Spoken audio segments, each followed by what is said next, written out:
Good morning, everyone. Welcome to sweet Trinidad and Tobago. Let's give us a round of applause. Thank you. My name is Tanya Western. I am the incoming learning facilitator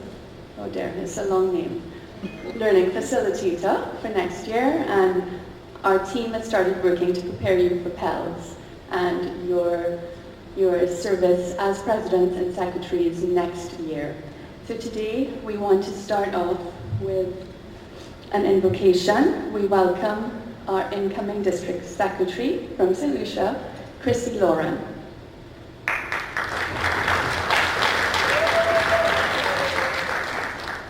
Hello Rotarians, good morning. Thank you for being here. Okay, so let's bow our heads as we taking a short prayer. We pray, Almighty God, that you bless this assembly here. We thank you for bringing us all safely to our destination today. Guide and watch over each one of us as we share our skills, our experiences, and as we fellowship. Help us to be useful to our community and country and advance national and international understanding, goodwill, and peace through the Rotary ideal of service above self. Amen. Thank you, Chrissy. We now have AG from Dominica, Lise van der Kamp, and she will be leading us in the four-way test. Please join in as she says the four-way test in your language. Please. Thank you, Tanya. Good morning. Bonjour. Goedemorgen. Of the things we think, say or do. Le critère des 4 questions. Met betrekking tot alles wat we denken, zeggen of doen, geldt. Is it the truth? Est-ce conforme à la vérité? Is het waar? Is it fair to all concerned? Est-ce loyaal de part et autre? Is het billig voor alle betrokkenen? Will it build goodwill and better friendship? Est-ce susceptible de stimuler de bonne volonté réciproque et de créer de meilleure relation amicale? Bevordert het onderling vertrouwen en vriendschap? Will it be beneficial to all concerned? Est-ce profitable à toute la intéressée? Komt het alle betrokkenen ten goede? Thank you, merci, dankjewel. At this point, we welcome our incoming district governor. Let's welcome with a hearty round of applause, DGE Soraya.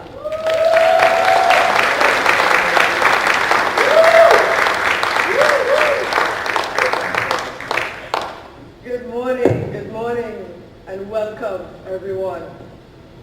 Hope that you have traveled well, rested well, and you are ready for our day and a half of PELS, aka Rotary Learning. Did you enjoy our intro music? Yeah? In particular, the last song, specially chosen, is intended to set the tone for the serious fun that we are about to have, and also to remind us that we are champions, right? Champions for Rotary, and moving boldly and passionately into the new Rotary year. So thank you so much for being here and for taking up this leadership challenge. I must tell you that the view from up here is absolutely phenomenal. Honestly, I believe we have over 135 members of registered for PELS. It's not our full complement, but this is an outstanding showing. So I want to acknowledge here and welcome all of the president-elects, the secretary-elects, the incoming assistant governors, district officers. As well, I want to shout out the club officers and aspiring leaders in the room who opted to participate in PELS this year because we opened up the registration just a bit. And if you are here in the room right now, can I please see a show of hands? Anyone is in here who is not a president-elect or secretary-elect? Awesome. Well, not district leaders. So Giselle, please, thank you so much. But honestly, we want to thank you for taking that initiative to strengthen your Rotary knowledge, because you're not a part of the board, but because we said that PELS this year is open to other board members, other officers, other Rotarians interested in learning, then we thank you for being here. So we are almost here, folks.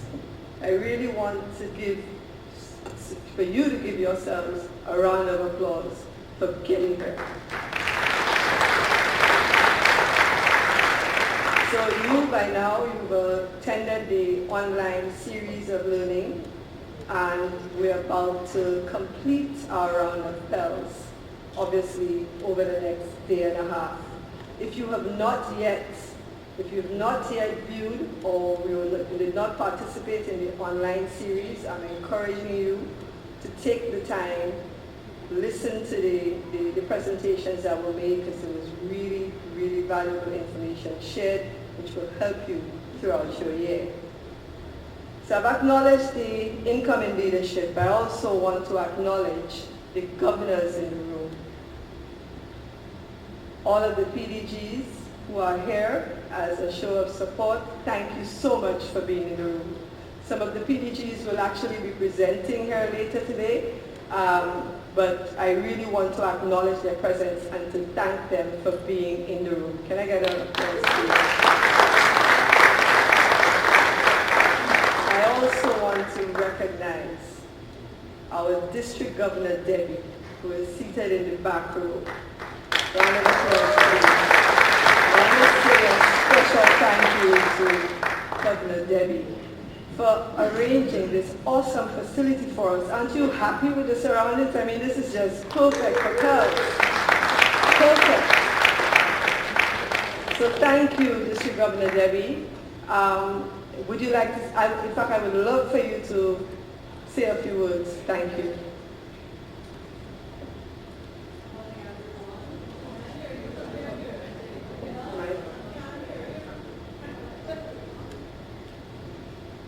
Are you guys hearing me? Morning everyone. Just to say welcome to Sweet TNT. Our team put a lot of effort into ensuring that you have a successful PELS. Best wishes. If there are any problems, please feel free to reach out to the team. DGE, I know you will have a fantastic 2 days lined up for them. Enjoy it, everyone. Thank you. Thank you. Thank you. So we spoke about the past district governors being here as a show of support. And I believe that, in essence, this is what continuity of leadership looks like. So you would have heard me talk about continuity of leadership in earlier sessions. And it's a key focus for Rotary, ensuring the alignment of goals and as well ensuring that seamless transition for the leadership from one Rotary year to the next. And more importantly, ensures that our legacy can continue to grow. So what can you expect from PELS, in-person PELS this year? We promise a highly interactive PELS, and we want you to hold us to that promise. But we will touch on the Rotary Action Plan. It's an emphasis. It's Rotary's emphasis. And we have got to get comfortable with the Rotary Action Plan. We'll also touch on the 3 main pillars that support the 4 priorities under the plan. And these pillars are membership, foundation, and public image. And I imagine that everyone in the room remembers what the 4 priorities are. Can you help me? Anyone? Anyone? The Rotary Action Plan has 4 priorities. Increase our impact, expand our reach, enhance participant engagement, and increase our ability to adapt. And it's really important that you remember these priorities. As I said, it's Rotary's emphasis. And in creating your plans, your goals must be aligned to these priorities. So we'll also touch on club governance. And as well, we will have presentations on a select set of district programs that we feel are important to showcase. We have some objectives, outcomes that we want to achieve, and I'm hoping that you have your own objectives that we want to ensure that you can hit the ground running come July 1st. Now what does that mean, hit the ground running come July 1st? It means that as a minimum, you have embraced that Rotary Action Plan that we just spoke about, that you have a strategic plan in place that is aligned to the action plan, which then incorporates your financial plan, your membership plan, your public image plan, and as well, your foundation plan. And we encourage this. Why? Because you know the old saying, right? If you fail to plan, then you're planning to fail. So we want you to ensure that you start off your year with a plan in place, and we don't need for you to overcomplicate it or overthink it. While we say strategic plan, it doesn't have to be a complex document. It could be a basic, simple plan that ensures you can start your year. And so they've told me I only have a few seconds left. It means that you have your 3-year goals identified in My Rotary, and by extension that you've had discussions with your current president. And ideally you've also had discussions with your president nominee. And that these discussions also include conversations on club governance, right? That has to be given priority as well. We also would like for you to have your club officers already uploaded or identified and uploaded in My Rotary. It also means that you have completed your relevant learning courses in My Rotary. Thank you.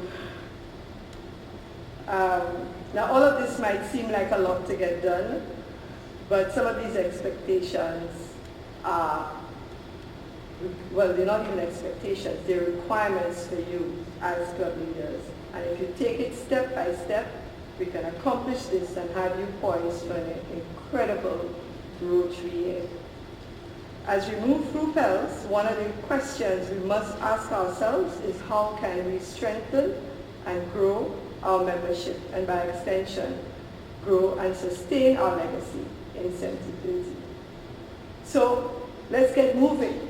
Let's get our learning event started, and at this point I would like to introduce the district officers who have supported the PELS training thus far.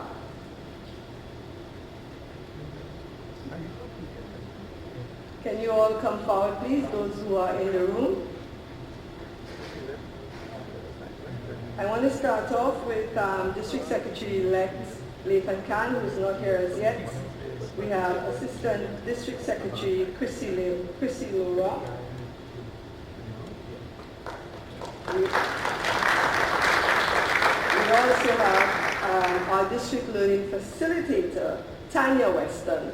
And I think I will call Tanya. I'll call up Tanya to introduce her team. I want to thank you for your attention this morning, and I look forward to interacting with you over the next day and a half. Thank you so much. Thank you, Soraya. So we've met Chrissy already in the lovely pink jacket. Chrissy is my apologies, let's give you a little bit more. Chrissy's from the Rotary Club of St. Lucia, and she's the Assistant Secretary-elect. We then have Dina. Dina, shake your hand at the folks. Dina Rajpal-Bini, she's from Trinidad, San Fernando in particular. She is current AG. for our South Cluster and the incoming Alumni Chair-elect. Then we have Liz, or Elizabeth Cox. Liz is from Garden City in Guyana, and she is the AG for Guyana as well. Errol Samuel is not with us. He's from Antigua and is a past AG. We have Jean-Marc Smith from Port-de-France in Martinique, and current AG, of course. Leighton Can from Caribbean Plus. He'll be joining us tomorrow. He's our incoming district secretary. Lise van de Kamp from Portsmouth, current AG, and of course Soraya, our DGE, and finally me. So I wanted to mention these individuals because you see that we come from many areas within our district, and so this year we want to be able to connect fully with you all. So during our time together, please take the time to get to know us, because we want to be able to support you in your learning goals, not just your personal ones, but for your club as well. So we really do encourage you to engage with us. Tell us what you'd like to learn over the next few months as you prepare as secretary and president. At this point, we're going to be moving into our very first presentation, and it's going to be engaging. You see that you're sitting at round tables, and it's designed like that so that you will be interacting with each other. So we invite on stage one of our members of team, Liz Cox. She's going to take us through our very first activity. Thank you, Liz. Good morning, all, and I must say, DGE said you're beautiful from this point, and I really absolutely love this setting. Kudos to Trinidad and Tobago for arranging this. This is my dream room for training. So give a big round of applause for that. Thank you. All right, so we're ready to play some games, but also to network as well. So this is going to be a little bit of competition, but please, a fun activity. I'm sure most of you are aware of speed networking. So we will have speed networking, and it will be on a bingo card. Now each of you will have a bingo card, and we can start to distribute the bingo cards. Risa and Dominic, could you assist Dina, please?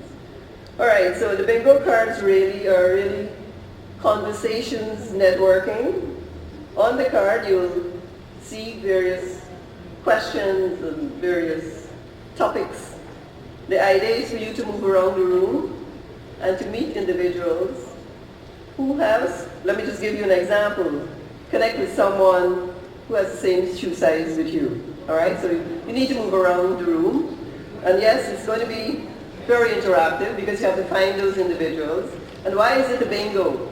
We will be awarding some prizes. Once you have completed an entire row or column, you come to the front and we identify you, and you will get a little prize, a little token of appreciation. So what we would like you to do is to, once you've met the individual, you've had a discussion, and the discussion should be aligned with the bingo cards, the questions in the bingo cards.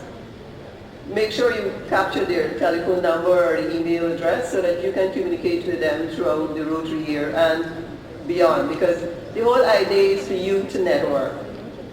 Now, this is a timed event. All of you have cards? Because we do have, okay, there's one to the front here that's needed.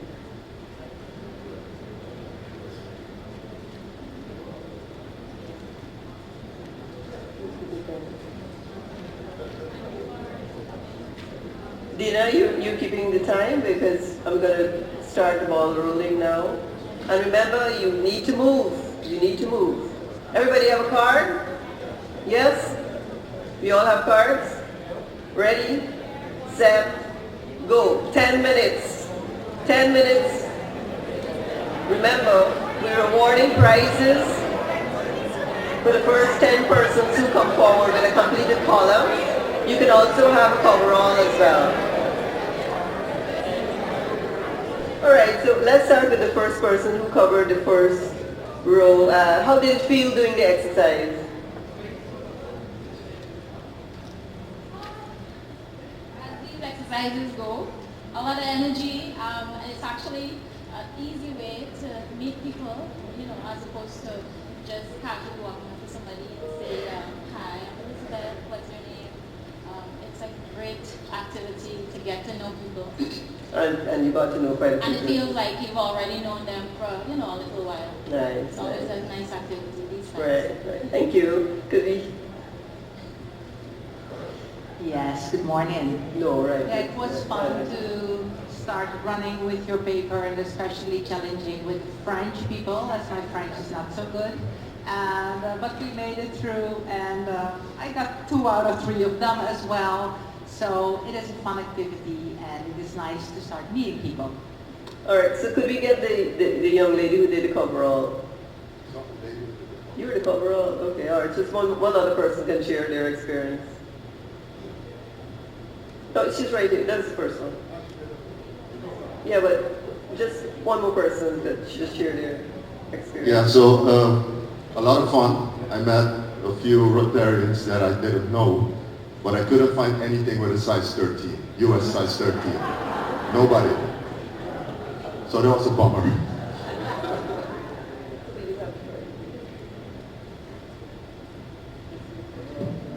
We have some tokens to give out during the course of our panel.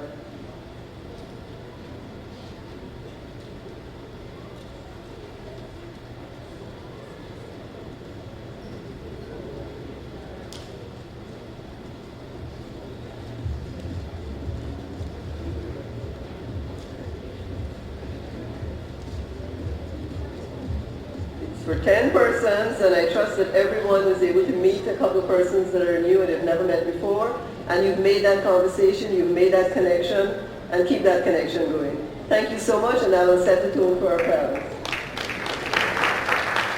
In our very next presentation, we're going to be focusing on something that is so important.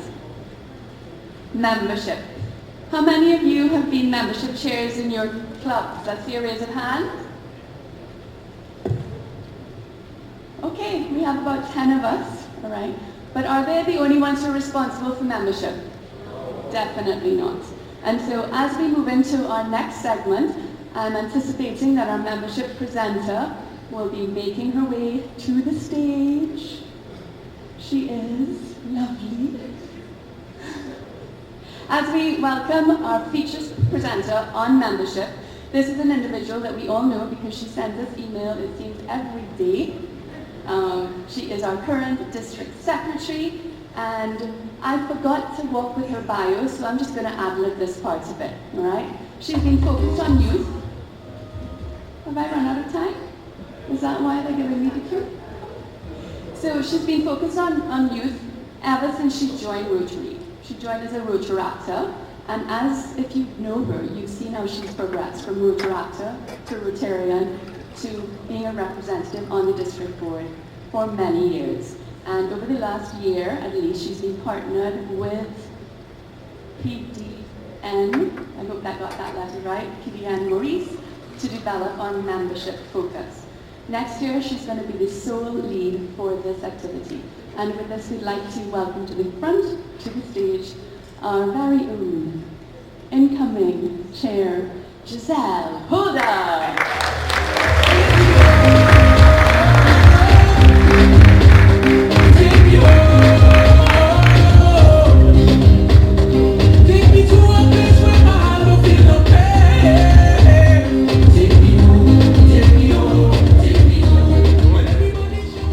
Good morning, District 7030. How are you guys doing? Good? Membership is good things, yes. Okay, so very simply, I'm going to consciously remind myself to speak slowly and not be too excited, but I am really glad that we could be here, we could be in person, and we could share. So as Tanya said when she introduced me, we are going to be doing things a little bit differently in the new year, but the good thing is that we have a wonderful foundation that we are building on. And of course, myself and our DGN, Maurice, we would have worked for 2 years together as co-membership chairs, but on paper, Maurice actually was the DMC. Don't tell him I said that, but he was. And so all I'm doing, literally, into the new year, working with you, is building upon that wonderful foundation. So we're going to jump straight into it. Okay, so we always love in membership to start off with some statistics, right? Because this is how we track what we do.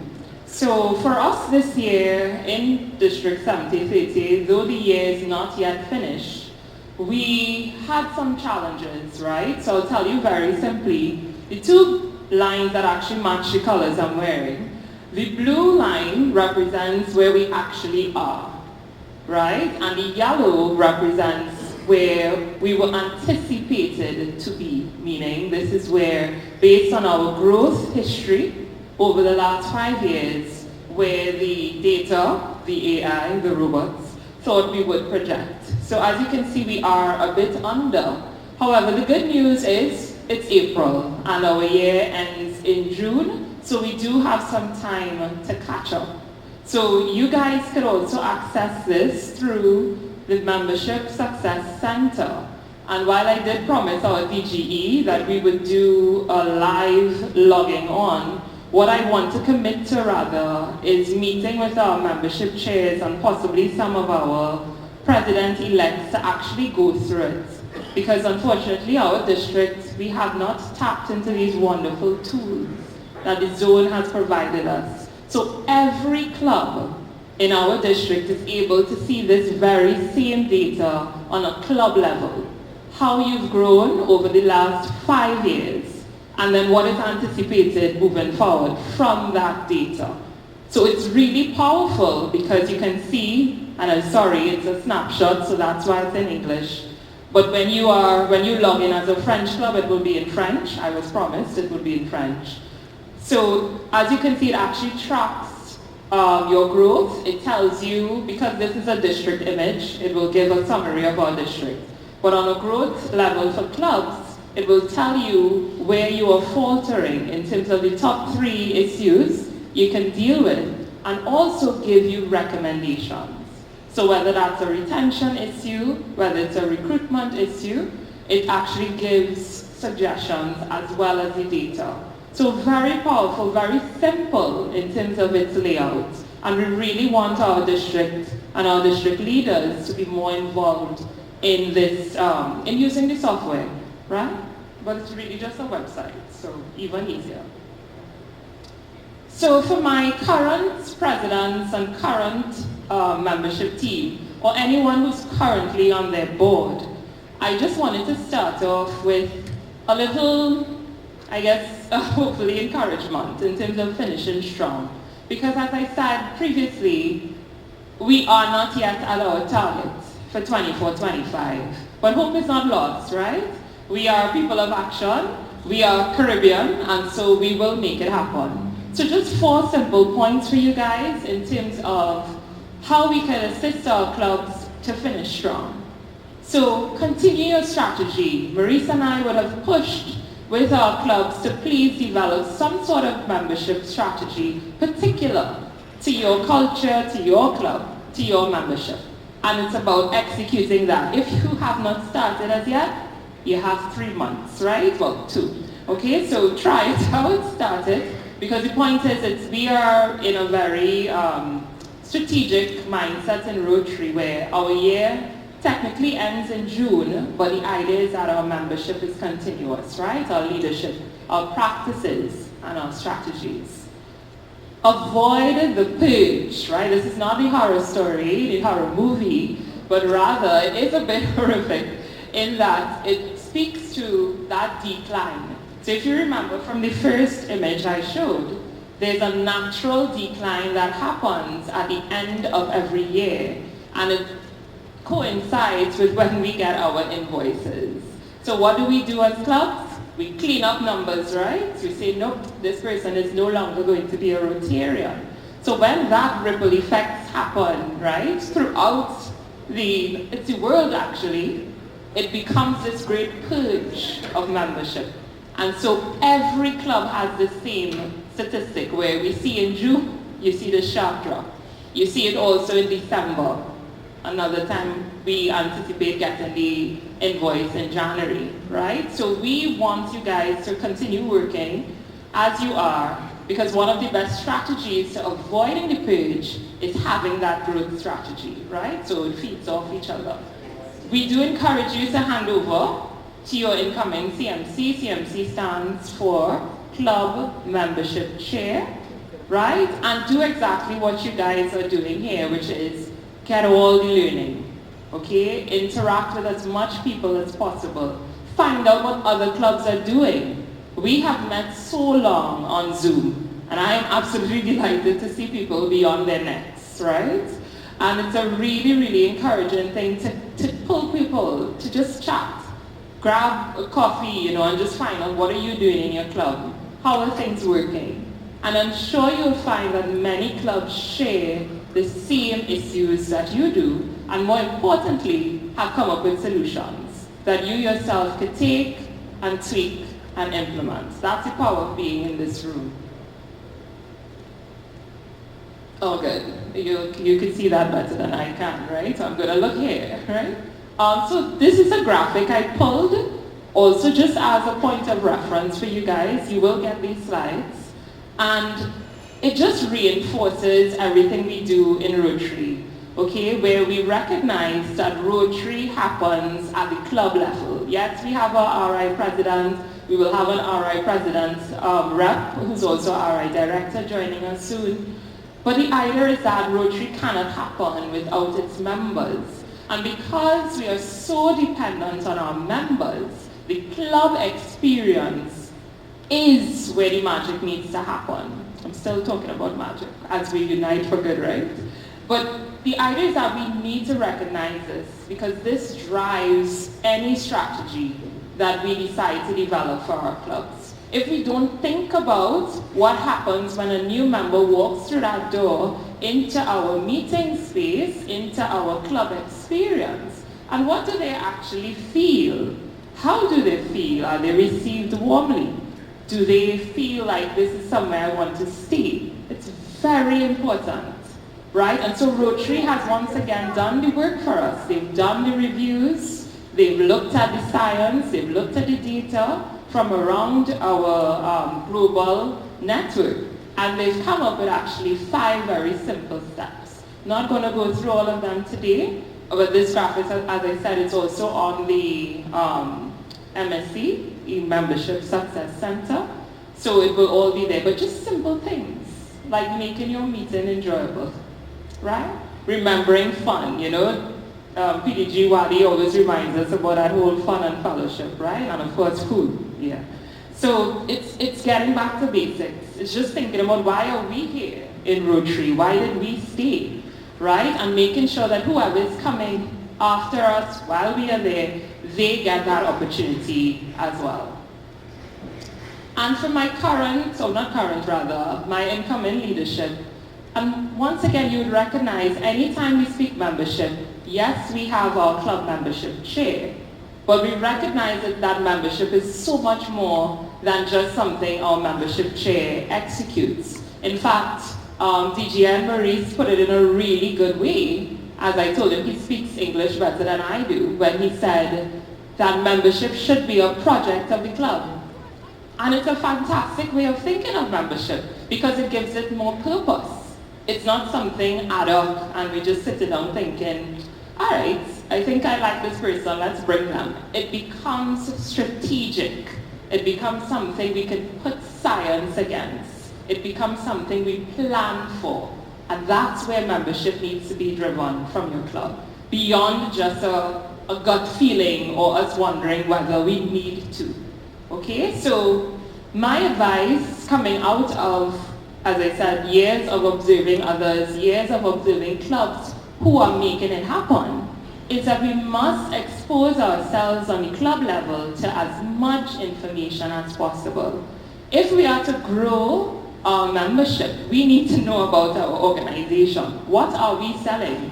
Okay, and I'm sure if we go around the room right now and ask certain people what is Rotary to them, we will get a different answer every time. And that is very powerful, because Rotary gives a lot. However, we need to also be able to direct persons, new members as well, to where they could get what basically is our Rotary messaging.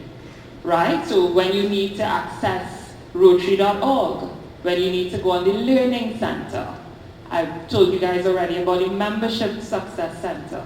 What is the Membership Action Plan? MAP, right? Those should be words we are able to actually say something about. And if you don't know anything about it, it's perfectly fine. It's not an exam, it's not a test. If we as long-standing Rotarians need to learn as well, that's fantastic, because we should be on a continuous path of improving ourselves. So let's do the research, and actually I have a really cool graphic at the end for you to scan, because our Rotary coordinator for membership, Mary Ligon, she was on the Zoom for the virtual PELs. She put everything off of this one QR code, which are some really wonderful resources for clubs. So you'll get that at the end, right?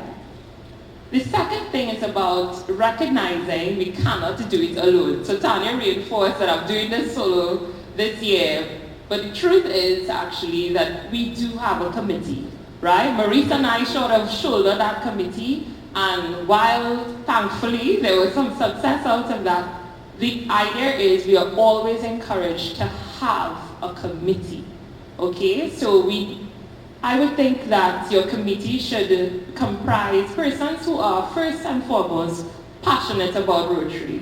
We can't have people who don't want anybody in your club, right? Or think that the club is good just so. Okay, we need people who recognize that we need more people. And I think the slogan that Mary Ligon uses is we grow more so that we can do more. Grow more, do more. Very simple, right? But so powerful in what it means. So that committee now becomes the doers, the supporters, because we recognize that membership is not a one-man show. It's on that club level, right? It's on that leadership level. It's a project that the club takes on. It's driven by your president. It's driven by your board. It's strategic. And so that committee complements what the board is already or has already envisioned. We help action, right? That is what it's all about. So it's not the committee coming up with everything in silos. No one is aware of what's happening. The president and the board feel, I don't know if this is what we discussed. It's a collaboration, ideally, okay? So your committee could reflect the typical numbers that your club committees tend to have. Smaller clubs may have smaller committees, larger clubs, larger committees, and so on. The third one, and purposefully I put it in the middle because of its importance. It's about having a plan. It reinforces that strategy, that moving away from the ad hoc, that moving away from a feel we need to grow this year, but feel we kind of good. We need to get away from that, simply because having a plan allows for us to do the work. It allows for us to look at where are we? Are we a declining club? Rotary has defined it through that Membership Success Center. A declining club is a club that has, what is the word they use? Consistently lost membership, right? Resulting in a negative number in terms of net positive growth. It was negative, right? For 3 consecutive years. So they're not going to judge you on the 1 year we lost 2 members. 3 consecutive years. And we have 18 of those in our district, or is it more? I could go back to the slide. So we need to put in the work. And even for clubs who are not declining clubs, we have clubs on a watch list, right? And that watch list means you could go either or, right? Maybe you're not declining just as yet, but the idea is through the statistics, looking over those 3 to 5 years, your club may be leaning on becoming a declining club. So it's not to scare anyone, right? It's not for us to panic, right? But the idea is that we need to know where we are. Because if we don't know where we are, how can we improve, right? So having a plan allows for us to think. And that QR code you're going to get at the end of this session actually does 80% of the work for you, because our zone has come up with a draft membership plan template. Is that it? Yeah, right? So you literally just need to take this draft, tweak it as you will, let it be something that reflects your club, and you have a plan. You're encouraged to complete this before the end of this year because it's a plan, right? So the idea is you have it before the year begins, and like any good plan, it can be tweaked throughout the year. But we're hoping that you could get most of it done in terms of what you intend to do. And also, like any good plan, it must be used. It's not an assignment you need to get and submit to us. It's a tool that you are to use throughout the year. You're encouraged to use, you're encouraged to reference, and as I said, encouraged to change or update as your club changes, right? So we need to make sure it always fits what our club needs are. We have also embracing new club formats, and for anyone who tuned in to the virtual PEL session that we had on membership, the RI membership director, I believe that's his title, Brian King, did a really nice synopsis on some types of new clubs. And our district, our zone in particular, zone 33, 34, we have actually done a lot of pretty cool things around new club formats. In fact, we birthed the Impact Club model, if you've ever heard of that. We've birthed a new versions of the Companion Club model. And all those things, I know the terminology sometimes, gets a little bit over our head. The idea is just a play on what was the typical satellite club. What is a satellite club? It was meant to be a club that complements an existing traditional club, where those members get to meet at a different time, they pay different dues, they also may have a slightly different focus to the parent club. And then after 3 years, they could decide whether they want to be absorbed into the existing traditional club or be a club themselves, so stand on their own feet. And it remains a powerful tool for us in Rotary membership, because if we are undecided as a club as to whether, we want to explore, changing our meeting times or how we actually do what we do, a satellite club could allow for us to have that flexibility, could allow for us to do things we may not have done before, or we may be a little timid to do. And it allows for us to also see the progress of that or the success of that. So it's quite powerful. And then there are just all these other visions of satellite clubs, right? A companion club basically is one that is a satellite club, but it would never leave. It remains joined to the parent club. And if you think of what that means from a statistical point of view, if I am a club that is joined to another club, my membership, total membership, reflects the 2 clubs. So it's also a way to grow as a club, okay? And then I put attend the meetup. So for any existing club membership chair or president or AG, over the last 2 years, we intentionally had quarterly meetups. We fell apart a little bit this year, right? Because you all made Maurice your DGN, right? And then Debbie made me her secretary. So we fell apart a little bit. But we did have, I believe it was 1 or 2 in the first quarter, right? The first 2 quarters. But certainly the year before, Maurice and I were able to meet with clubs on a quarterly basis where we would hear from you in terms of what's working with your strategies, what's happening, what issues, because all we get are the numbers. When we see a club is declining, we can't tell you it's because they've lost persons due to this club being an unhappy club. It could be simply things like persons have migrated, persons have gone to another club, meaning we still have them in the count, in the Rotary count, or it could be persons have passed away. We don't get that information. So what these meetups or meetings allow for us to do is find out what the cause is. So when we see that a club lost 10 members, automatically we're like, whoa, okay, because that looks like, wow, a little problem. But in conversation, we could then identify, oh, okay, so 3 people migrated, 2 persons on study leave, and the list goes on. That gives us a better idea of what's happening, right? So as I said, you don't get that information. Rotary has not reached that level in tracking all those reasons, right? In terms of us accessing it. Okay, so those are just some tips for our incoming leaders, right? So, yeah, and time is going great. So, what I just wanted to share based on conversation with DGE Soraya, okay, we have this lovely layout and it's purposeful that you guys are in round tables because that allows for great collaboration, right? You get to see each other and speak to each other. So we have 2 scenarios. Now the idea is to take 10 minutes for you guys to talk amongst your tables, right? We have the first scenario, and I was going to do a whole thing about, you know, President Paul and all these things, but I said, let me not make it complicated, right?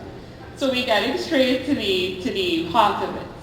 These are some of actual issues we've experienced in our district, right? This one focuses on intergenerational issues, right? Where we're drilling down on issues clubs may face when you have a younger Rotarian, not necessarily younger in age, but younger in Rotary experience, who has taken up a leadership position.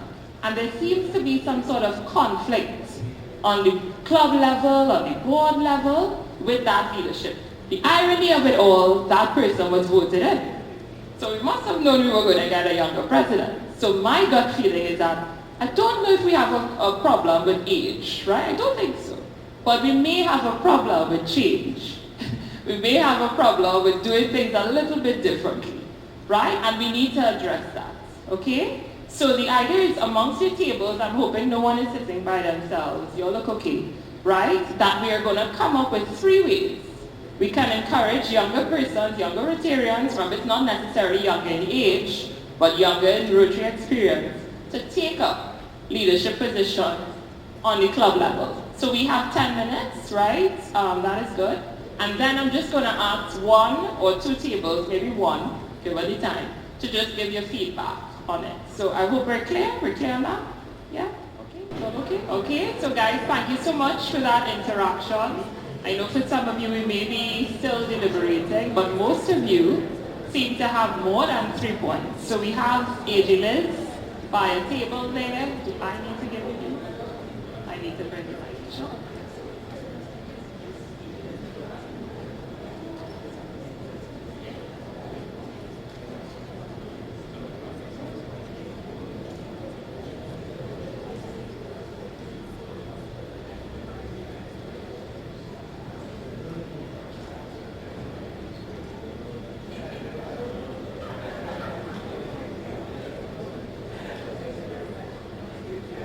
Good morning, everyone.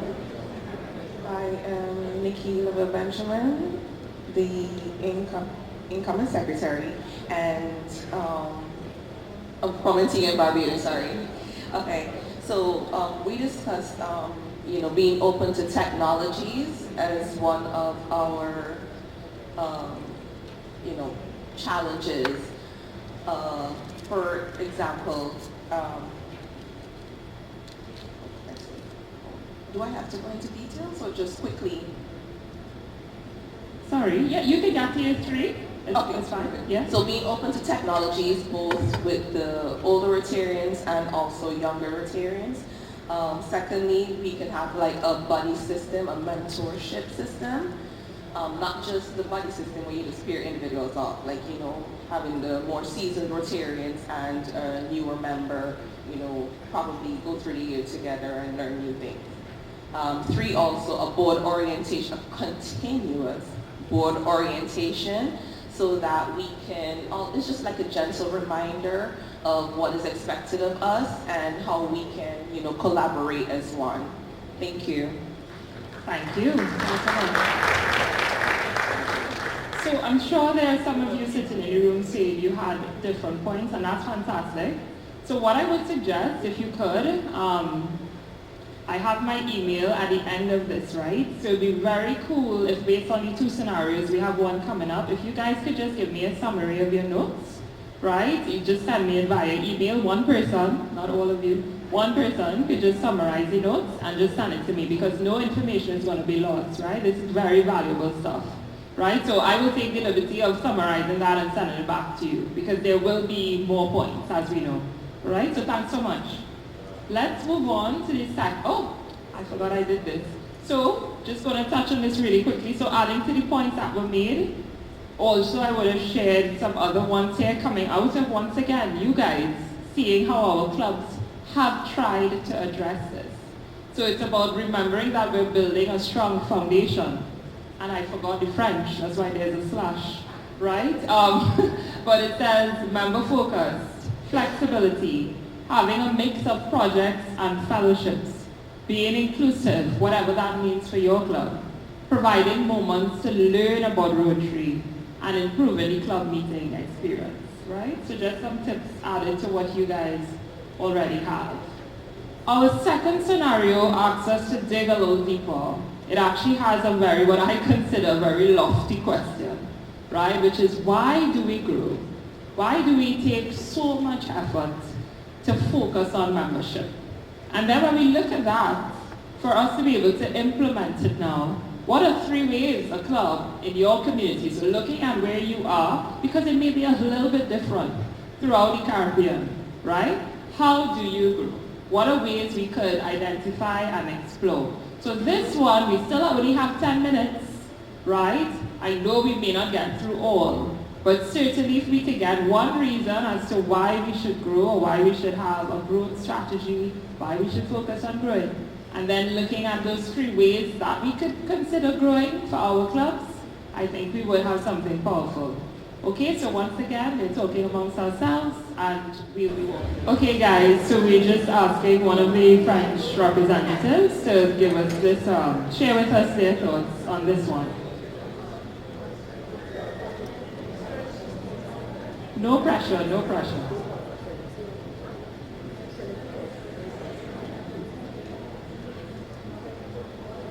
Thank you, merci, merci. Bonjour à tous. Donc, notre petite réflexion sur le scénario 2 est la suivante. Pour grandir, il va falloir communiquer sur l'identité du Rotary, du club, mais aussi impliquer les membres chaque jour dans les actions, parce que c'est par l'action qu'on s'attache à son club.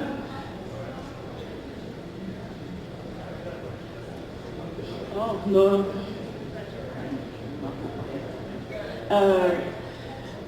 En plus, il serait intéressant pour grandir de communiquer en termes d'image, pour se faire connaître, pour montrer l'implication au sein de la communauté.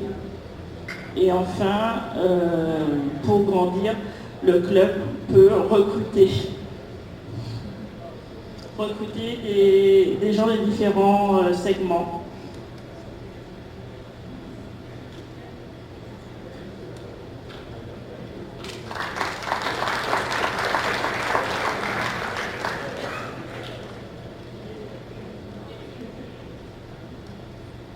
Yeah, it seems you had a slight glitch without AI, but that's fine. I understand French a little bit. But I really just want to thank you though for sharing. I don't know if maybe at some point I will just come to ask you to say that again so we can share it with our English speakers as well. But this is who we are, right? In the Caribbean, we're diverse, right? So we roll with the punches. So just getting back into it, it's just good for us. I don't know. Am I speaking in French? I don't know. Is it okay? I don't know. Yeah, but we'll be okay. We're almost finished. So in addition to what was shared, these are also some points, right? In terms of what happens when we grow, just taking it a little bit further, right? So we expand our networks. We, of course, get those different backgrounds. We're able to focus a bit more on what Rotary is about, the doing. One of the biggest challenges we have with smaller clubs is burnout, because the same people doing the same things all the time. We love it, but we're tired, right? And that means if you're tired, you can't do as much as you want to do. You want to do it, but we're tired, right? So we need more hands on deck, and growing allows for us to get those more hands on deck, and as I said, less burnout. And it's a great opportunity to share your Rotary experience, because your story could be the reason why someone stays. Because sometimes when we enter something new, it's not exactly what we thought it was. And we start to doubt, should I be coming to this meeting every Wednesday? Should I be coming on this Saturday? But if you meet someone here who tells you, when I was a young, professional as well, it was very challenging, but these people, they sent messages to my wife when she was sick, and they helped me organize a scholarship for my daughter, and so on. It gets to build on what are we doing here in Rotary. It's more than just a lunch meeting. It's a family mindset. It's a group of people who care genuinely about each other and external issues. So sometimes just having that conversation around the table when we have these new persons with us may be the reason that person does not leave or comes back, right, to the meeting. Alternatively, it could be the reason the person does not come back because if it's a bad experience, right? But we are working against that. We are club membership, and we are ensuring those are positive experiences. So as I wrap up, I just want to leave you guys with a reminder to always remember that Rotary happens at the club level. And, we had a wonderful conversation on one of the tables where, it was just how do I reach a 31-year-old and a 90-year-old Rotarian, in terms of the same information. And I shared with them that Rotary can be seen as a menu, right? But I choose out the menu you may not use, right? But the point is we have a menu, okay? So my Rotary experience as a long-standing Rotarian may be I just love coming to line with my friends on a Wednesday. That's it. I'm not looking for anything more. For a younger Rotarian, I'm happy to help. I'm happy to use my network, my professional skills to help build the club website, to help us be on social media, and that is something very invigorating for me. It gives me purpose. I'm happy to help, right? It helps complement, maybe I have some sort of community need, right? I want to help more. So it's all about the difference in what we have. And I wanted to meet the team, but my team is not here. So bless them wherever they are. And the last slide, which is our 1 second. This is where you guys pull out your phones. Hopefully I'm not blocking you, right? As I said, this is from Mary Ligon. She was on our virtual pals. When you click into it, you will see this beautiful thing from Linktree.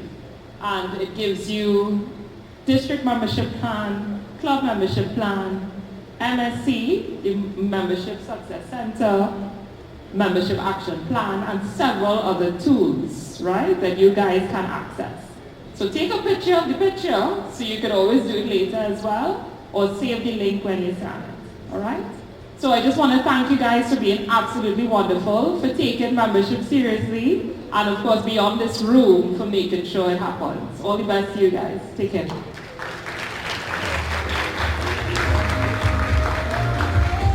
Thank you very much, Giselle. It's a pleasure to have you in the room, bringing that vibrance as always. We heard Giselle mention a few moments ago about telling our stories. But it's not only about the stories of our clubs, it's also the stories about ourselves. And so we'd like to hear from our incoming DG Soraya. What's one of the Rotary moments you have experienced that encouraged you to stay a Rotarian, to take on this huge role of becoming our DG for next year? Thank you so much, DLFE, Tanya. Hello everyone, again. So Rotary Moments, I get to kick off Rotary Moments, and there are quite a number of Rotarians in the room who will follow during the course of today and of course into tomorrow. So I discovered Rotary's slogan, Rotary's 1949 slogan on youth, back in 2018 during my presidency. And for those of you who don't know what that slogan is, it's every Rotarian an example to youth.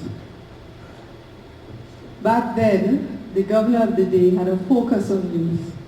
And so I chose to direct most, if not all of my energy on the 4 sponsored Interact clubs that we had and still have. That year, I introduced our very first youth summit, and we had almost 250 interactors in a room on a Sunday afternoon discussing Rotary. Our breakout sessions were on the areas of focus, and we encouraged our interactors to have a look at the challenges and issues in the communities and link that back to our areas of focus. And so they spent quite a number of minutes brainstorming and discussing and actually trying to come up with practical solutions and ways of addressing the issues that they saw either collectively or as independent clubs.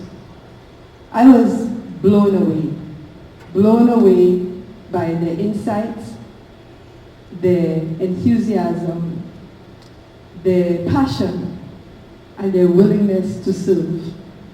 12 to 17-year-olds in a room talking about Rotary's areas of focus. The purest of intentions, simply wanting to practice good citizenship and give back and help their communities, albeit their school communities as well, but wanting to give back and serve in any small way that they can. It's a simple story, but it's my story. And it's one of my special Rotary moments that I tell. And it happened at a time when, and I will share that back then, I was actually questioning my impact as a Rotarian, whether Rotary was the right fit for me. And that introduction to the interactors and the influence that Rotary could have on our future generation changed my view on Rotary. And of course, the rest is history. Tanya, you're by my side. So yes, that is my Rotary moment, and I want to share here that a Rotary moment does not have to be a large-scale event. It's a simple story, simple thing that sparks your interest in Rotary. It's a lot of the times it's never about why you joined, but really why you stayed and the impact that you could have as a result of you remaining as a Rotarian. And for me, if you find your passion, you find your Rotary within Rotary. Thank you, everyone. It's my story. Thank you, Soraya. So we will now continue the Rotary Moments. And our first Rotary Moment presenter is from the Rotary Club of Port-de-France, President-elect Mai A. I'm not going to try to pronounce her last name because I left my pronunciation schedule on my table. Please, Mai A.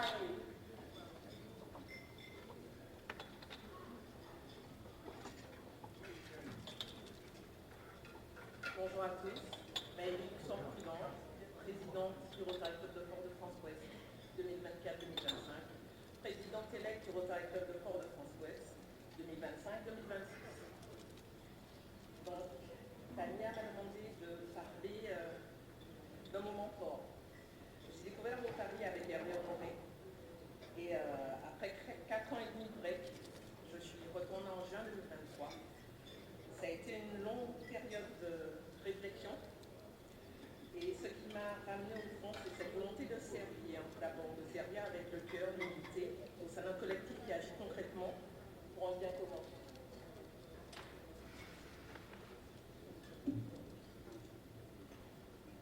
So I don't think it's translated, so I will do it with quick translation.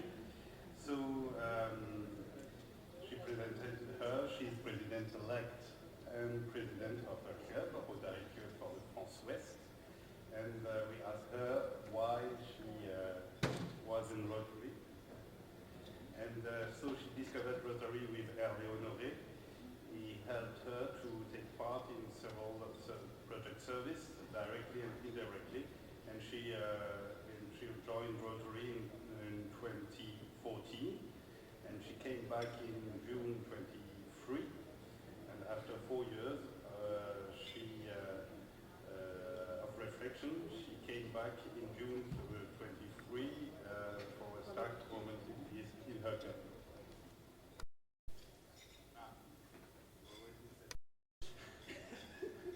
So it was a personal and symbolic choice to come back.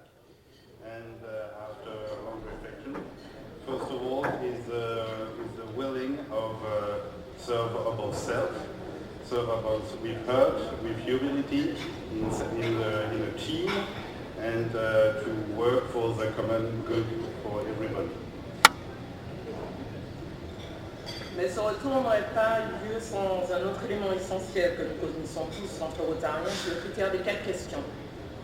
En les relisant et en les laissant résonner en moi, j'ai trouvé des réponses, ou plutôt j'ai trouvé des repères qui ont pu m'éclairer pour prendre cette décision de revenir à ces valeurs. Cette petite graine qu'Hervé a plantée a doucement et sûrement fait son chemin. Et aujourd'hui, je suis là, avec reconnaissance et enthousiasme, avec l'envie sincère de contribuer à nouveau à cette belle aventure, pas uniquement par des années de présidence, mais aussi je suis au comité interactif depuis 2022. Merci.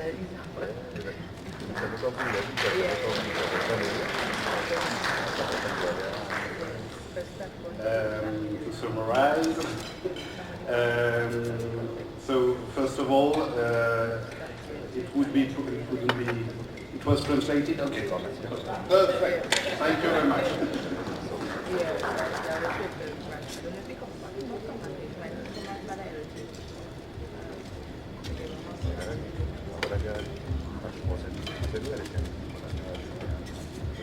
Hello everyone, I'm Jeff Beekman from Barbados, Rotary Club of Barbados. I'm President-elect. I was told that I have 2 minutes, so this was my presentation that I'd all put together, PowerPoint, everything, but I decided I would put this aside because I only have 2 minutes to give you this presentation. So, a number of years ago, about 8 years ago when I joined Rotary Club, we had a project, and this project was putting bathrooms into homes. And I said to myself, bathrooms into homes? What's this? I couldn't imagine that Barbados had places that they did not have bathrooms. So we went to this lady's house, and she was actually my age, and she was listed as legally blind. She used to have to get up on a night, go outside and walk around the side of the house on little pavers or some rocks she had to step through to get to our house.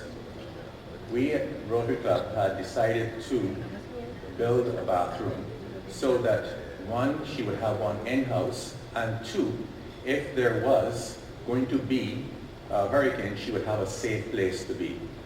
When I saw that we did that, and all the Rotarians came around, that showed me the impact that we as a club had, and that was my Rotary moment.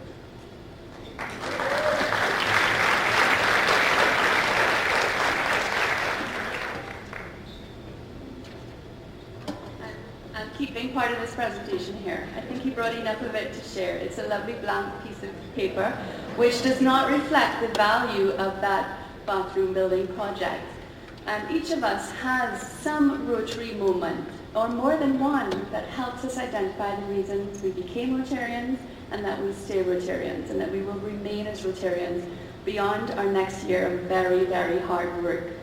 Coming up next, we want to focus on disaster response. We know that our district has a disaster response program, and we are really lucky to have with us today PDG David, Charles David Edwards. I'm going to try my Bajan accent a little bit later. Charles is going to be leading us through. be Charles David Edwards is going to be leading us through disaster response through the eyes of our clubs. Thank you, David. Thank you. Morning, everybody. And I'm being joined by PDG Sonia and PDG Milton in it, who will help answer some questions there. They're part of the disaster response team at any rate, so they're part of my team. The others aren't here, unfortunately, yet. But what we wanted to talk about is disaster response through the eyes of your club. We don't want to tell you any list of things you have to do with that.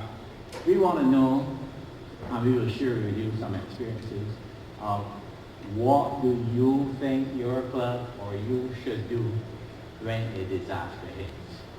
And we see from our end, we know that the first maybe 24 hours, everybody is totally awestruck, trying to see after their own home and family and so on. And then maybe the Rotary kicks in. And there are some people in this room who have experience in it. And we then take the time from you on the spot, if we can get hold of you, because in some cases we can't get hold of you for 2 days. But when we can get hold of you, we say, what do you need? Because the idea is not to send you things that we think you need. It's what you want or what you can use. So we want to be very interactive. We want to find out what you think, and we then will help try to guide you as to what maybe you should be doing, or what you could do differently, or what your thoughts could, how your thoughts could change. So I want to put somebody on the spot. I want to put Dominica on the spot and ask them, because they've had a lot of experience. They've been through, when they thought they were finished with the first, the second came and hit them again. And so Dominica has some experience. So I want to ask Dominica, through the eyes of their club, what do you see as a mic is coming here, over here, stand up on.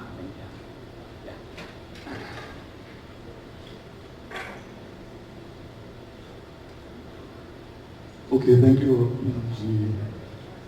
David, and good afternoon here. No, still morning. Good morning, everyone. My name is Cecil Schillingford. I'm past president and past assistant governor of Rotary Club of Dominica. Speak a little louder, Cecil. And I'm also a disaster management professional. In Dominica, well, I think Dominica is the country that gets hit the most whenever there are disaster events.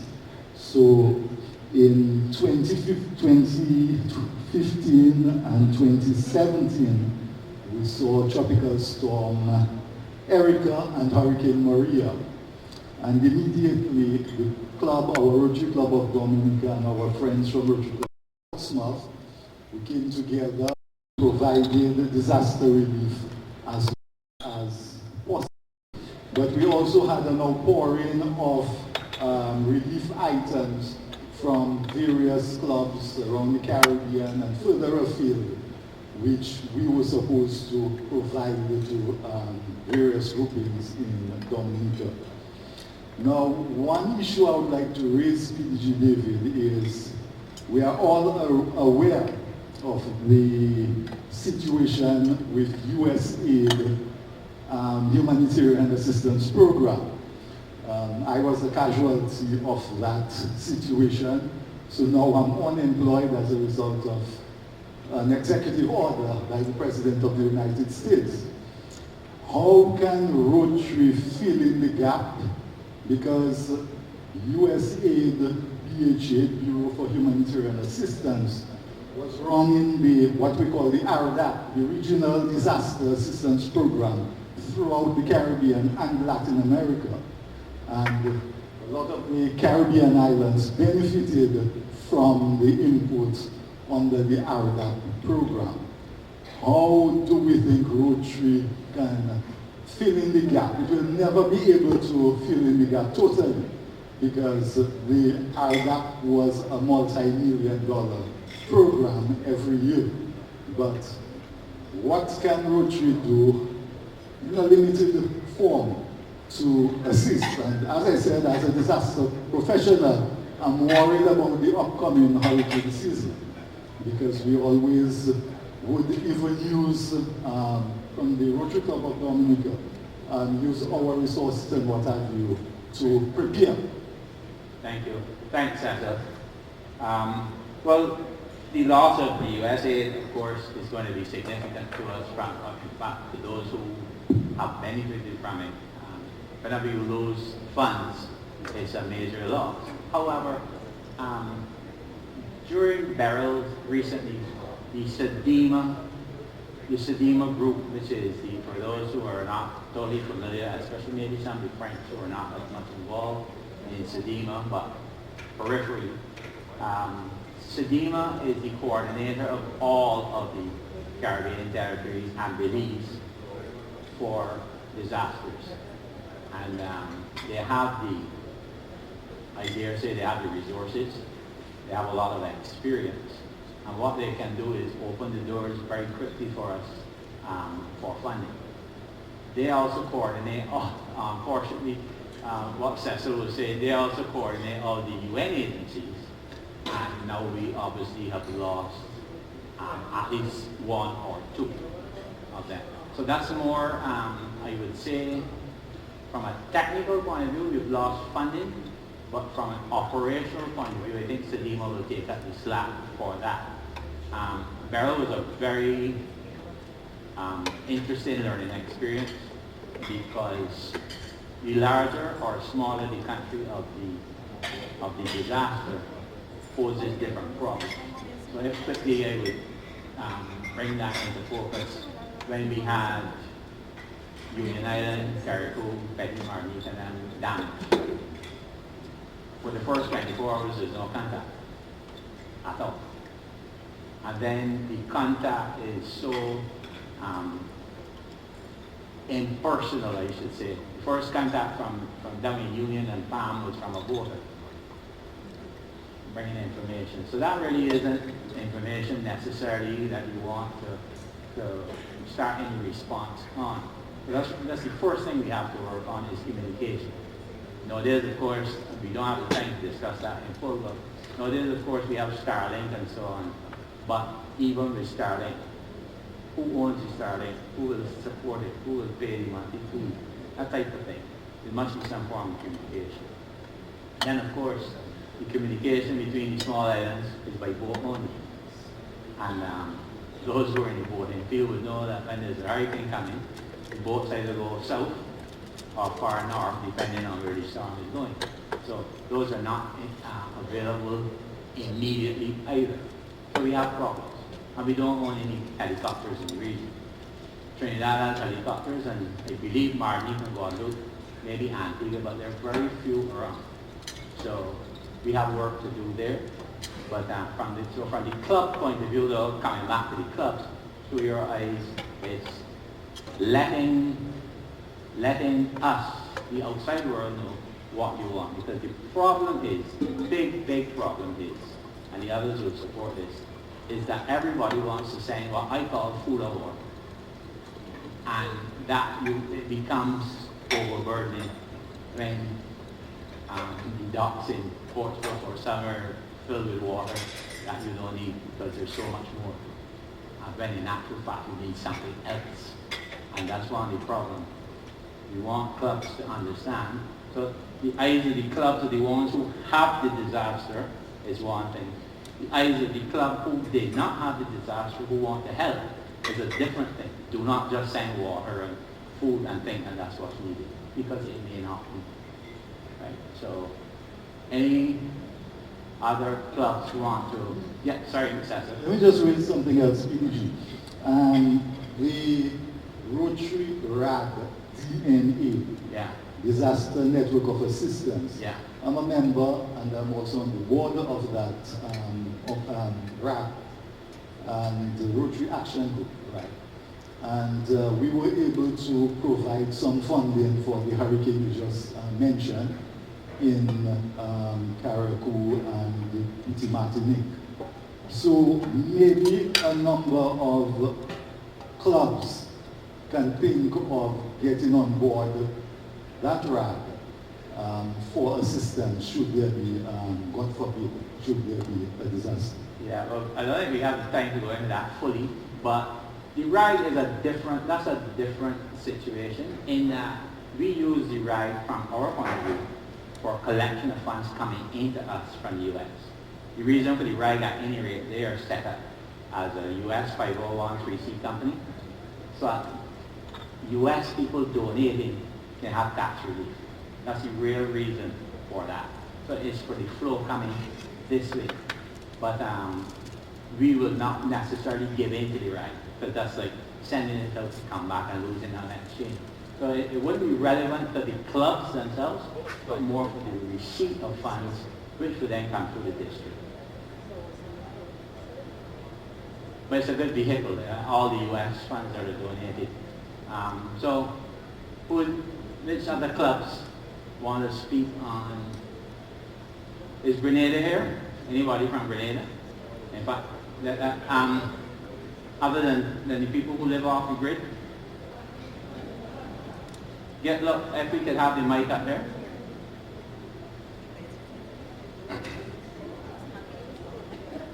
Oops. I thank you so much for bringing this meeting to the attention of the room. My name is Charles Hossel. I'm from the Rotary Club of Grenada. So we want to talk disasters. Of course, we had Beryl and Carriacou and Petit Martinique on the 1st of July. What a wonderful start to your Rotary year as a president. It wasn't really, thank goodness. That you take over and wallop, you get thumped. And yes, as David says, that first 24 hours, you have no clue what's going on, how much damage has been done, and what is needed. And of course, 20 years earlier, we got hit by Ivan, which, demolished, destroyed 85% of Grenada. The needs were totally different. Carriacou is smaller. They had food, they had water. They asked us, don't send us food and water. We don't need it, we've got it. We need building materials, we need something to live under. We've got no roof, we've got nowhere to stay. That was what was needed. Grenada, well, when we got hit, we just needed everything because we were destroyed.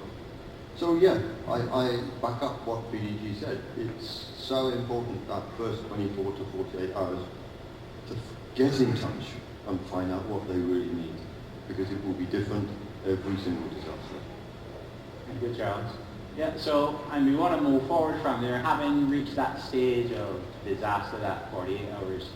The clubs need then to identify what is going to happen from then on. They said it's not just food and water. Those things clear quickly, governments see after them.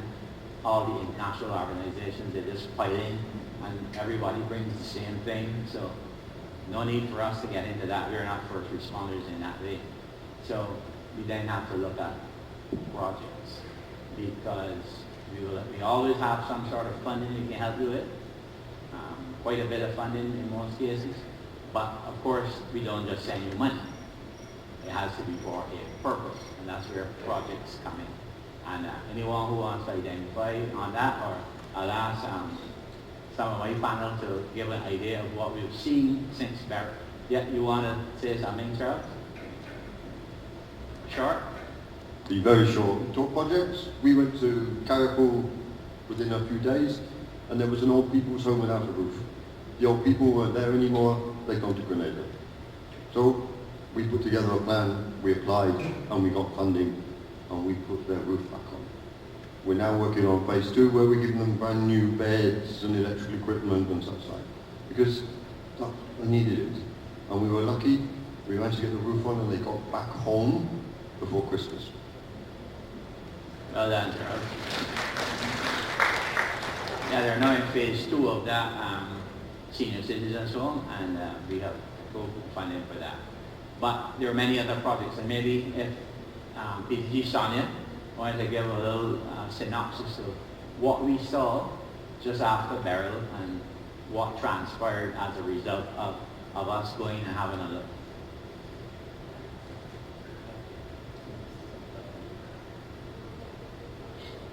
Like that.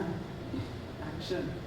Thanks, PDG David. So yes, we were on the ground within 7 days of Beryl hitting Union, Canouan, Carriacou, hitting Martinique. I have to tell you, I've heard about these disasters, but actually seeing the despair when we went into those airports, or shells as they were when we arrived. It took a while when we got back for me to get those images out of my head. Looking down from the plane and seeing matchsticks, which were actually people's homes, their investment. Having people drive us around, showing us things that were damaged when they themselves had severe damage in their own home, in their own backyard, their own business, gone. But no, not one word from that Rotarian about what he was experiencing at the time. So what we saw were Rotarians, people of action, people making things happen, going around identifying who needed the help, and on that day prioritizing in our minds, in their minds, what needed to happen first. The delays come when government tends to step in and they promise and then they pull it away. We were this close to a project, and as we were about to sign, they took it away and gave it to somebody else. And Rotary had to start over again. But what that did for us was it gave us the opportunity to have more of an impact in the community because we were able to deal with more people. So we did lots of small projects, roofs, schools, provide boats and engines, help them with that, because that fishing industry severely damaged in Beryl. Certainly in Barbados that was so unexpected because the boats came in to safe harbor, but mash up all at the bottom of the ocean.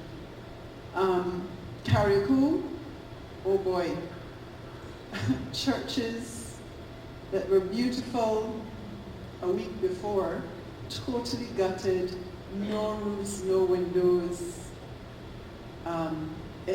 The museum, not a museum, just a heap. But it was important to identify the projects quickly, get the project written. It doesn't have to be 25 pages. What it has to be is succinct, develop the point, get the quote, get it in. Because the district's disaster committee turns around these requests virtually within minutes, if anything. So the important message here is we're coming up to the hurricane season. Start thinking that your country will be hit so that you're not taken by surprise, and as David talked about, the dazed expressions that we experienced when we went, you would have your thoughts already processed. And then you can act very quickly when things happen. Thank you, PDG Sonia. And so that's a good segue where she started there. I want to hand to PDG Milton. So the preparation, we have a very simple form developed nowadays for application for grants. Very simple. But remember, grants are not just there to be given. They're not free. You have to apply for something that makes sense and that is achievable and that we can see an end result and that it does what it's supposed to do, have that impact and help a lot of people. So I just want, the disaster, I'm speaking strictly disaster here. This has nothing to do with global grants. This is disaster grants, specific. And So I just wanted PDG Milton to give a short idea of what we are looking for, these types of things. So don't just tell us you need lumber, but the estimate might be X number of feet of lumber, if you understand, not just lumber, or just not nails, but how many pounds in it, type of thing. So PDG Milton is well qualified in that area to give you an idea of what to look for. Thank you, PDG Davis. So as David was saying, when you are ultimately with any grant that you wish really, you have to be very specific. Now, one understands when you have storms and hurricanes and stuff, it's a confusing time and so on. People want things instantly, etc., etc. But remember that you are looking for grants committees, RI, etc., to be able to really judge a project on its merits. So we have, let's say, a roof blows off, just to take a simple thing like that. You had galvanized on before, you may have the structure of the roof, so the trusses, the wood trusses, etc., have been destroyed. You need preferably a builder, and a builder of some consequence. You just don't want anyone that says, I'll come and knock up a few pieces of wood for you and charge you know that very well. You also create a relationship if your suppliers, for instance, people who would have nails and people who would have galvanized and people who will have paint and so on and so forth. You also have to create that relation and get quotations, not just one. You should try and get as many quotations as you can. Now I understand within circumstances, businesses may not be flourishing as they have, but you try and be able to present and say, at least when I have two, this is one, this is the other, okay? That then gives us the way, and this is for anything, not just for roofs, but in terms of repairs. Also understanding that we have to judge each project on its merit. And what, because quite often in things like this, you may get 10 different requests. There's a finite amount that we can give. And so it is, and I want to also, say we've had Grenada and Dominica speak. I believe when Grenada had your hurricane, you hadn't had one for 50 years, right? Something. It is very important, and as leaders, you need to understand this, that we are in global warming, the seas are getting warmer, hurricanes are predicted to get worse and worse. Barbados had, when did we have our hurricane, 2021. We haven't had one for 60 years, okay? It is going to become more and more prevalent with global warming. And as leaders, we have to be aware within our specific countries on what is available, who to go to, what connections you have with the authorities in order to mobilize. Now, as we've talked about 24 hours, 48 hours sometimes, it can be more. There are some countries that may be cut off for days because of their topography. Okay? So we have to be very aware of how this works. How can we get the help? Who are the people to contact when we can contact as quickly as possible, right? And that's for all. I know perhaps in the ABC Islands, you may not get many hurricanes, but I believe it was a few years ago that one went very close down to Basque or so on, Aruba and so on and so forth. So no one is outside of this, okay? So ultimately, when you're doing your as I said, you have your quotations, you make sure in the same way you would do a district grant, sure you follow those rules. That's good a template as you have, right? You have to have reputable quotations, etc., okay? That we can say yes. And we're the last thing, we'll be very quick at making sure that we get around the committee, that we get approval, and off we go. with the grants. So I think that's about it. Thank you. Thank you very much. Guys, a disaster is not just a hurricane. We talked about hurricane a lot. There are floods. There are members of our district that, as Milton just said, don't have hurricanes, but floods. South America, Trinidad, enough rain that wash away things, right? So be proactive. People of action, act immediately. Don't be shy. We have the ability to get things to work.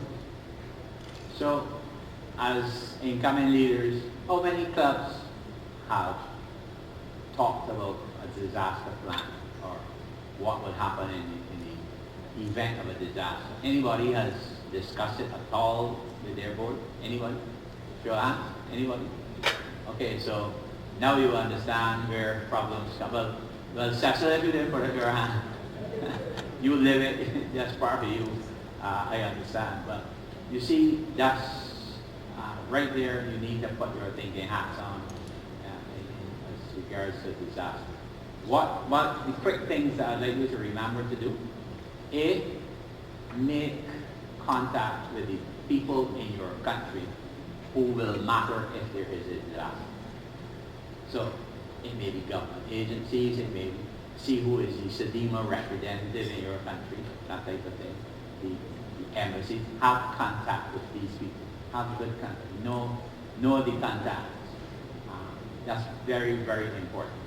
And we cannot tell you what to do in preparation because as Samia said, it may not be a hurricane you're preparing for. You can't prepare for flood because these things come on you overnight. But the point is, who do you contact when there is a problem in your country? And I'm sure a lot of you at this stage probably don't have those numbers.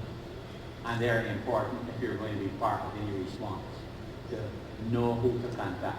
And most governments have some sort of disaster committee. See if you can get yourself involved, because one of the great things from a Rotary standpoint that we have in the region is that most governments give duty-free access to anything coming in through Rotary. And this is very important, very, very important. So, Milton talked about like galvanized and so on. When these high-ticket items are coming in and they're not duty-free, that's a completely different story. So, if your country does not now have that in place with Rotary, now is the time for you as leaders to get that sorted out with you and your government. That's between Rotary in your country. For some countries it might be one club only that operates, so you have to get it sorted out so that when disaster strikes, you're not then trying to get that done. So we know in many countries already that we can send certain things because we know it's happening. But in others, we have to be very careful. PDG, as time runs out, Portsmouth had a question or a comment. I didn't see the hand, sorry. You got to raise your hand high or stand up. Well, yeah, go. The mic is behind you. The mic is behind you. Hello, so I'm Marianne, and after Maria, we really didn't want anything to prepare, so we ordered luminaires with on solar lights that people could use and with chargers. We still have them, but dry rot, really, the solar panel is usable and the charger still works, but the plastic doesn't anymore. So we prepared also that things don't last in the Caribbean. The moisture and the heat is attacked. So definitely ask the country what they need. Yeah, ask the country. Yeah, after Maria, we know what we needed. Light and chargers directly after. So we wanted to be prepared directly after a hurricane and have that in house already. Okay, thanks. So I want a commitment then from, if you as leaders now, I want a commitment that you're at least going to go to your board, your next board meeting, and commit to making some type of disaster plan. Don't think that you may not be the one. Don't think your country may not be the one. So have some sort of plan and all the contact numbers that are needed within country, especially when disaster strikes. Who will we contact so that we can be a part of the response? Okay, that's a commitment. Now let me see if you get any hands for this one. Is there a commitment to at least carry it to your board? I see, oh, I thought my president wasn't going to raise his hand. If not, put him on his spot. No, but that's a lot, that's great. So that's what we want. And kindness, you know? So thank you very much. And we have 7 seconds, and we're going to be all clear before Daniel stands up next to me. So thank you very much. Thank you, Daniel.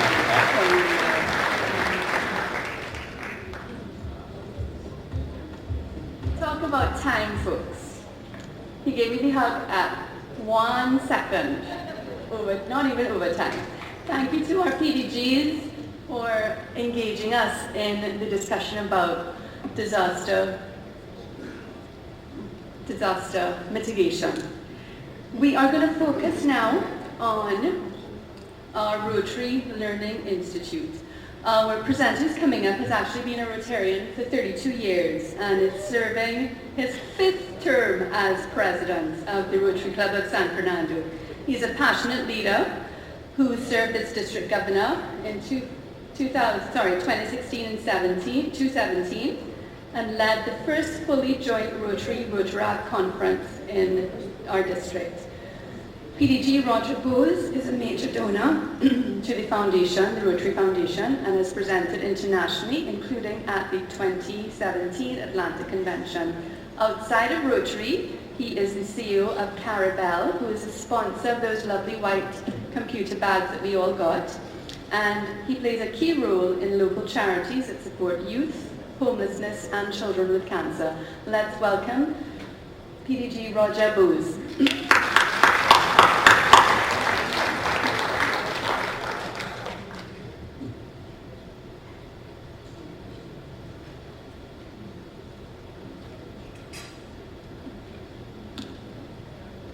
Thank you very much. Good morning, everybody. So, first order of business is my incoming club president and secretary here. Yay! Okay, good.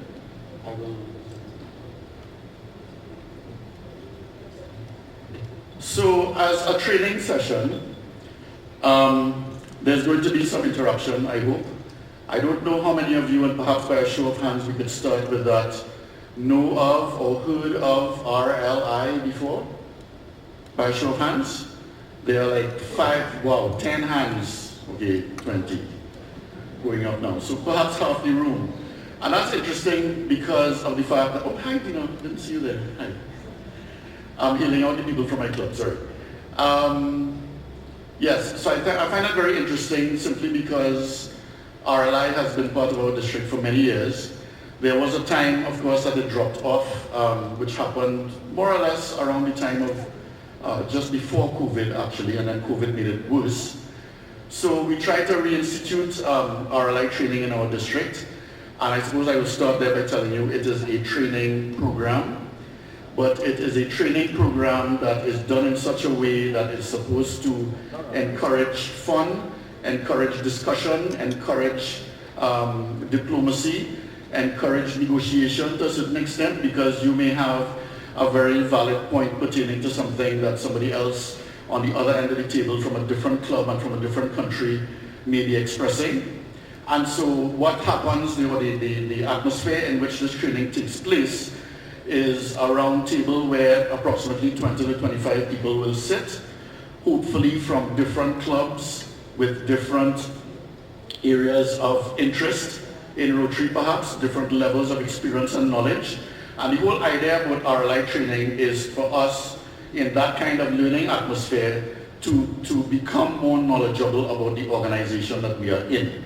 And I don't try to judge with respect to that, but I do have a lot of experience with meeting people who are in Rotary for a very long time, and it's quite amazing how little they know about our organization.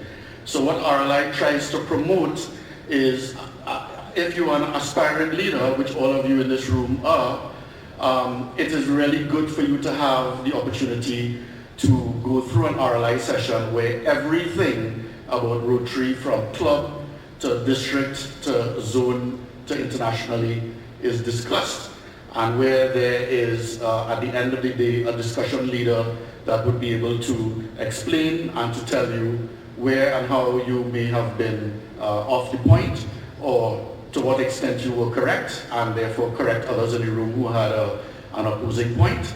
And it really, because of that interaction that I'm describing, the learning experience becomes even more so, or even better, I should say, as a result.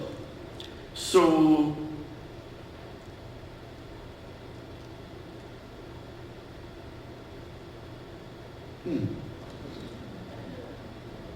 thank you. Okay. So what is RLI? This is a training room, under different circumstances of a presentation. For example, people always say, I don't have time to read the slide. Well, this is a training program. You have time to read the slide, so please read the slide. So RLI seeks to provide quality education in Rotary knowledge and leadership skills to Rotarians interested in develop their Rotary participation. I find that opening line very, very forceful, as a matter of fact, because there are many of us, and I don't want to go off on a tangent too much, but there are many of us who are Rotarians, but are not necessarily that interested in developing their Rotary participation. You may know some people like this. So this to me is a directive to you with respect to maybe an eye-opening point as well to you in terms of my being a part of Rotary, my taking on the responsibility of being secretary, president, or another position in future, that developing my Rotary participation is a very, very important part of that. So the educational opportunities these educational opportunities will teach skills that will benefit the members in their lives and in their volunteer service. Remembering as well, of course, that a large part of what we are in Rotary for surrounds voluntary service. So, my clicker is giving me a little issue, guys. Okay, got it. Thanks. Additionally, what RLI is the overriding goal, rather, of the course is to create enthusiasm for Rotary. And again, I will digress for a second just to say that many of us come from clubs that are woefully going through the motions when it comes to meetings. And sometimes, some of you experience that, some of you don't, I know. But I think a lack of enthusiasm is part of the problem. And a lack of enthusiasm may come from a lack of knowledge. In fact, very often it may come from a lack of knowledge, because if you knew and understood and experienced and wanted to learn more about what we do around the world, you would probably be more enthusiastic, and that might change the nature of your meetings and the nature of your own participation in your club and what your club does. So, by opening up to the world of Rotary outside of your own clubs, another huge learning experience, and showing the great potential of Rotary service for the benefit of the world. The part about opening up outside of your own club is also another, for me, for example, it was a huge step in my Rotary learning, in my Rotary life, my Rotary experience. When I first left my own club and went to visit another club, that one act opened my eyes significantly to the fact that things are done differently, some things are perceived differently. In fact, there are some things that some clubs think are hard and fast facts, and you know for sure that they are not. So part of RLI is to try and alleviate that issue in future by making us all learned people in the organization that we are in, and therefore make us that we claim to be like-minded in what we wanted to do in Rotary, make us truly like-minded because we are all on the same page from a knowledge perspective. The RLI philosophy: having leadership skills does not alone assure good Rotary leadership. An effective Rotary leader must also have Rotary knowledge, perspective about what Rotary has been, where it is now going, and a vision of what Rotary can be. I have a feeling that most people in the room would probably agree with that.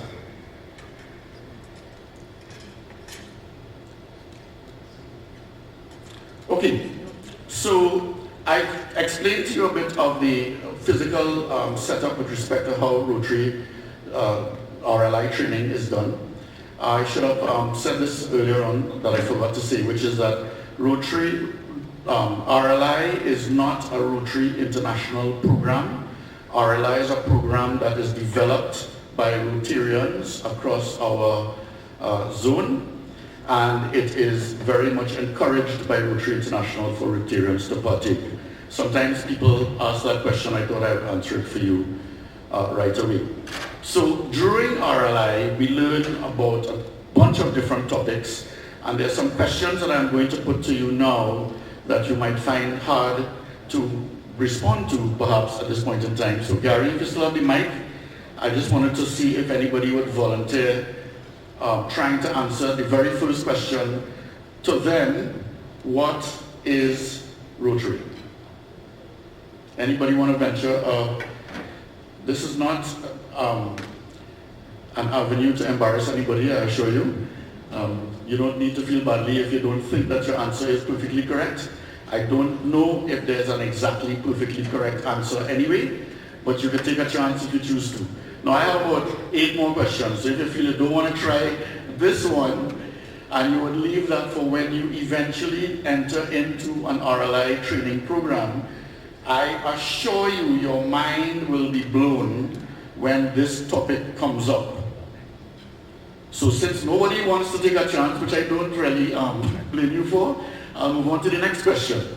Who belongs to Rotary? Somebody want to take a crack at that one? This is PELS, you know, we're not in conference yet. Conference is when you sit down quietly and just look and listen. PELS is when you participate and you ask questions and you give me your wonderful facial expressions that I'm reading so much off of. Charles, hold on a second. Lady in the back, por favor. Yes, you. Please put the mic closer to your mouth. I'll start with the first and then go down to the Oh, second. sure. So what is Rotary? Rotary is a service organization where people, like-minded people, would like to volunteer their time, their service, and their talents.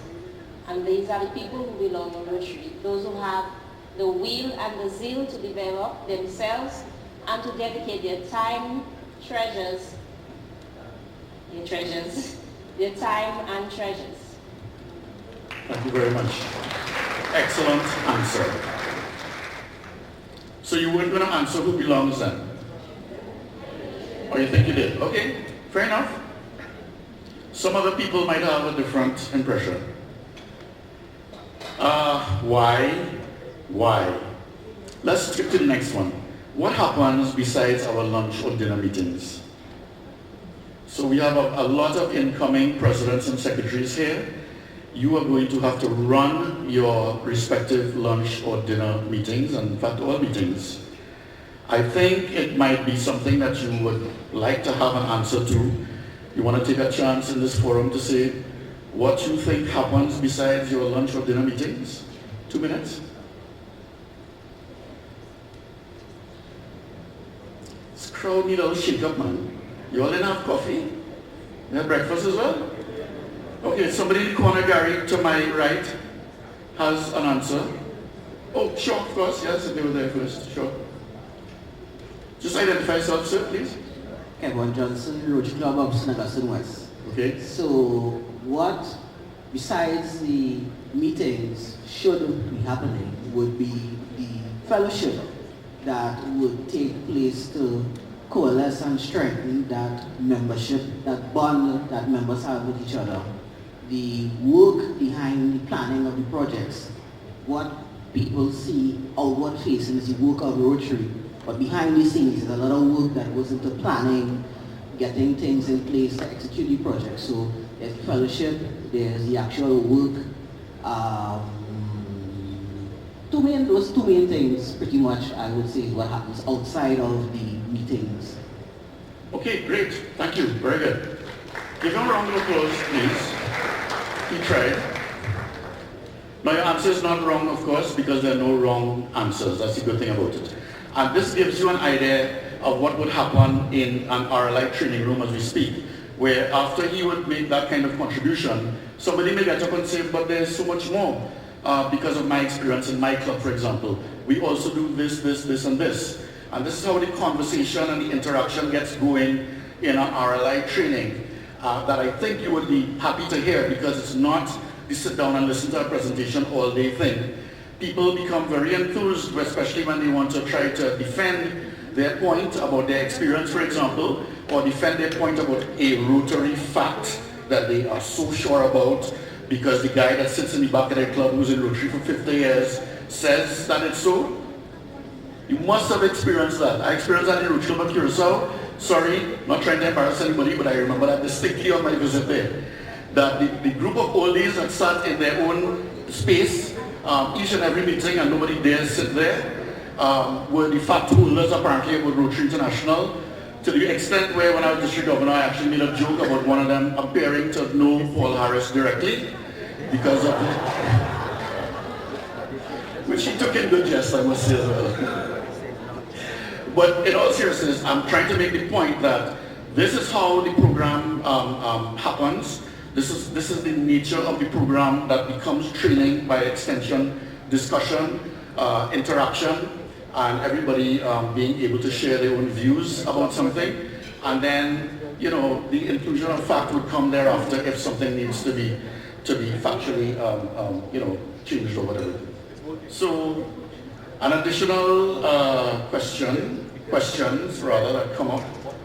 Why do we have the Rotary Foundation? I'm also going to give anybody 1 minute to try and answer this. This might have been one of the easier questions, actually. So,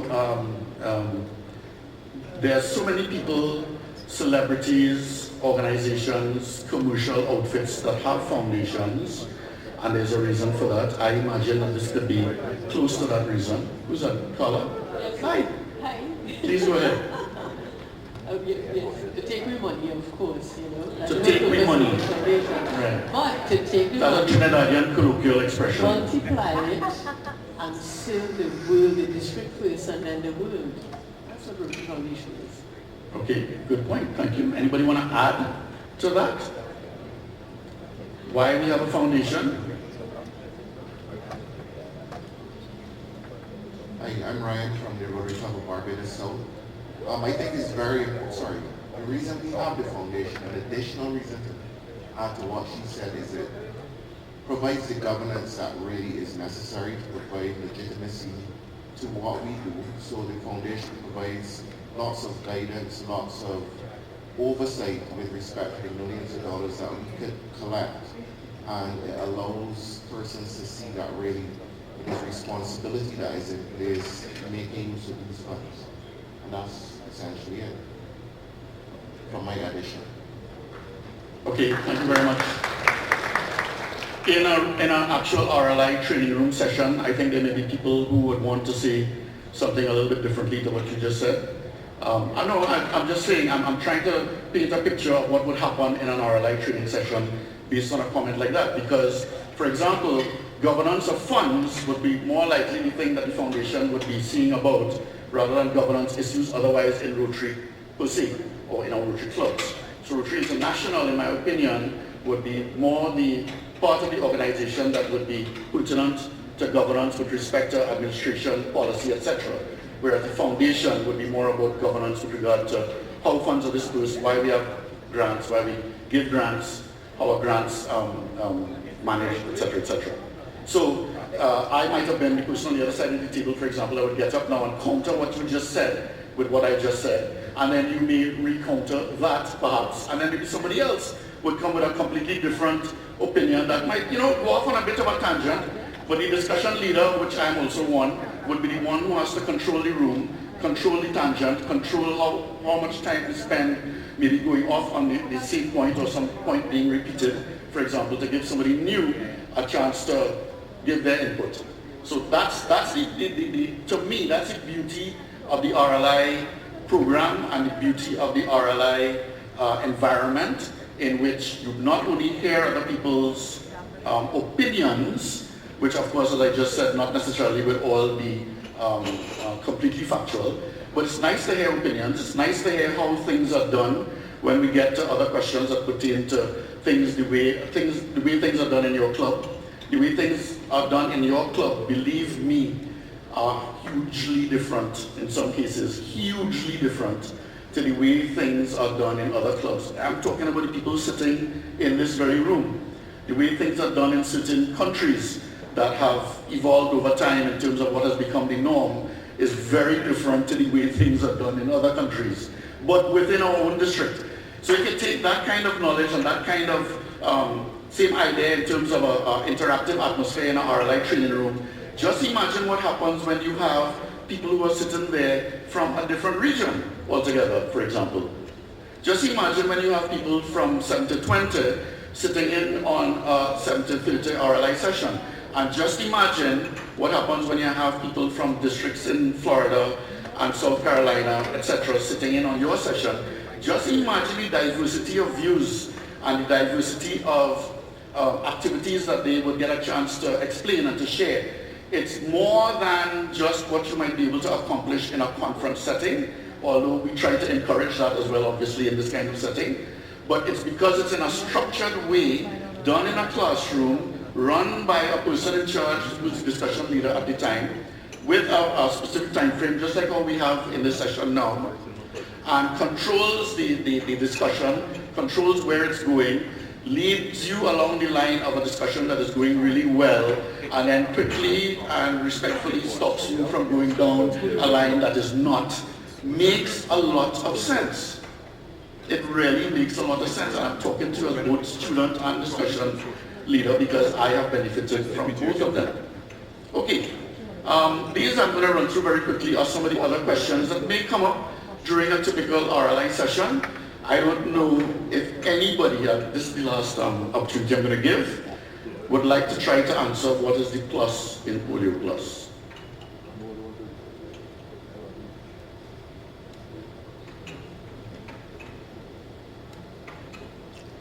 Oh, okay, nobody.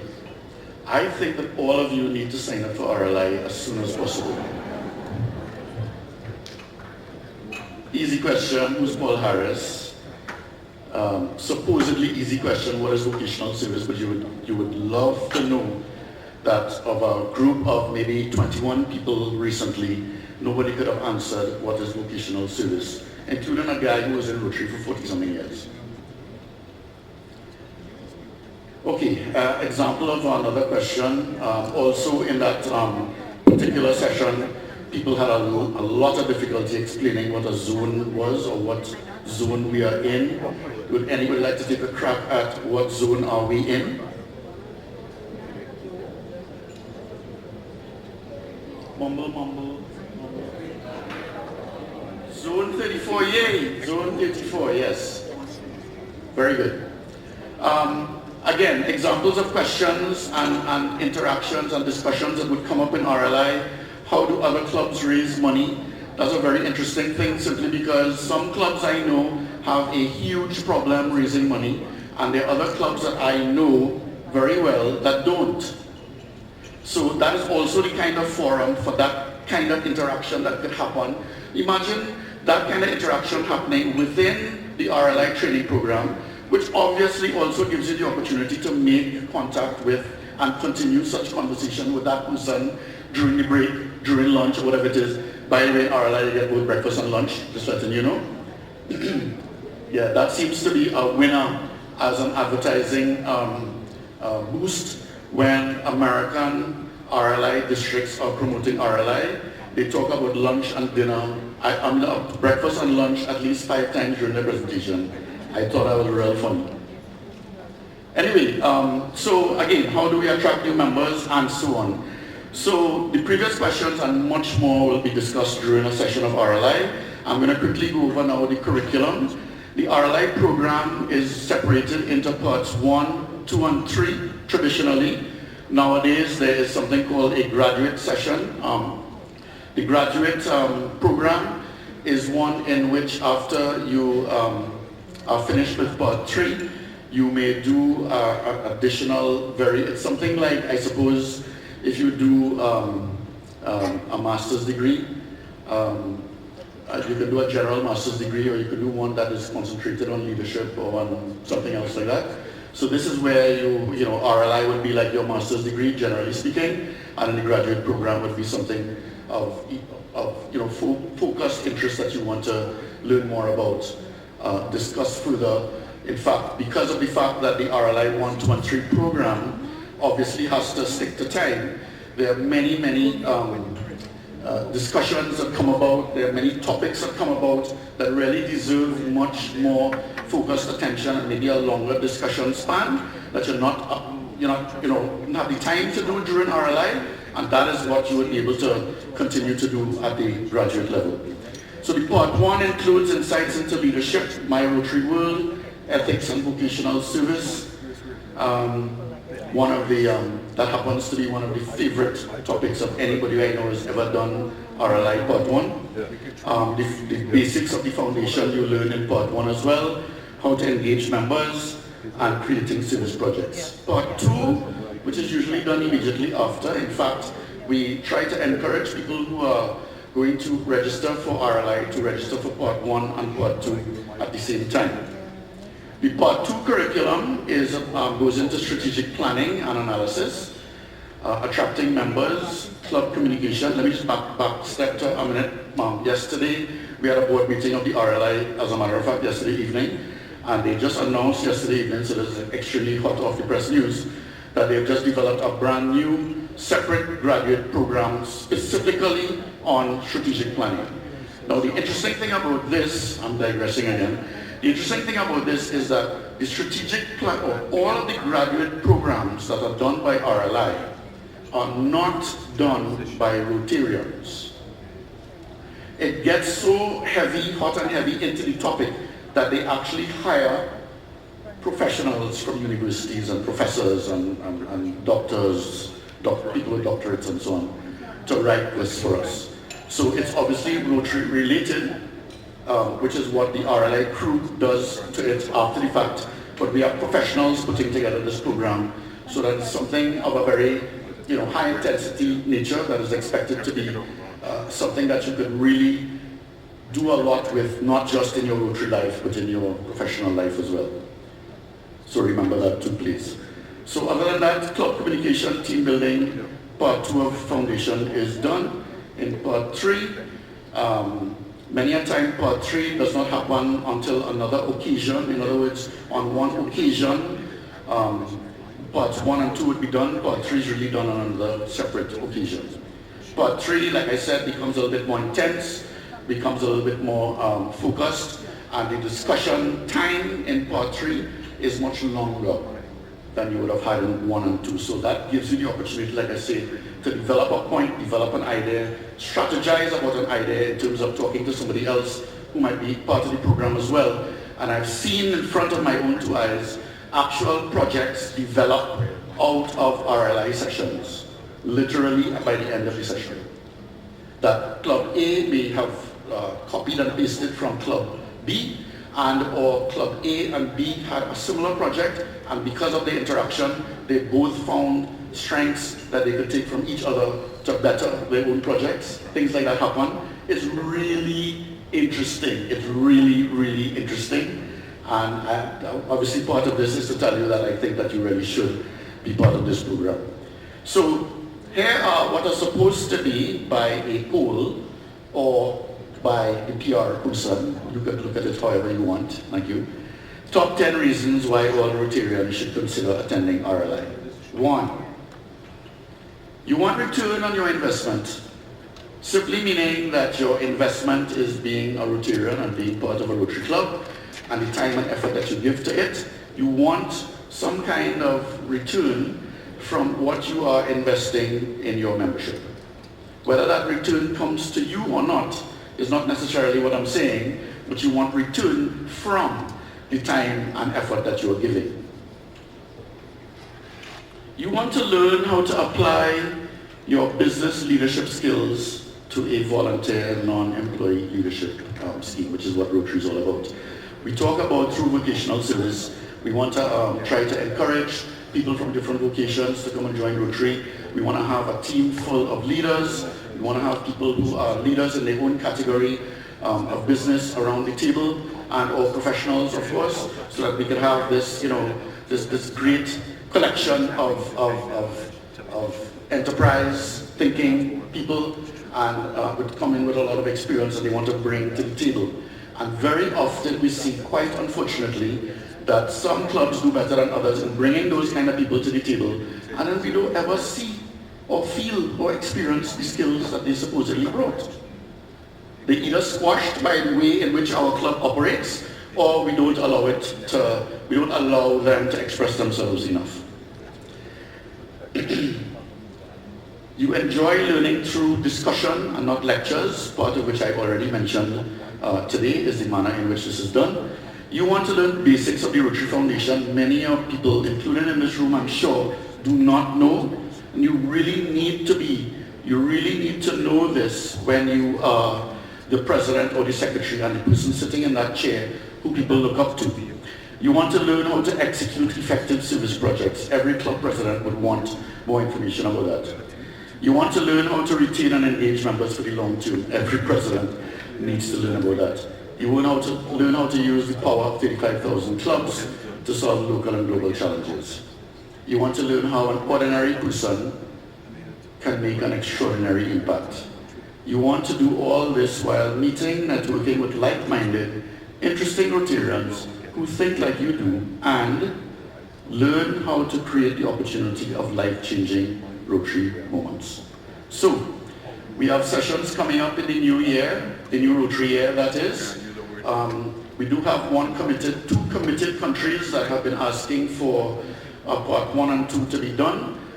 We did a part 1 and 2 in Aruba recently, which was a kickoff of RLI in our district once again. And it was very successful, I have to say. And so they are asking for a part 3 to be done as soon as possible. So this is a photo of the last group that all graduated with parts 1 and 2 of RLI in District Center 30 after an 8-year hiatus. So I'm very happy to be part of that. I'm very happy to be the RLI director for our district. And feel free to come and talk to me about this and your club's interests and intentions, hopefully going forward. Thank you very much.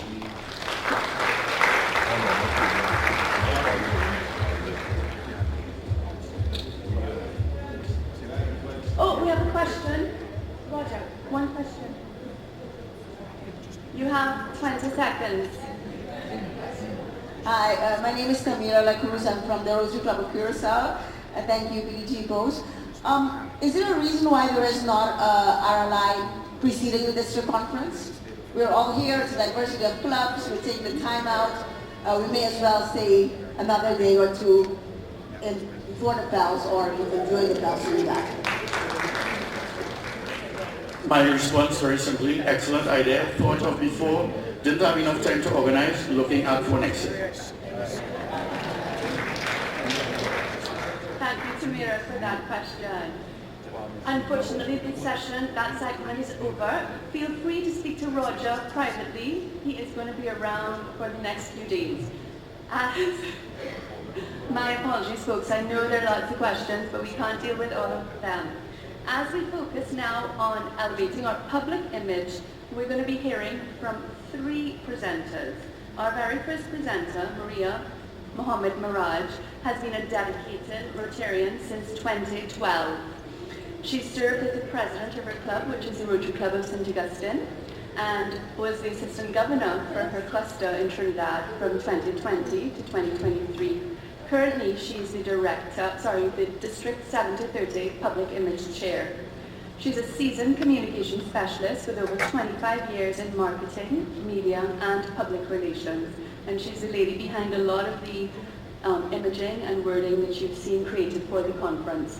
Maria has led impactful campaigns across many sectors, and she holds postgraduate qualifications and is pursuing her MPhil at UE. Her work is rooted deeply in strategic communication for development and service.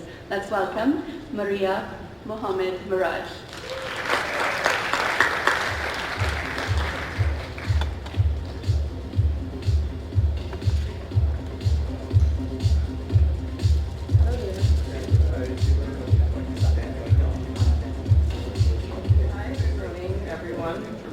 the, I don't know if it's a positive or negative task of coming just before lunch, so I promise you in my own way, I will try and be very brief.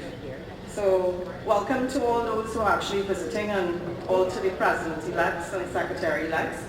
As you prepare to lead your clubs for the next Rotary year, you know you're more than just administrators. We all are here to tell Rotary's story, and you are also, how to put it, you tell your story depending on the impact of your community. It's not just about what function you have and all of that. And public image is a responsibility of all Rotarians.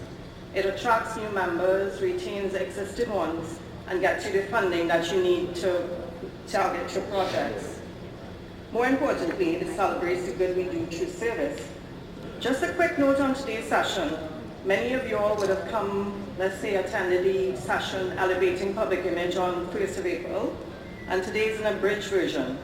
So we are lucky to have media practitioner here today, Mr. Robert Dumas, and also Sean Paddy, who is supposed to be here, but he escaped to the back of the room. He's the Assistant Rotary Public Image Coordinator for Rotary Zones 34. And before I go on, I would like to call Tanya Weston, District Learning Facilitator, to introduce our guest speaker. Thank you.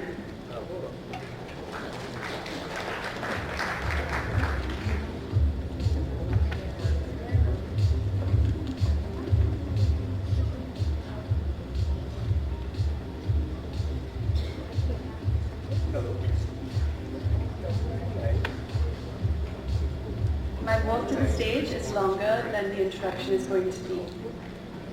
Robert Dumas is a media personality throughout the Caribbean and wider, a former TV anchor and producer with over 20 years in the field. He is the chairperson of our Trinidad and Tobago Cancer Society. Let's give him a hearty round of applause.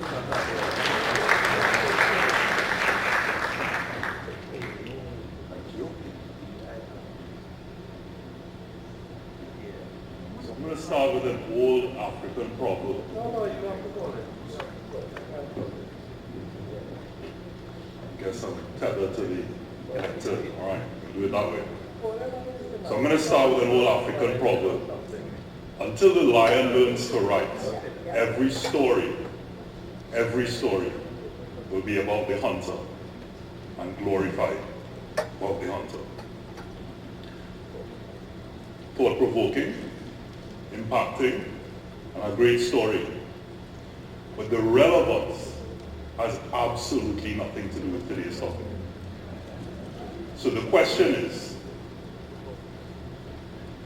are we relevant? Are we relevant? Because what got you here will not get you there. Today is a bit of truth. Today is some hard truth. I'll start by being transparent about the media. In its present format, it faces its own crisis. We are simply fighting for survival. TV, print, everything that we know today, and I mentioned in its current format, may not exist maybe a year from now or 2 years from now. I'll give you a brief story. About 10 years ago, I had the distinct pleasure of working at the United Nations in New York. At that time, it was a hard fight to get in the United Nations. And I worked with some liaison officers, and they were earning about 6 figures, which is good money in New York to be able to live. And the liaison officers today are now replaced, as we see it in this room, as being translated for those of our eyes. Thank you. Good stuff. That's it, yeah.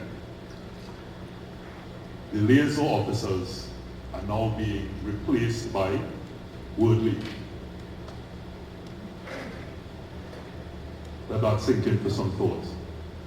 So Rotary has been around for 119 years. And that's indeed incredible. But longevity does not equal legacy. Here are some wake-up facts. less than 5% of your total membership is under 40 years old. In the US, the country where Rotary was born, over 100,000 members have been lost in the last 20 years. Great Britain and Ireland created 26 clubs between 2021 and 2023, and that reduced the average age of Rotarians in GB&I from 79 to 73 years old. It's not a large gap, 79 to 73. So, what needs to change? What simply must change? There are two choices. You can either evolve or you can die. Now, to die is a choice. It is indeed. You can choose to die. But if you don't make a choice, guess what? The choice will be made for you. Remember these once powerhouses on the left?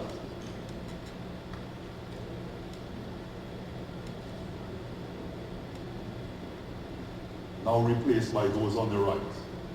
And those on the right, if you're reading the news, are also in some issues of their own. Maybe if they don't evolve, they will too die.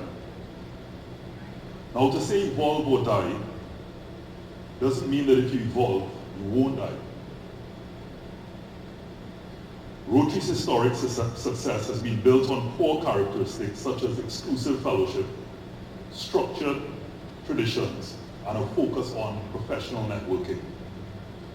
Now the pillars that created your success now threaten to sabotage your future. Remember I said it? What got you here won't necessarily get you there. So how do these pillars impact how Rotary is perceived and received today by the next generation who the baton is passed to? Well, honestly, how are we perceived? Old. To my French friends, forgive my pronunciation, nous sommes vieux, which translates we are old. I asked around, the ways are old and viewed as something 3 persons said to me, your grandparents do. Heck, I just turned 50 and guess what? Just joined the Rotary. So are we prepared to be adaptable? Inclusive membership models and meeting structures, investment in greater visibility for youth structured programs, shift the narrative to local and immediate impact stories. There is a way out. It's not all doom and gloom. The stories we love best live in us forever. What the media demands are more relevant stories. Stories powerful enough to cut through the noise. A beginning, a middle, and an end. Media globally focuses on news and current affairs. So not just Trinidad and Tobago, globally that is the focus. News and current affairs. So if you don't connect the dots to why the nation or community should give a toss, apologies, then that press release would be a sent and received item. Rotary's doing this, Rotary's doing that. What do you mean? Why the media is not interested? Have we connected the dots? Is the story impacted? Does the nation, does the individual give a toss? I was explaining to one goodly gentleman this morning who was telling me about his son in a sport. And I said to him, I always remember when I was a sports anchor in this country, parents would come to me, why are you not covering this sport? And I would say to them, did your son or daughter just sign up for that sport? Is your school now into this sport? And they would chuckle. You know why they chuckle? Because prior to that, we didn't give a crap. But now that they have a vested interest, it was home, it made a difference to them. All of a sudden, it was the best thing since sliced bread. And that's what we're coming back to. Are we connecting the dots? Do we have a beginning? Do we have a middle? And an end? is a story connecting to the community, to the nation, that they want to hear about it. Because we can sit here in this room, everyone is district governors, and go back to our various Rotaries and say, we're doing this, we're putting this money.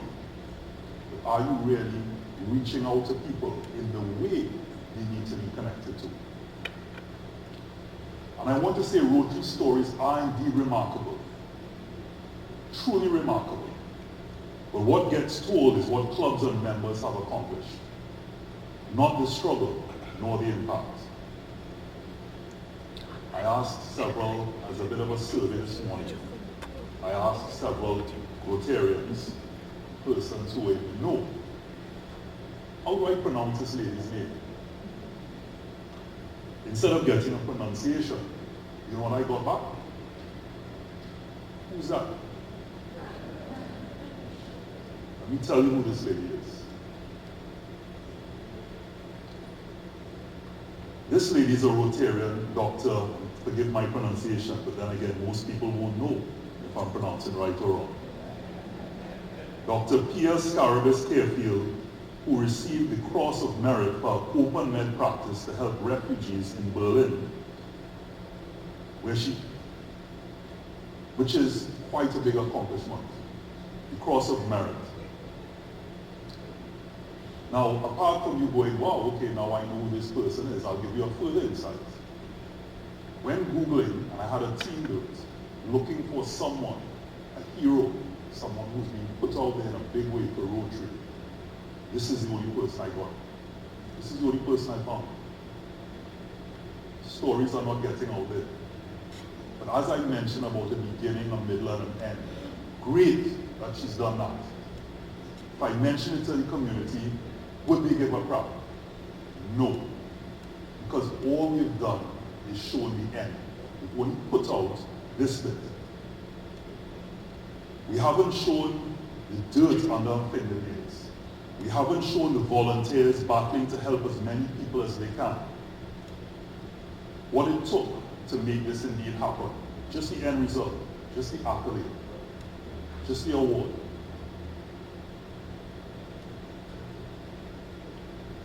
Let's bring it home locally. Most people may know about this one, Rotary West, cleanup of Maraval River, plastic. Trinidad and Tobago is the 5th largest per capita contributor to plastic pollution. Great. Not the fact that we're the 5th largest contributor, but great that Rotary and UNDP participated to clean up this river.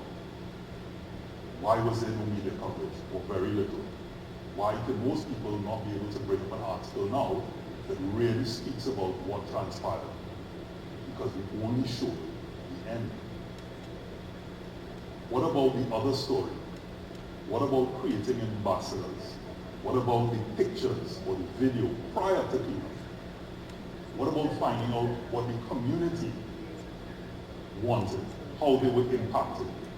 Mosquito-borne viruses, the optics, the smell, probably the evaluation of their homes, children not being able to play, all of these other areas until we build the story, bring people along with you, so that when you now hear what the problem is, because remember the problem is the problem. When you hear what the problem is, and Rotary comes in, and UNDP comes in, and cleans it up, you know what you now have? Ambassadors. You now have persons not only wanting to join the Rotary, but persons who are speaking without even like Apple and Samsung. Now they've reached the point where they don't really need to advertise, because we have our own wars. Whose phone is better, who's this, and all the other bits of equipment. It's another level of marketing where, I just digress a bit, with Samsung and Apple, to show that it's more than just the product in itself now. It's because you made a choice. You have to defend that choice. And you want to know that the choice that you made means it's the best. But you become ambassadors. So let's come back to the Maraval River. Persons will be now saying in the community, this is because of Rotary. Not that it's cleaned up. Because they know it's cleaned up now. But do they know who to really attribute it to? If we were there from the start, to being there and to understand what was required. Beginning, middle, and end. So not just the fight. It's all about, yes, the finish line. So the phraseology really is the fight and not just the finish line.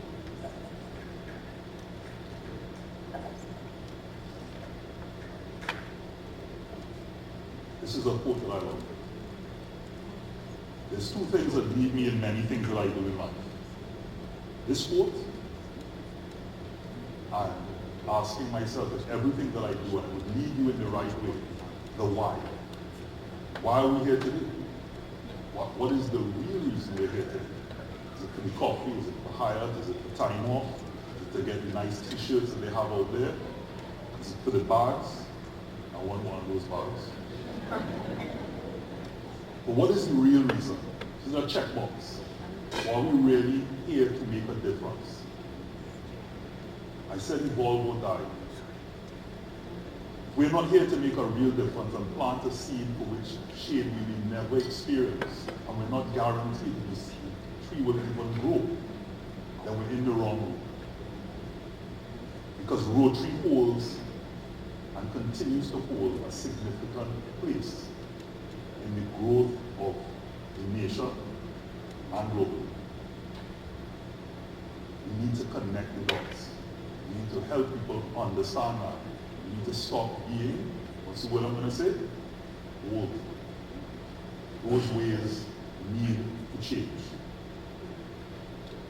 If it doesn't connect to the nation or community, they simply don't care. And if they don't care, the media won't cover it. The media, as I mentioned, is in its own state of survival and depends on eyeballs. When someone's watching your station, the advertisers are aware of it because they are citizens as well. They advertise. When the surveys come out, the majority, that's where advertisers go. So the stories must be impacted coming back to it to get the news to cover it. And I'm coming back to the fact that the stories are impacted. They're remarkable. They're just not telling them in the right way. I would like to read it out. People won't remember what you said or did. They simply will remember how you made them feel. I put it simply there. Apologies, Mark. Because it is that simple. Usain Bolt ran 9.53, world's fastest now. Most people may not remember the stats. Persons who were there, who were fortunate to be there, glad I was one, will remember how you felt. What was the environment? What was that sixth sense? Being in an environment. Remember that. The why, and people remember how you made them feel once you've left those. So what is the Rotary story going to be?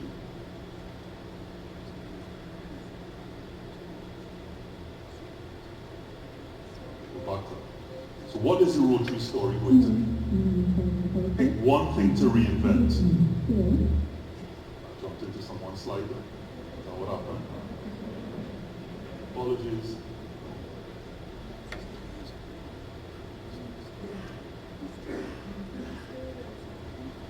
Sorry, I remember.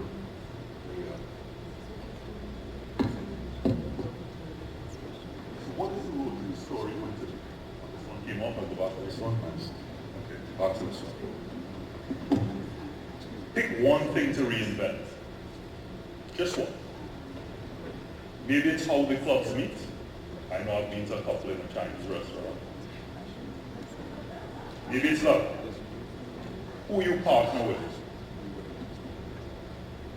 Or how you share the messy, frustrating stories of the work we do. Just one thing. And let that be the focus. Let that be your why for now. Start small, start big. Just one. Not perfect. What I'm asking is just to be plugged in and real. Be authentic. Be committed to that thing. There's another saying I'd like to close with. When the pain of the current reality becomes greater than the fear of change, that's when we change. So my one reason, I would say, why am I here? To say to you that change is already here. We're not planning for something. The change is already here and happening. Our next steps to evolve don't have to be painful, because change is not necessarily painful. It is the resistance that is. Let's connect the dots so the world hears and simply feels the stories, the remarkable stories of the Rotary. Thank you.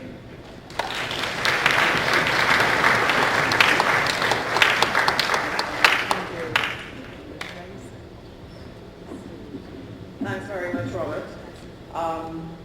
So let's just go to any questions that anybody will have for Robert. Anybody in the room?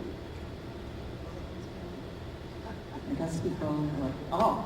Kevin, President-elect Kevin, and you'll be happy to know that President-elect Kevin. Great. Thank you for that.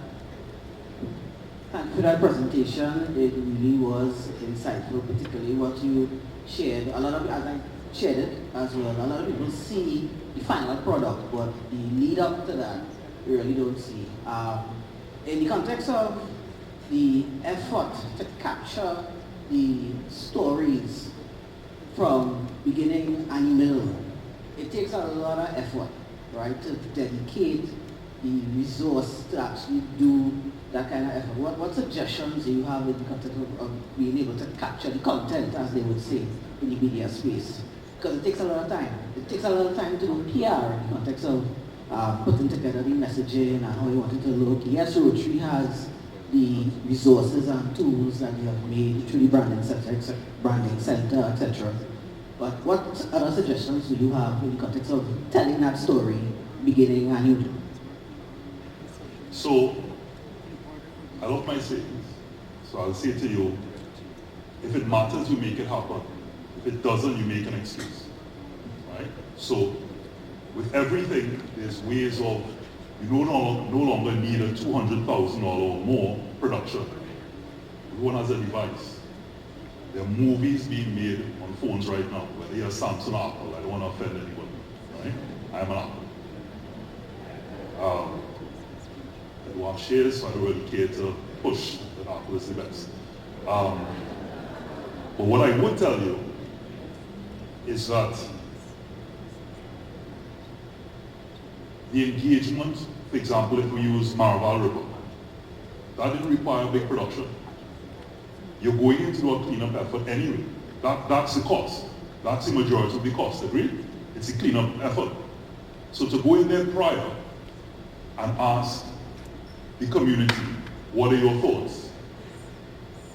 How do you feel about this? While the cleanup is taking place, because that cleanup didn't take place in an hour, it took place over a period of time. While that is happening, even if you engage some of the persons in that community to assist, that's where the stories are. So even in the beginning, the middle, and the end, I'm saying to you, parts of that was, if I'm not mistaken, being filmed. That cleanup process. I'm saying that what comes out is the finish line. What is presented is by Dr. Carefield. I know persons probably who Googled her still can't give me the pronunciation of her name, but we're going with Dr. Scarabus Carefield.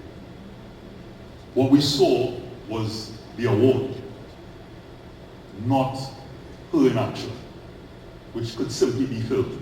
So the story that gets put out without much expense is just simply to give a story, not the result. Draw me in, get me to know what is happening. How do we, in the press releases that are sent out, because I think Maria and I, we spoke about initiatives that have happened even in Trinidad and Tobago. And what we do is, we speak about grants that have been given. But if you're not showing me, you're not connecting the dots to show me that this is preventing crime, or eradicating poverty, or helping in a food shortage, I don't care. I don't care who the new president is. I don't care who the district governors are. And I'm going to say I mean, I want tea and lunch. Not me personally. I'm saying that in the media is there for its own survivability and understanding of the need for persons to watch. We have the elections happening now. I'm sorry, just to go on, just to give you one more point, because I know you're watching the time, I'm probably way over time. The time well spent, I mean, I would say. We're in silly season, and for my friends from abroad, elections. And part of the elections, as we see now, as we're getting closer to April 28th, your campaigns, how many of you in the room have really heard and understood a manifesto? Put up your hand. Because it's all about who did what over the last few years, and on the campaign trail, what you're getting. Stamp duty, first-time homeowners, who getting 50,000 USD for small and medium businesses. Water rates, all of a sudden petrol might have a buyer. All of these different things are happening as we go along now. Why? Because the tactics are, what is in it for you? Not country. How can I get your vote by saying what changes I'm making here are going to impact you? We're in selfish mode. And you're going to vote according to that. I paved my road, I paved the road in front of you, I give you a box train, I give you a free water. You get my vote.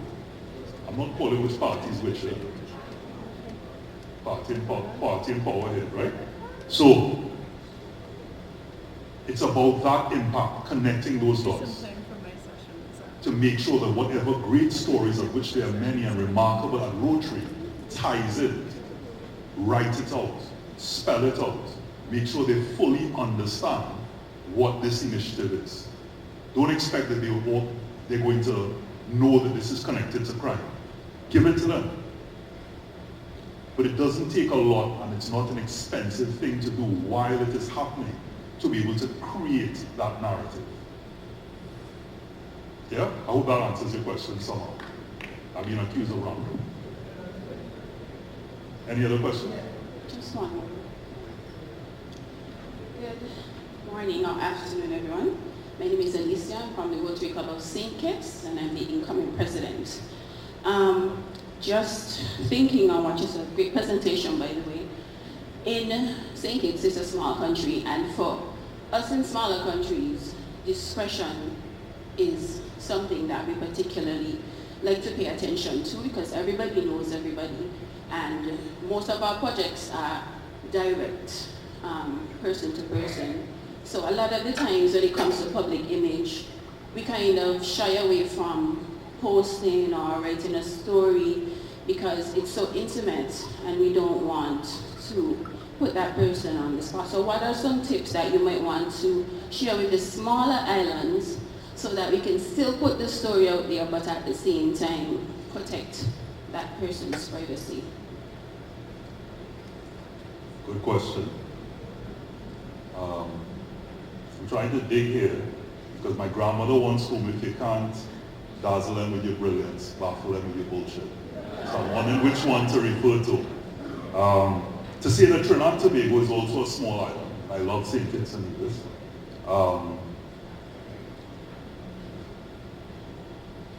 To protect one's identity, I mean, the truth will always set you free. Let's start with that. And if you're grounded in what you're doing is for a reason, not just a season, and that's the right thing to do, the focus should not really be on a source is what you're trying to protect, the source of the information. So like the crime, is that where we're coming from? I think so the source of the information. Individual. Or if they're donating. The project, yeah. Well, if they're donating to the project, they don't want to know that they have money. No. I'm confused. The club. Right.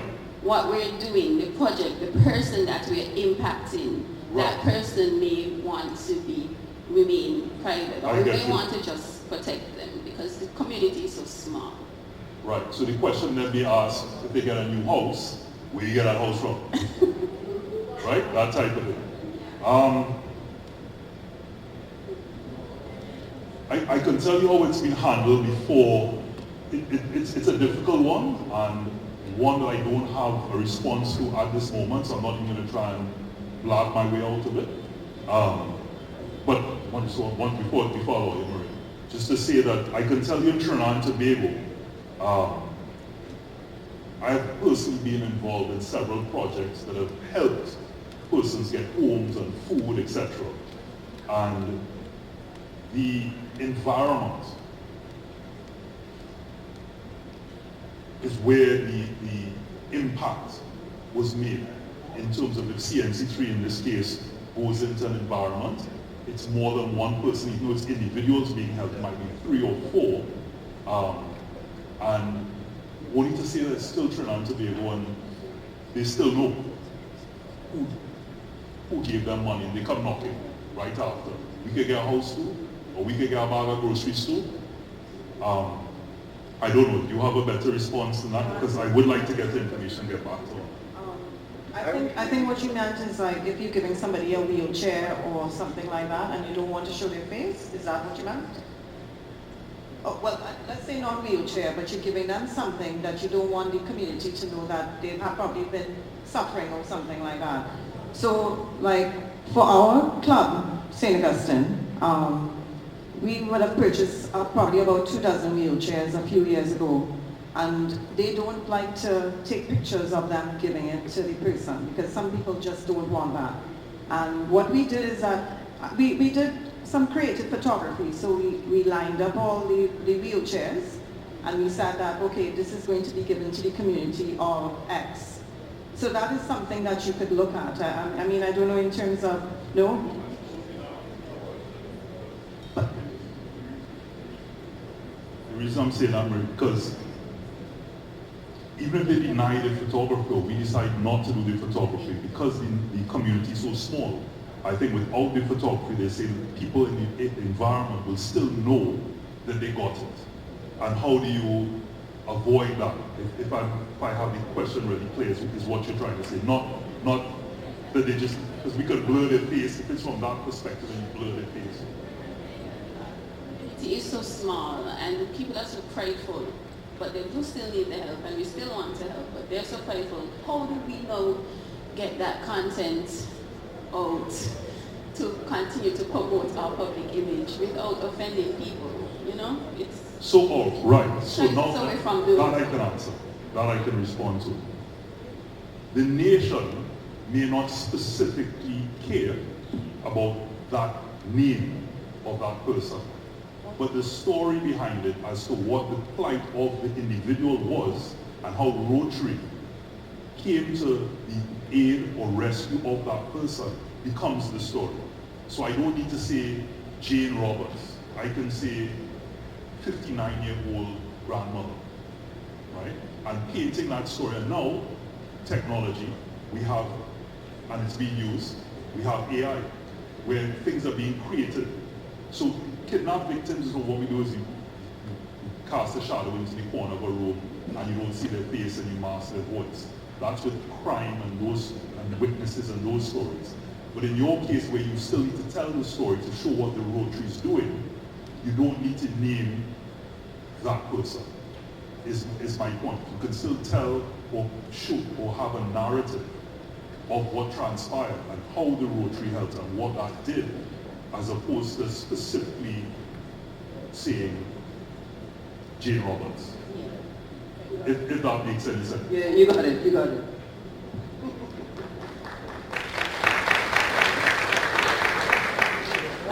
So I'm just assuming that there's no more questions for Robert. Thank you very much, Robert. As we dealt with in the first public image session on April the 1st, where we said some countries get it right. What I noticed over the last year, because of what we have done, we have asked clubs to send us their media stories. In the smaller countries, there's more, when I say the smaller territories, you said you have a small island, but you see more stories appearing in media, different media, whether it's electronic or print, on Rotary. Whereas in Trinidad and Tobago, there are 23 clubs. So we compete for that space, and as you said, if you're not relevant, so let's just say for the handing over ceremonies, you want to let everybody know that this board came in and so forth. For Trinidad and Tobago, it happens, let's say 23 clubs at Senate at the same time, whereas in St. Kitts, you have 2 clubs. So you see the difference. So we have to, I think maybe what we have to do is, this is where we as President-elect Kennedy, and when we were presidents years ago, we got together as clubs and we tried to maximize what our benefits would be. So that is something that you could look at, or as Robert said, when you're doing projects and all of that, try to tap into the relevance rather than the check signing and the handing over and all of that. If I could just reiterate something I said in my presentation. And when I say we, as a member of the media in terms of the country, those things you don't care about. What I care about is, when I became the chairman of the Trinidad and Tobago Cancer Society, I specifically made sure that a release wasn't sent out simply to say, this is my new board. What you want is, what is my impact going to be? What am I going to do that you are going to care about? They care about the master as the chairman. They care about how is he going to make a difference? Am I going to ensure that we reach some more rural communities? Are we going to increase screening? What is going to be the change that comes back down to how is it going to impact me? And if I know that, then I care. So I'm saying when you're sending out those releases, big the person up a bit more, what their background is. But again, connect the dots. Because you can have all of these things, as I started off with the African proverb, until the lion learns to write, every story will glorify the hunter. Totally relevant. Great proverb, but irrelevant. How did your position connect, and all that we're going to say about you connect to your delivery? That's what's going to be impactful. Thank you very much, Robert. So that is one aspect of public image for Rotary clubs, and I mean, I know you're now getting into it, but you're aware that we all volunteer for this, and we do it very well. So I thank you for that. So, as mentioned, that is just one aspect. So during the next Rotary year, there will be monthly training from the Rotary Zone. That is usually the 4th Tuesday of every month, yes? And so what we ask at the first public image session is for chairs, presidents-elect, secretaries-elect, to make sure that they appoint their PI chairs, because usually when these notices are sent out, even though it might be sent to other persons in the club, it's also sent to the public image chairs. So it's very important that they get those stuff. So I think the last time that we looked, it was only about 30% of all the clubs appointed their public image chairs. So if you all have any issues or anything like that, just reach out to either myself or APIC Sean, because sometimes it may mean that you put somebody else there just to make sure, because, you know, during the year, one of the awards during the year is EPIC Award, which is Excellence in Public Image Citation.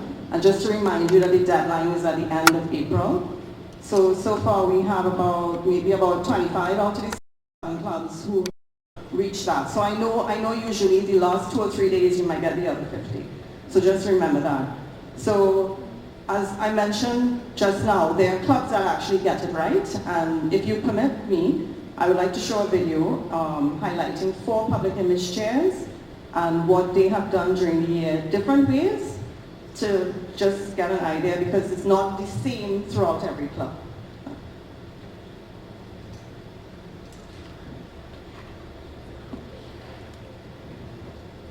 Hello, my name is Diane Colfer, and I am the public image chair of the Rotary College Center. Now, one of the biggest unexpected lessons that shaped my approach to public image this year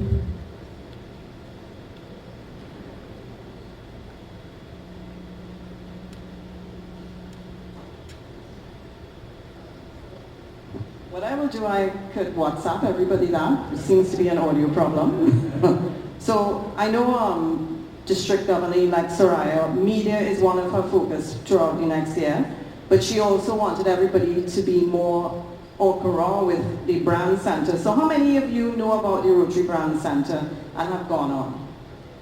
Okay, good. Well, I anticipate that the majority of you. We also wanted to do it live. And how many of you have brought your laptops or any devices here? Okay. You still want to go ahead and let them out? Or maybe what we could do, so what we did here, we have it both in English and French.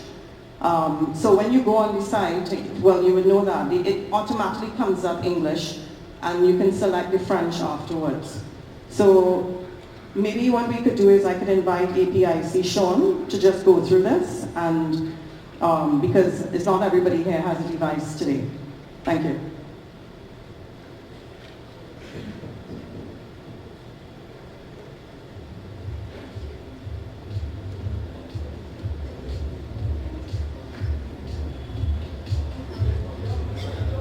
Damn, it feel good to be a gangster. All right. So I never let it be said that Sean Patty keeps you away from lunch. I'm going to literally be 30 seconds, and if anybody times me. Okay, so the Rotary Brand Center, just go there. Get your resources, get your templates, get your logos for your clubs, right? Find out about the do's and don'ts when it comes to branding.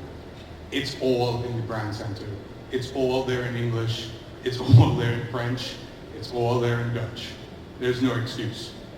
That's the simplest message I can give you. The second message I'll give you is two things actually real quick. Robert had me 100% until he said he's an Apple person. Yeah. Boom. But I want to emphasize something that Robert said. And it's about storytelling. And you're going to hear a lot about that in this upcoming Rotary year, storytelling. And one of the points Robert made is, you can't just tell the end of the story. You can't just tell the result. You can't just say happily ever after. That has no meaning unless you know what your protagonists went through, what your characters went through. We're the characters. The communities are the characters in the story. You have to tell the story. You have to give it meaning. And storytelling is going to be a big thing this year. Tools for storytelling come from the Brand Center. They also come from the zone. If you haven't looked at it as yet, go to elevaterotary.org, browse, explore. You'll see a ton of resources there that also can help your club with storytelling. Recommendations for AI resources, recommendations for toolkits that you can use to help with your branding, to help with your storytelling. Just do that. I'm done. It's lunch, I think. Just one. I would like on stage to just present Robert with a token of our appreciation.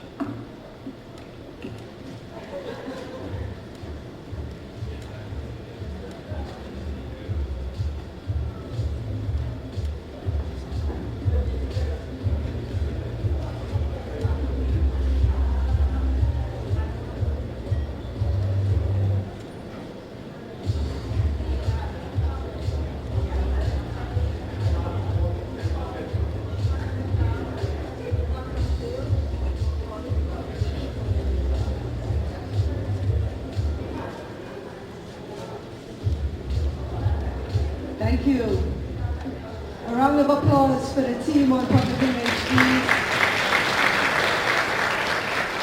Thank you so much, Robert, for giving us your time today. As we were preparing for this, Maria said to me that you were going to be brutally honest, and you did not disappoint. Am I correct? You did not disappoint. But it's what we needed to hear, and you are correct. And Sean actually spoke about the need for us to be telling our stories differently and much more effectively. And so that information that you imparted today was very, very well received. And the Good News people, the Good News team, he's perhaps the newest Rotarian in the room. Round of applause for him. So he's on our side and he's here to continue to support. So on that note, I want to just hand over a token from us in appreciation for your presentation here today. Thank you.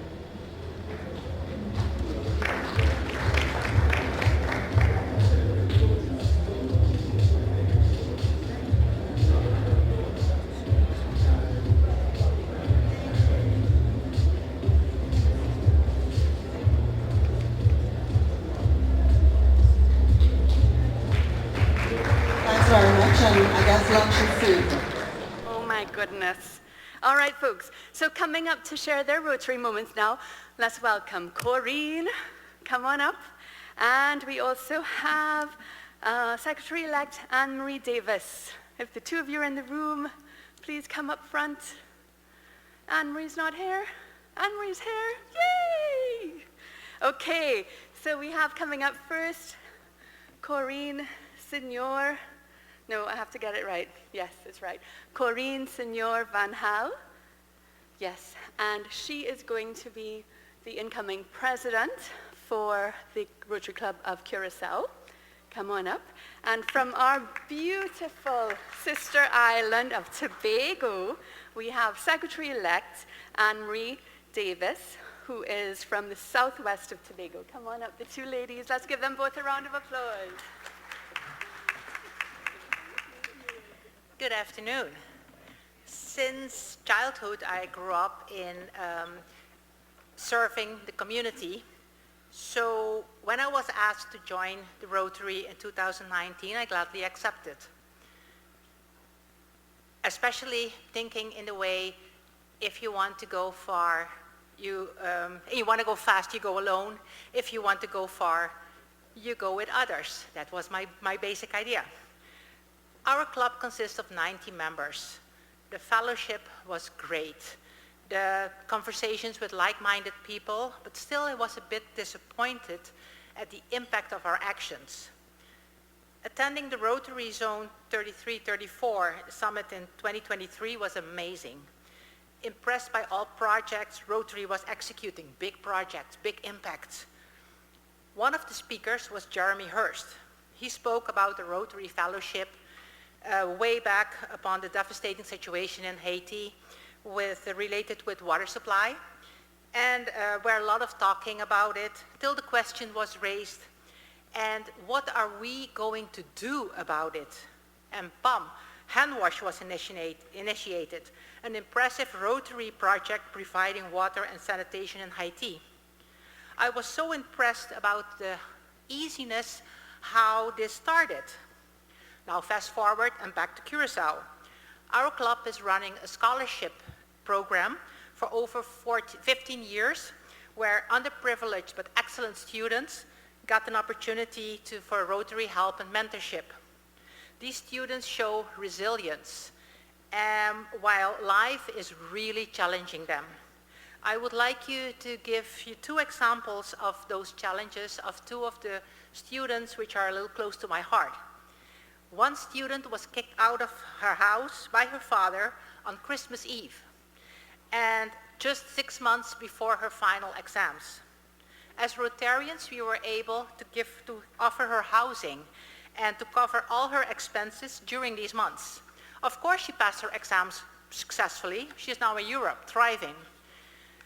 Student 2 was with foster family care when her stepmother was diagnosed with cancer.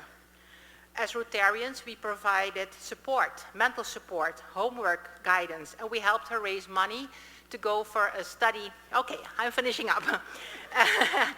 And you should see her, when she departed, she was just a bundle of joy. They were small gestures for us, but it was the big impact in the life of an individual. This made me realize the power of a Rotary community. As long as we keep finding answers to the questions, and what are we going to do about it? Thank you.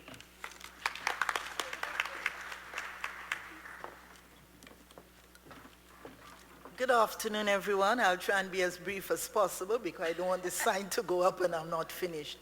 I prefer to speak from my heart. As a member of the Rotary Club of Southwest Tobago, every year we try to do a little impactful project in terms of organizing hampers for the people in our community. We do it in conjunction with the Interact Club of Southwest Tobago. And last year when we had it, something happened that really stirred and touched my soul. What happened was there was this parent there with a child.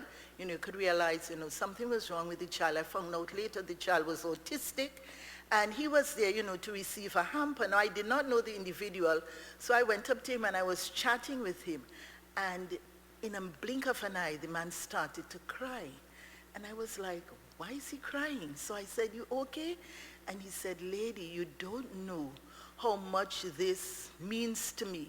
Because what had happened, his wife had died the year before, and he was left to take care of this child alone. And he said he was wondering what he would give the child, for Christmas in terms of meals and food and that sort of thing. And, that touched me so much, it made me cry. And I said in that moment, this is really the power of Rotary in action. Sometimes we are not aware of what we do, but sometimes it's the little simple things where we really see the power of Rotary. And for me, that was a powerful Rotary moment. Thank you.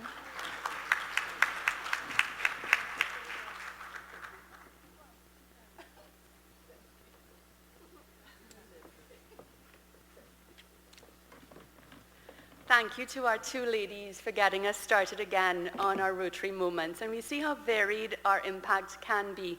As we proceed now, we are looking at strategies for effective planning. And back on stage with us is AG Liz. Let's give her a warm welcome.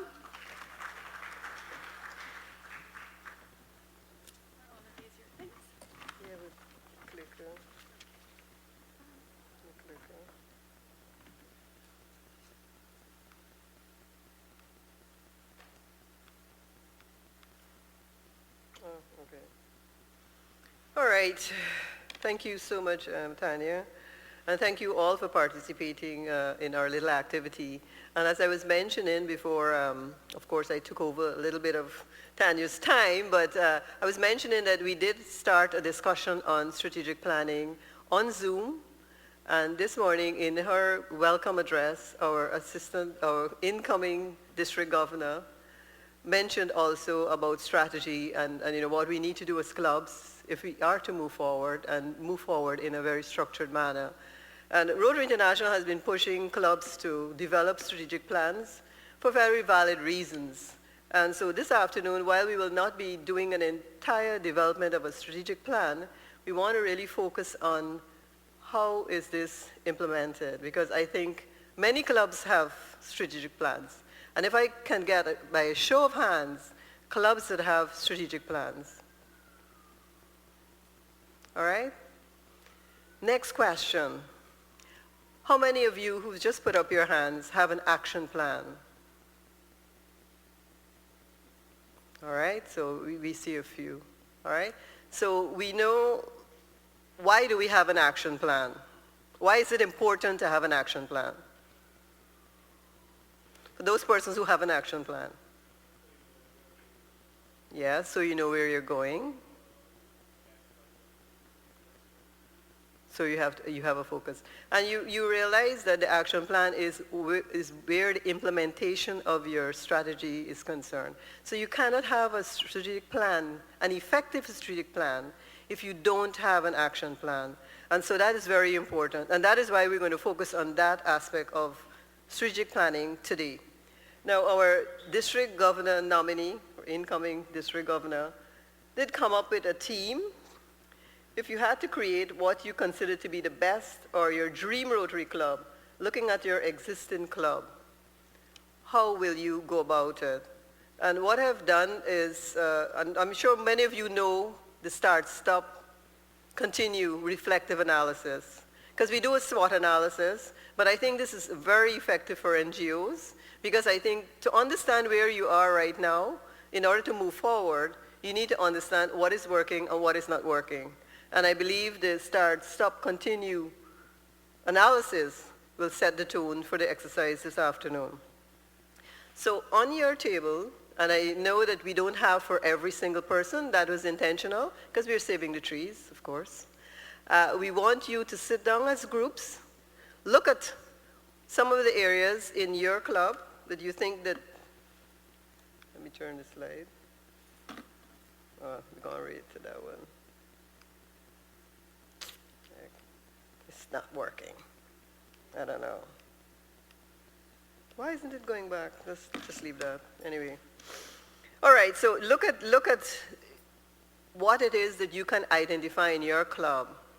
And you can do this collectively because I'm sure you'll recognize you all have some very common aspects of your club and that you can actually work on. What are some of the actions that you could identify that you know that you can start doing that will enhance the membership experience, that will push you to do more impactful projects? Because you know it's not the value of the projects you do, but the impact those projects have made and the number of lives transformed by those projects. And you can't do it without a map. You can't do it without a roadmap to achieve those items and goals that you set yourself. Look at some of the things that you should stop doing. What it is that is not adding value to your club anymore. And I know that we do have some generational issues, and we know that we have some persons who are traditional, and yes, we must maintain some of those traditions, but we must change with time as well. And we will see that when we look at adapting to change. What are the things that we should continue to do? Because that is something that is helpful, that is something that has add value to your club, and that can create the engagement and experience each club member needs to have. So I'd like you to take 10 minutes to go through that, and you don't have to do 10 in each category, maybe 2 for each area, because at the end of it all, we would like you, once we're finished doing that, to look at the action plan. And you all know that there are 4 priority areas that Rotary International is helping us to guide what we do and how we do things in our club, which is to increase our impact, to expand our reach, to enhance membership engagement, and to adapt to change. So once you've identified those 3 areas, you can now look at some of the goals based on these specific priority areas in which you can, implement as a club. And you will share, I'll select a couple of tables, maybe 5 tables to share what you have decided on and discussed on this afternoon. So let's go ahead and let's take, 15 minutes? 15 minutes, and then we'll have a discussion after. All right? Go right. 15 minutes, and we'll come back.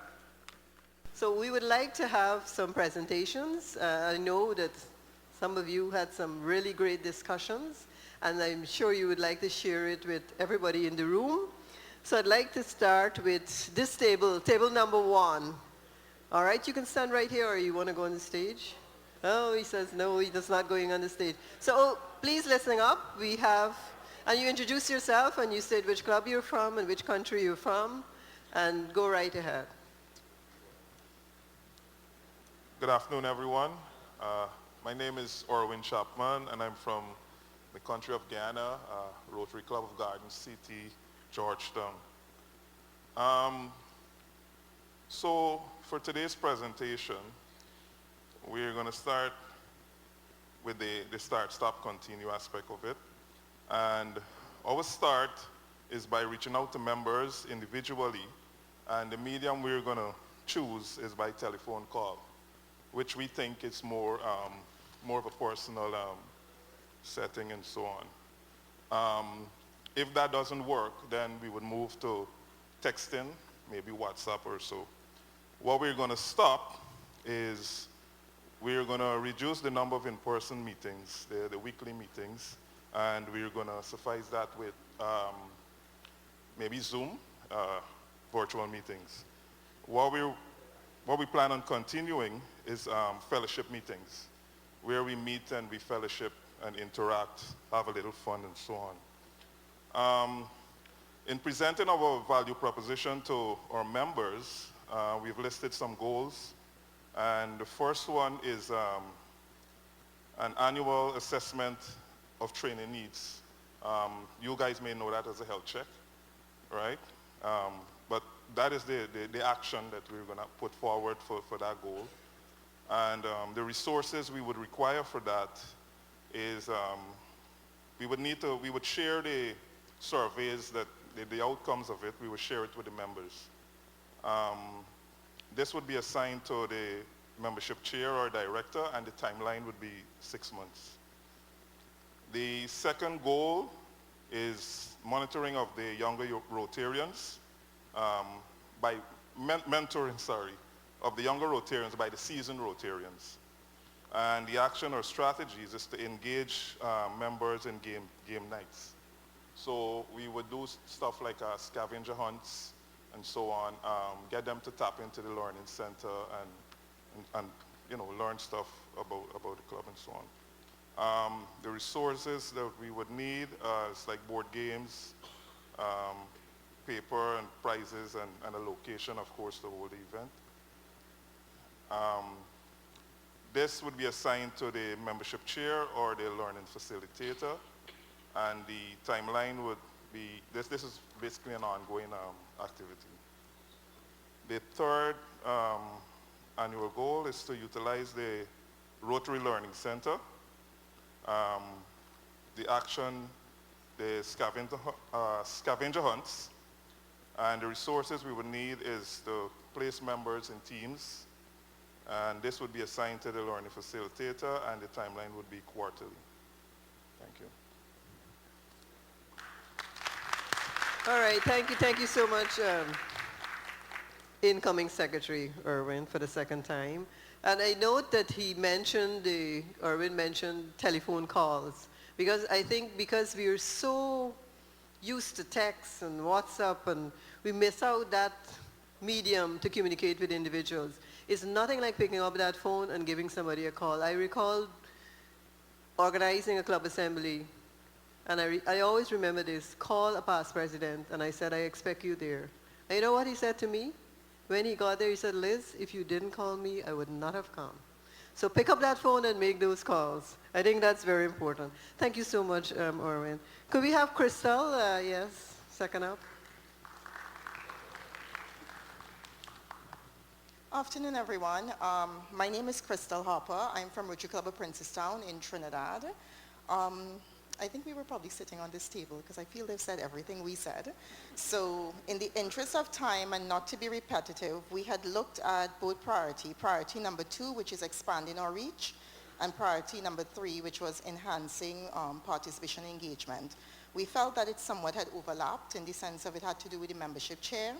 I won't go through everything granular as my friend did, but I will just keep it sort of high level. One of the things we said that we wanted to start was build membership. On our table, we had different varying numbers in the clubs. Some persons had big clubs, some persons had very small clubs. We talked about doing the health check, which I think is very critical to get the pulse of the club at that point in time. It's something that I know sometimes we talk about in training, but I know, like, at least in our club, we haven't ever done that, but it's something to do just to get for people to have a voice.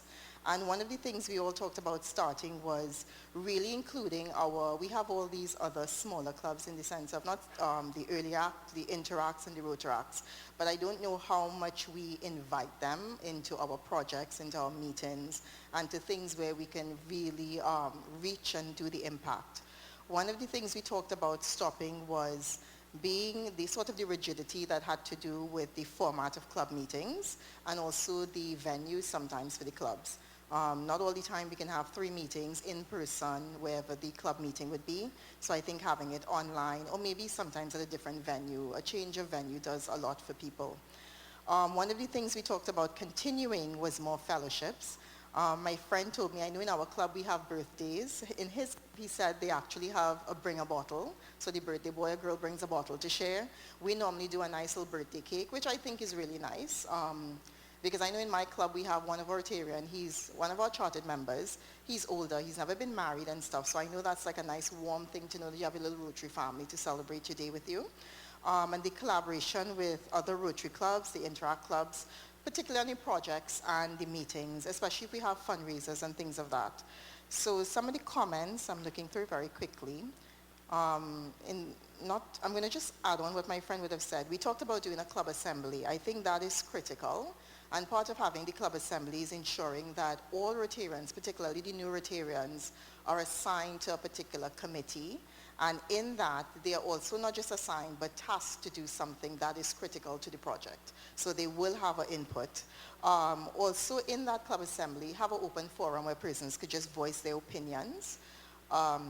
We talked also about engagement. One of the things we talked about was inviting professionals. So we do have sometimes 3 meetings a month to hear your president talking or the director talking or the same people talking about the same thing over and over. It kind of gets redundant. So I think one of the things would be to invite professionals tailored to the interests of current events that's going on in a particular country. And I think also as well as to the interests of your members. And members of different, we know Rotary is growing. We have people who are young, people who are older, people who are now starting families, people who have been there, done that, retired. So I think having a wide array of topics is very good, and it should be varied over the quarters. And of course, one of the things we talked about as well is sometimes vocational talk. Sometimes we know people, but we don't really know what they do. We just know where they work. And so it's nice, I think, to have people share what they do or what they consider to be important, in their whole profession. And then we talked about very quickly assigning, usually sometimes it's a risk, but I think it's a good risk. If with the right seasoned Rotarian, you assign to work hand in hand, a new Rotarian or a young Rotarian on projects. That's how people learn. Sometimes you learn just by doing. So I think don't just say, well, they can't do it. You don't know what they could do. So I think giving them the opportunity and working with and playing to people's strengths, I think, works better. A lot of these things we talked about, I think, would be ongoing because we looked at it from a holistic perspective. And of course, I'm just going to go through here quickly. I think I talked about the strategies and stuff, so I think that's our presentation in a nutshell. Thank you. Excellent, thank you very much. And just to mention, I know you mentioned the Rotaract, Interact, and Early Act. One of the things that I've always cautioned Rotarians, do not just call these youngsters when you have a project to do tomorrow. Tomorrow we need hands, they're not laborers. But excellent points, thank you. So I'd like to call Charlene.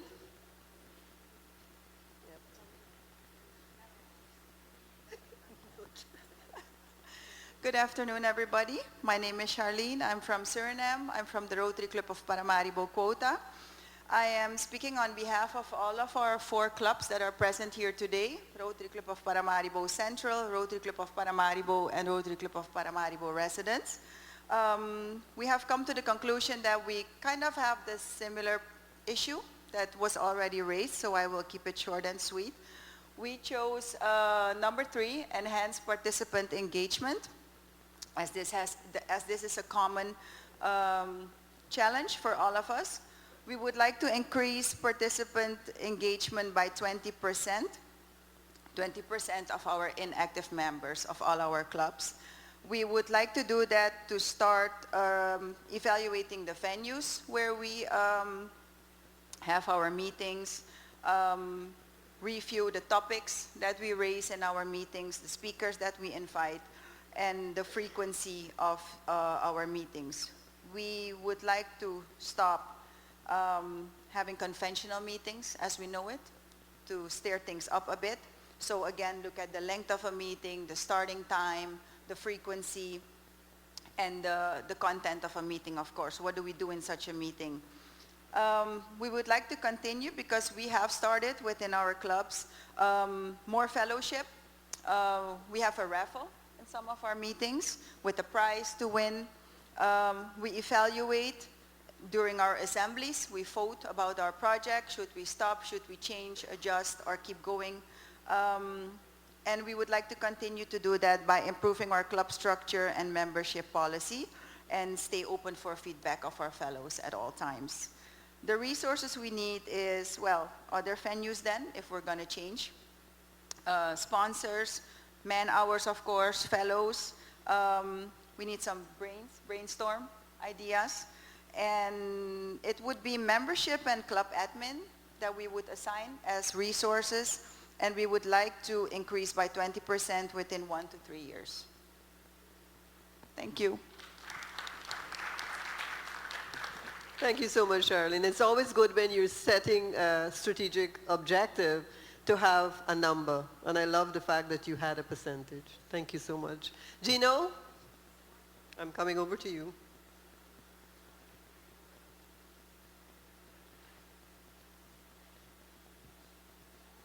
Good afternoon.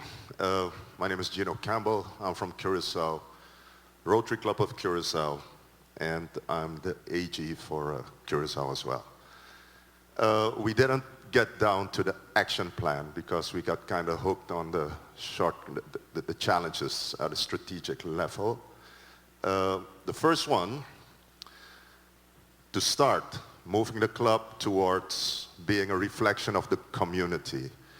That was a remark of the Rotary Club of Bonaire, where, as is the case in Curacao and I think in Aruba, that our clubs do not really reflect our community with regards to maybe ethnicity, vocations, and whatnot. So that is something that needs to be addressed. Being more in the community, strategic partnerships to better address issues and solutions, because those people, those groups know the issues in our community and know the solutions to those issues. The problem in our clubs, I'm not sure if Trinidad think as well, is that we raise funds, and that's the case in Curacao, by the way, Rotary Club of Curacao, we raise funds. We're looking for ways to raise more funds, but we can't even spend the money that we're raising right now because of the fact, okay, so I'm not sure that by our bylaws we can export all of that money, so I have to disappoint you. We have to spend, most of it in our community, but because our members are too far away of the community, we can't, the community can't even find us to ask for donations. So we need to be more in the community. Another remark was community assessments, kind of links to the prior remark. Strategic and action plans. Because on our table, I think it's only the Rotary Club of Diego Martin that raised their hands. And your club, Rotary Club of Residents, Paramaribo Residents. They raised their hands that they have a strategic plan but no action plan. Share it with the members to get more engagement. Mentor younger members, that was mentioned earlier, to have community when our older members are not able to continue, and have more engagement within the club with regards to stop the pursuit of only captains of industry. That's a problem in our club. We're an older club and we're pursuing a lot of captains of industry, but we need to diversify. We need a balanced membership approach where we not only have chiefs, but only, the people that really have the time to, use their hands for work. We need to stop resistance of older members towards younger members. We need to stop pursuing all areas of focus because we're getting bombarded by Rotary International and even the district. This is month January, so this is this area of focus, and then the next month. So I think that as a club, you need to focus on, where your passion lies for your club. To continue fun meetings, fellowship, attracting younger members, getting commercial partnerships, and maintain and grow flagship projects. Thank you.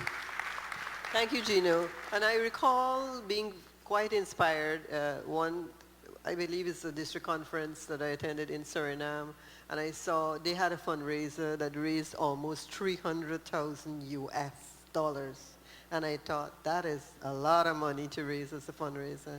And now you're saying that you obviously need to make sure that you can actually use those to do most bigger, impactful projects you can actually do. But thank you so much for sharing. So I'd like to call Jasmine. I forget where where Jasmine is. Oh, there we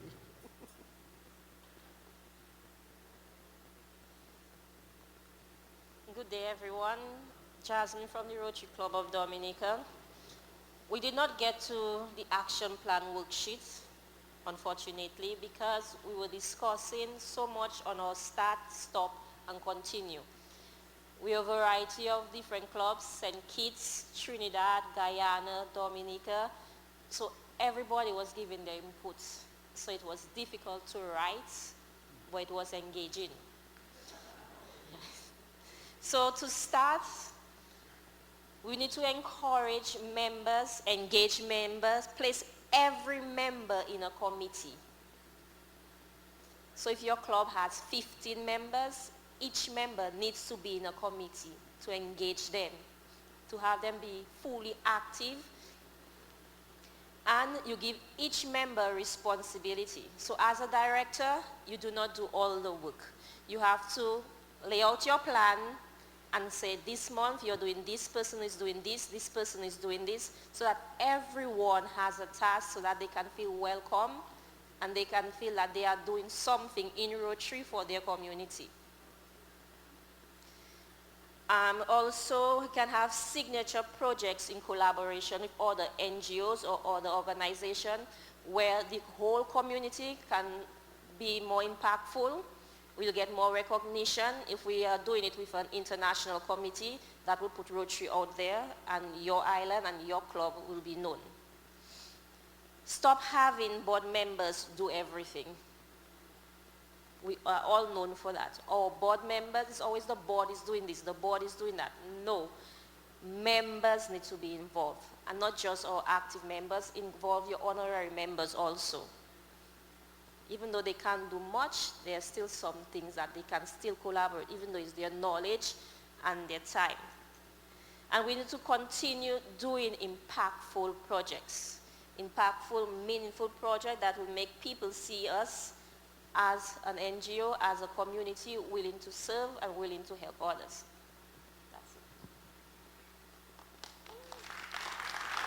That's it. Thank you very much, Jasmine. And I like the fact that, membership is always a big issue and continues to be a big issue in clubs, whether it's turning up or not turning up in numbers for meetings or fellowship.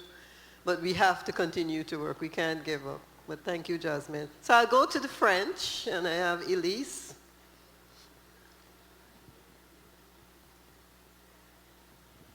Merci. Alors, moi, je suis Élise Leroy, du club Jarry de Guadeloupe. Notre club est un club qui vient de renaître et qui est en train de se chercher, de se mettre en place. Les choses qui sont bien, qu'il faut absolument continuer, on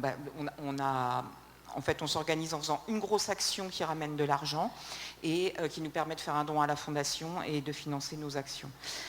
Pour l'impact, améliorer l'impact, on est en train de construire une action pour aller aider les îles, l'île de Montserrat en particulier, mais on a les petites îles au nord, en Guadeloupe, qui ont des réels besoins. Et nous, des fois, en fait, on jette énormément de choses dans une société de consommation. Là, on a récupéré plein de verres de vue, mais des milliers de verres de vue. Du coup, on va mettre les ophtalmos, les montures, etc. avec pour aller proposer aux îles voisines de faire une action sur une semaine. On va essayer de rendre cette action pérenne, c'est-à-dire la recommencer, que ce soit régulier. Peut-être l'élargir aussi les problèmes d'écoute. Sinon, donc les choses à continuer, c'est pour investir les membres, c'est de justement faire la conférence, qu'ils fassent une conférence statutaire assez vite pour qu'on puisse mieux les connaître. C'est qu'ils soient investis dans chaque action, qu'ils aient une place dans chaque action ou dans une commission systématiquement. Nous, on a une organisation hybride au départ avec un after-work et des visios, mais les visios, ça ne marche pas chez nous.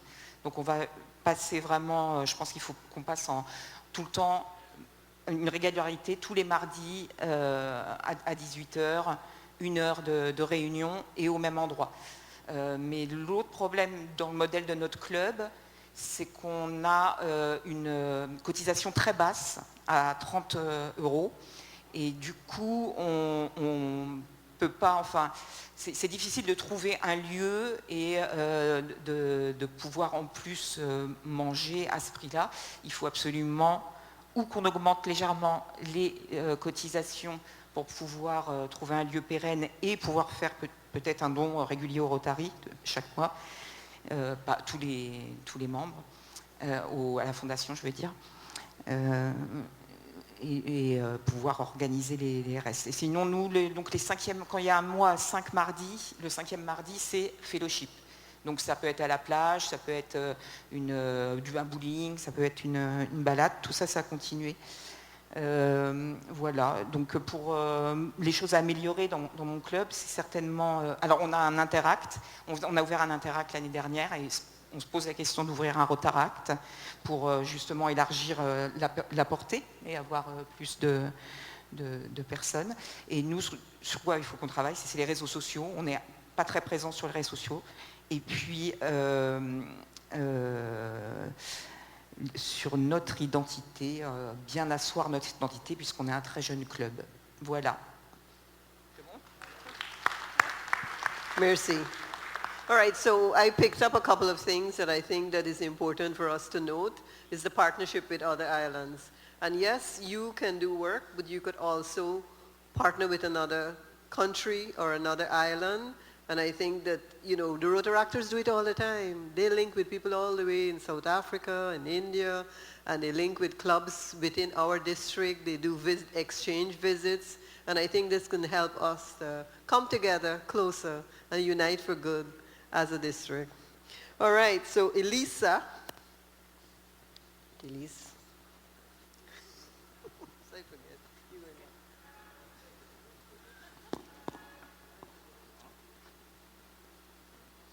Good afternoon, everyone. My name is Elisa Graham, and I am the president-elect for the Rotary Club of Antigua. So basically, I'm very happy to be in a room of such like-minded individuals because based on the presentations we heard this afternoon, the majority of the discussions that we have was quite similar. So we will just focus on one area that we realized did not have as much engagement. So with regards to the start, we were looking at establishing relationships with external partners to execute projects, therefore increasing overall community impact. And one of the issues that we discussed was as Rotary clubs, we normally tend to stand as a Rotary club. So for instance, the Rotary Club of Antigua did this. The Rotary Club of St. Kitts did this. We tend not necessarily to collaborate as much with our external partners or key stakeholders in terms of creating a project that can be as impactful. So that's one of the things that we thought would be important to start as well as to continue. With regards to continuing as well, we also focused on engaging our Rotarians, reminding them as to what it means to be a Rotarian and encourage new members to stay engaged, keeping in contact with them, calling them, messaging them, keeping them on committees, ensuring of course that they stay as engaged as possible, which overall will enhance our retention. Thank you so much. The last, and you have 2 minutes to say what you have to say. Okay, Mr. Rafi? Good afternoon, everyone. On our table, we have 8 members, 2 from Guyana, 2 from Trinidad, 2 from St. Vincent and the Grenadines, and 2 from Guadeloupe. So you could understand what happened on this table. So we came up with things that we want to start to do. That is one old member to pair with a new member. The second thing, have a brotherhood, a kind of buddy system. Where you identify somebody in the club as your brother. If you don't see them, you give them a call. And the third thing is inclusion of everyone in decision making. What we wanted to stop doing is stop biting off more than we can chew. All right, focus on more impactful and quality projects. Stop adding members for the increase in membership, and also people who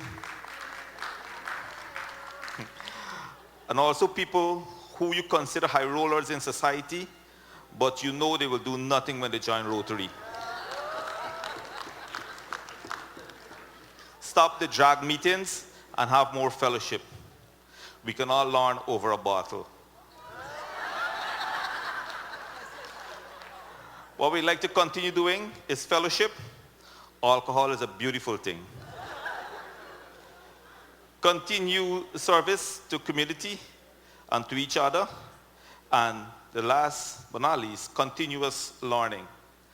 Ladies and gentlemen, that's as far as we got, because after this, the people from Guadeloupe and Trinidad start fighting and the discussion finished.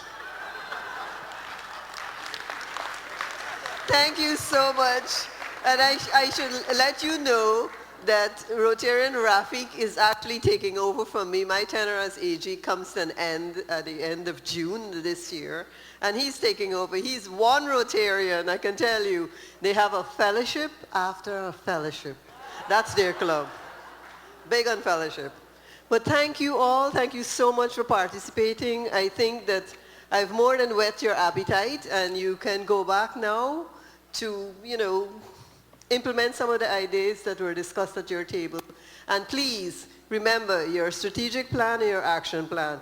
Your strategic plan is the big thing, where you look at all of what you need, where you are right now, where you want to go.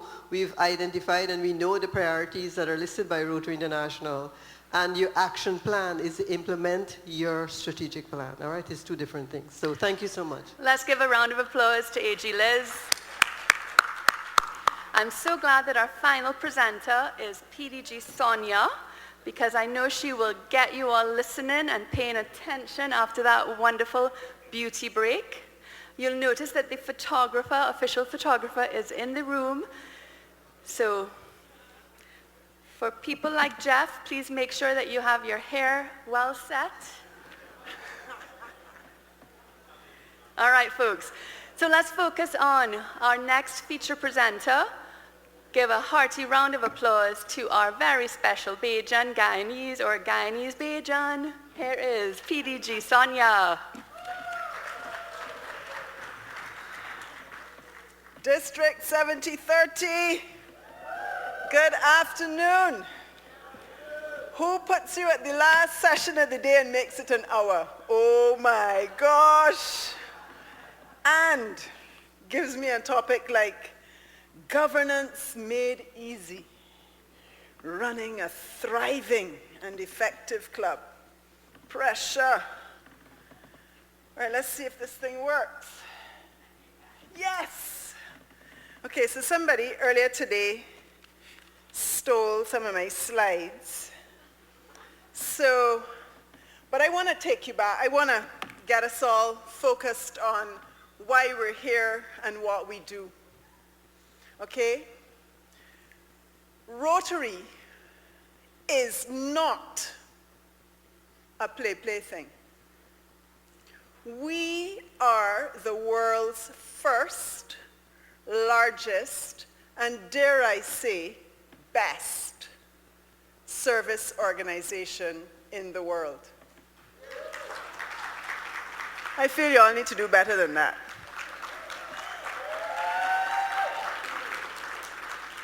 Not playing down any of the other service organizations, but we do this well. So in order to do Rotary well, we have to do it right, correct. This on the screen is our vision statement, folks. Plainly put, together people create change. That's who we are. People of action, people who get things done. We don't just talk, we do. And that's why y'all are here, all 130-something of you. You need to give some applause for all of you being here, because this is a session. PELS is where the foundation is, because we we're training, sorry, let me not say training, that's a bad word now. We're facilitating the learning of our future leaders. And those of you who are not presidents and secretaries, but you're here, that's where it starts, okay? So the vision statement, and then we go the strategic priorities. I think the DGE used this earlier today. But we have to talk about these things because sometimes we lose where we are. We lose the essence of who we are and what we have to do. So we increase our impact, we expand our reach, we enhance participant engagement, and we increase our ability to adapt. This, more than ever, has said to us, especially during COVID, this really brought it crystal clear to me, because we were able to keep our people together. We pivoted on a dime when they said no meetings in person. We were able to keep our people engaged, and more than ever, Rotary. Apart from polio, Rotary was able to increase our impact by the work we did in our communities during COVID. So, as you presidents, secretaries, and club leaders plan for your year, a secret, you all should have been planning already, okay? This is April. June, July is soon here. But as you plan for your year, your club's year, these things have to be at the top of what you're doing, okay? So let me share a little bit on the hierarchy of our clubs. So the big kahuna, the president of the club, these are the people that make up the board, our president-elect, secretary, treasurer. In our system, we kind of do the vice president, or if we're that far advanced and we can get the president nominee, and of course the directors of the three pillars: membership, public image, Rotary Foundation, club admin, a very important person, and our Cervix Projects director. These people plan to ensure that the next year goes well. They plan from a while ago. You should be planning since at least January this year, having meetings, board meetings, getting that plan together, because of course DGE Soraya has given you her goals, what her thoughts are on what her priorities would be this year. Of course, we would have heard our President-elect talk about Unite for Good and all those great, wonderful things. So you should be saying at this point, okay, how are we going to get our members ready for the role? We say,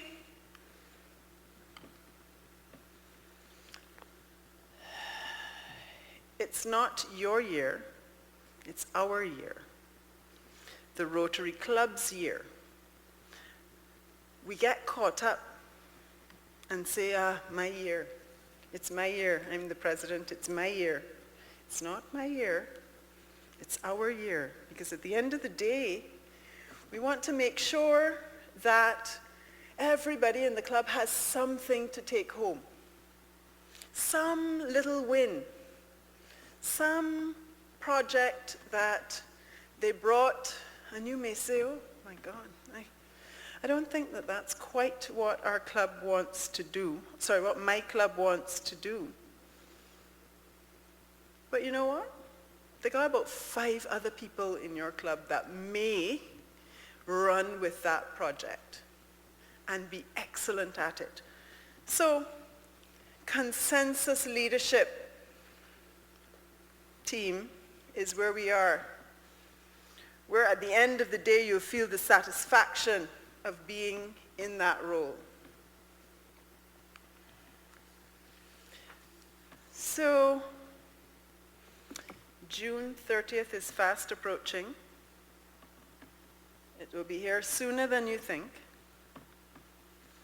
And there are a couple things we have to do. Update our club bylaws. How many people have looked at your club bylaws recently? 10. Folks, I ask you, please, take a look at them. I'm not saying that you must be slavishly following what's going on there, but at least understand what's in your club bylaws. Designate somebody in your club who will be the master of the bylaws. Because believe me, there may come a time that you need to refer to those bylaws and you'll be stuck. A word to the wise. Review your club constitution. Council of Legislation has just finished. Folks, you'll hear from PDG Lara at the conference about the Council of Legislation and what passed and so on. Listen carefully because there are things in there quite interesting.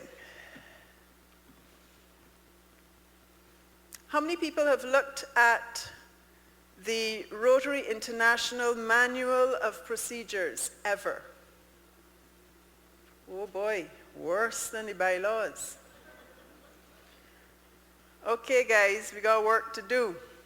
Folks, you cannot be leaders of this organization and not know your rules, your terms of reference. When I first joined Rotary, 24 years ago. When I joined Rotary, sorry, it's not 24, okay. We used to get every 3 years a little blue book. Plenty pages, but valuable information. That was the Bible. And every Rotarian, you'd see them come to meet him with this little blue book. And anything you say in it that don't sound right, excuse me, ma'am, the Manual of Procedures on page such and such said, and I quote, now we don't have that book, we download it. But you see that Manual of Procedures? Fellow Rotarians, that is your Bible. Get it, read it, understand it, get familiar with it. And surprise, surprise, the district has a Manual of Procedures too. I know I ain't asking all you if all you read it. Because I know I can get 2 people, David, Milton, Liz. On the district website is the district's Manual of Procedures. That's how we run this district. Please make sure that you understand and get a copy. There's homework. I'm going to be reaching out to all of y'all. Everyone, last one of y'all in here. Reach out to see if you've done your RI Manual of Procedures and the District Manual of Procedures. Seriously, a very important document to have. You cannot, and I'm going to say it again, cannot, should I say cannot? You should not be in this position, in this room, and not have read that document. Critical. Rotary is serious business, folks. We cannot do this. This is not a mom and pop shop. We are on, we have a huge responsibility to our communities, to the people that give us the money to do our projects, to ensure that we do these things properly.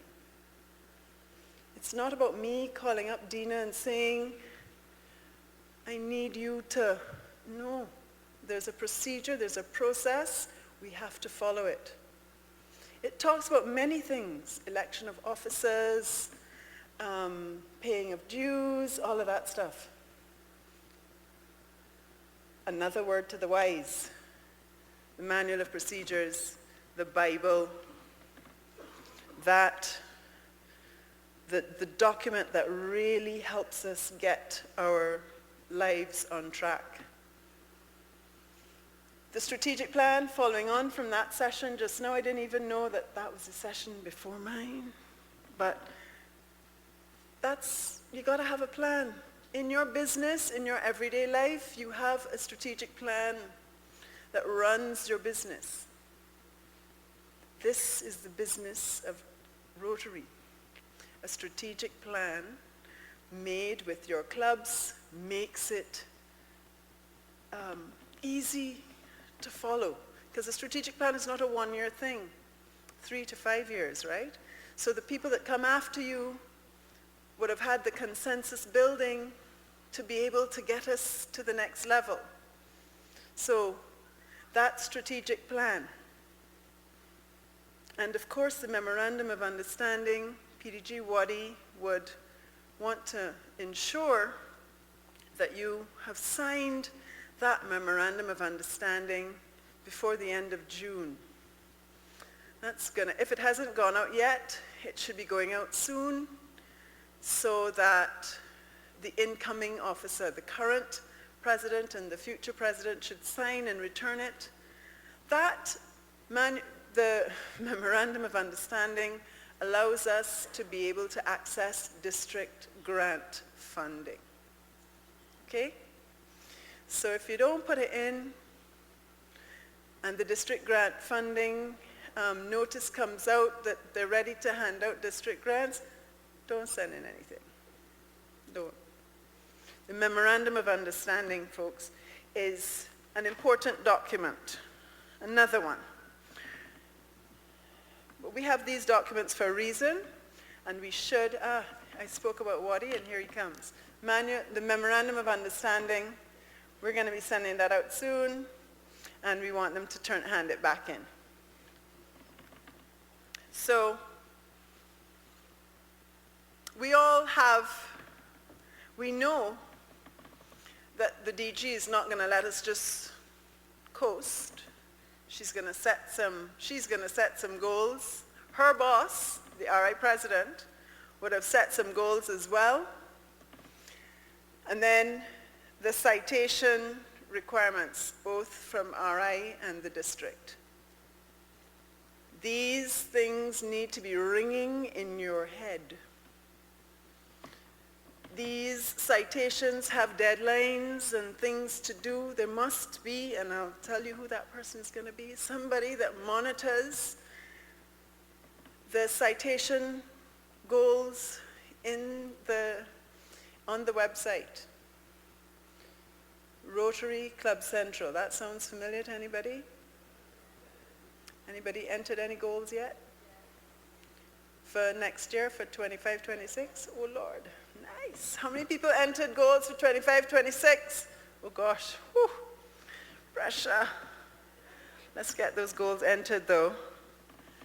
So somebody has to be monitoring these things and the citations and making sure that reminders go out to the members of the district to say, the deadline is coming, there's a PI citation, etc.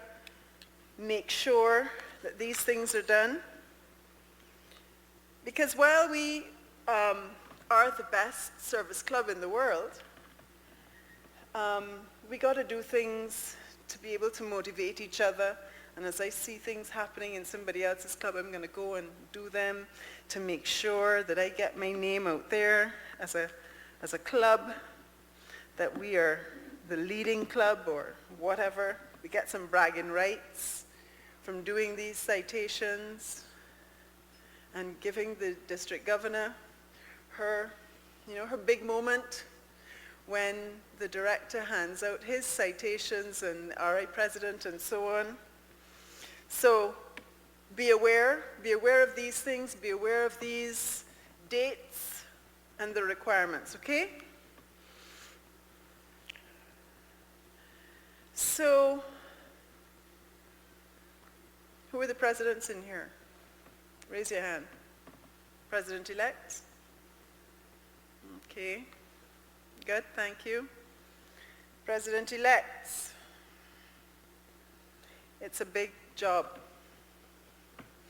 It's a great job, though, because at the end of the time, you feel a sense of satisfaction. Your members have all pulled together to make all of these things happen.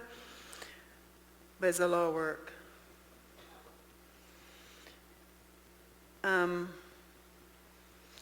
The president is someone who should have a wealth of experience in the club. I know that there are presidents in here who have been a Rotarian for 2 years, and because they've shown certain signs, they've been elevated to that post. But I want to share with you, my friends, that the job is easier if you've come through the ranks. Not that your first job in Rotary is president. Be a director, come and take on some other roles, secretary or something like that, to learn what's going on, because what we do is critical to communities, and we need to have the tools and know who to reach out to be able to get this job done. So as president, you're proficient in Club Runner, proficient in using Rotary.org. Everybody uses Club Runner? Oh, God. Everybody uses Rotary.org. Everybody signed on? Oh, I like that. That one sounds better. Presidents, have you accessed the Membership Success Center that Giselle, the district membership chair, Giselle, spoke about this morning? I can tell you, I only learned about that tool recently, and I was amazed at what kind of information we can get. Each club can drill down and see all kinds of stuff and be able to have answers to questions on how to fix certain trends in your club.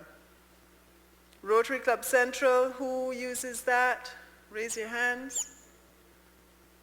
Oh boy. Okay. Secretaries, you all use Rotary Club Central though, right? Because that's where the goals go. Show the president how to use it, please. That's the tool that the DG will use when they're coming to visit your club. So they'll go through Rotary Club Central with a fine-tooth comb to see that your goals are entered, how you're doing, how are you updating your goals, because many of us put in the goals, but we don't do anything else. We don't make sure that we have updated them so that we can see what's going on. So the president will go in and check, they'll monitor the citation and progress of how this club is making towards the citation, her citation in the case of the DGE, but also the RI President citation, the club goals. President, you're to ensure that all dues are paid. That's the job of the treasurer, but she's the boss, so the job falls on her. And of course, that all the bills that come to the club, that they're paid. and that the president is constantly checking on her directors to ensure that they're doing what they're supposed to be doing.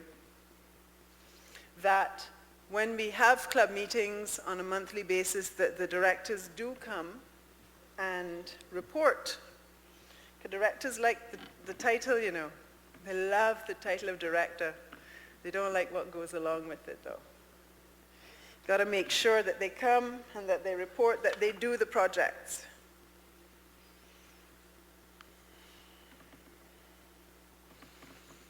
The assistant governors in the room, who are you? Raise your hand. Not many. Okay, thank you. So, how many of you know that the assistant governor is the governor in your country until the governor arrives? Y'all know that? Okay, let me tell you. The assistant governor is the governor's representative in your territory. So all the privileges that the DG gets, they are entitled to. So when they come to visit your club, they're required to do a quarterly visit and to submit a report to the district governor.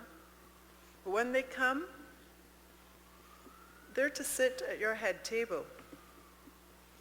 They are to be accorded the whatever formalities that they have. Even though they're a regular Rotarian, they're the regular Rotarian. Okay? You need to invite them to your special occasions, installations, projects, visits. Call them when you have problems. Because that person is not chosen because they've been in Rotary for 25 years and it's their turn, because that's a myth. You've been chosen to be the assistant governor because the governor feels that you have the skills necessary to help her navigate this diverse district while she's not there.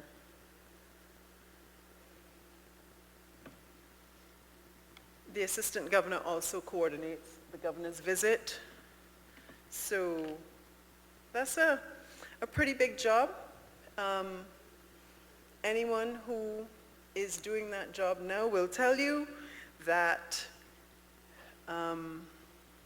there's a lot of glamour to it, but there's a lot of hard work. Because in ensuring that you connect with the clubs makes a difference. It's not about just showing up at the club and I'm the assistant governor, so please bow down to me. That's not how it works. You're in constant communication, so you know when the governor is coming, when the assistant governor is coming, you know that who that person is, so that they don't just show up and go and slink into the back of the room and they sit down. They need to come up. They need to talk to the club. They need to bring information from the governor to the club so that the information is flowing both ways. All right?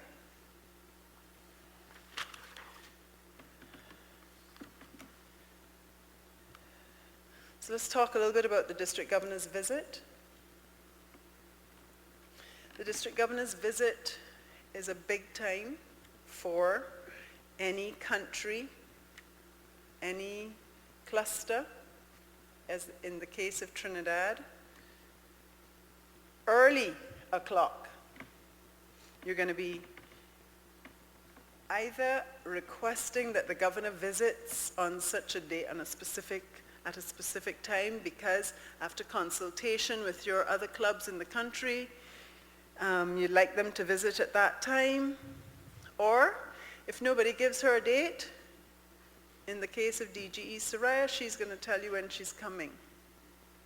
But she's not going to tell you with 1 week's notice. she's going to give you some good notice. So the visit should not be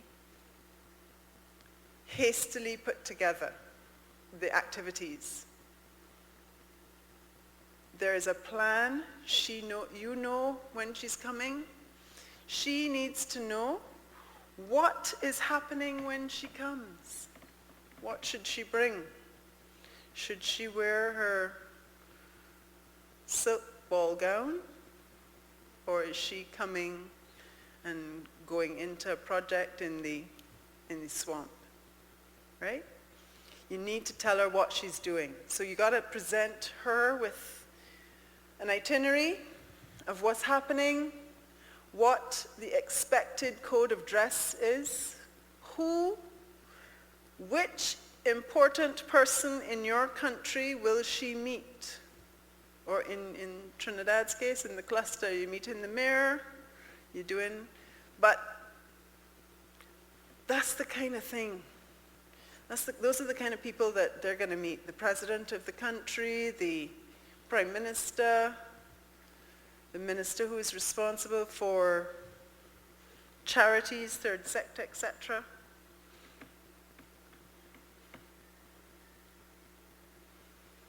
You're going to let her know what's happening so that she's prepared. If there's a situation brewing, you're not going to wait until she comes for her to be surprised by hearing that there's a mutiny in the clubs, that one member is holding the rest of the club to ransom. She needs to know that beforehand. I would hope that when that happens, you're going to call her quick. Actually, no, you're going to call your AG, who will inform the governor at that time. When the DG comes, please, please, please pay your dues before she comes. Your RI dues, which are due, your RI fees, which are due on or around July 1st and January 1st, and your district dues. Those invoices come out early in the new Rotary year. Please pay your dues. Don't wait till the governor comes to give her a check. Don't give her cash, please. Pay your dues. The portal has been developed so that we can pay our dues easily by using a credit card or get the bank transfer details from the treasurer to pay the dues.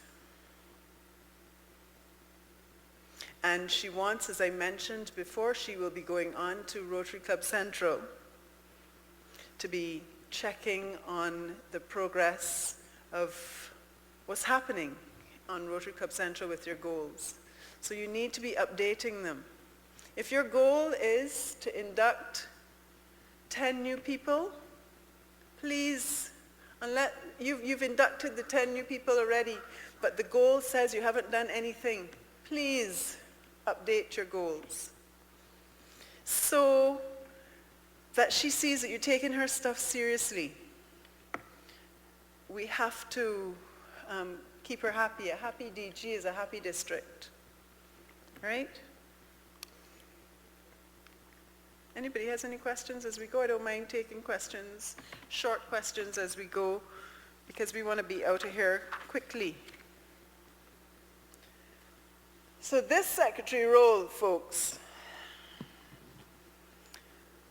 the president thinks that they're the most important person in the club. The secretary is the most important person. The secretary is the president's right hand. The secretary knows, or I should say should know every single thing. Correspondence comes through them to the president, to the club, to the directors. The secretary enters the goals into Rotary Club Central. The secretary ensures that all the information on Rotary.org and club runner are up to date. The secretary is also the one checking behind the president to ensure that what she missed, she's picked up. What the president has missed, the secretary has picked up.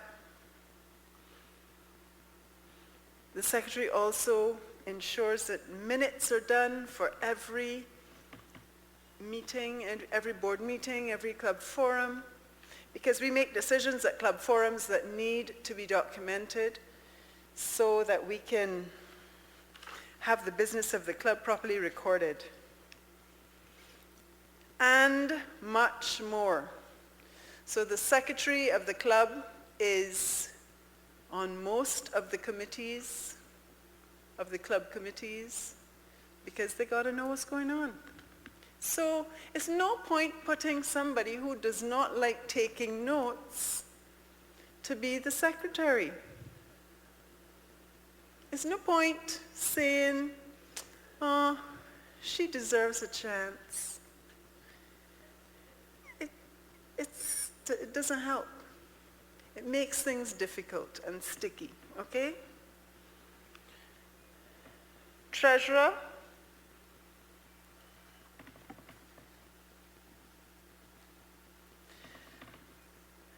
The treasurer can make or break you, literally. So in order to do the invoice, the club member information has to be correct in the system by June 30th. Giselle talked about don't purge. Don't do the June 30th purge. But that information is what gives you your RI invoice and your district invoice. So in order for the district to be billing you correctly, you want to make sure that the members are correct, that you don't have more members than is listed on, well, you don't have less members than listed on the invoice, and more members in the other case, right? Pay the dues. Also make sure that your members pay. You joined Rotary. It's a charity, but it's not a charity. We're a business. Make sure that your members pay. Because you, as the treasurer, have to pay out those for RI and the district, regardless of whether you get back the money or not. You got to pay. People do not realize how, I'm going to say,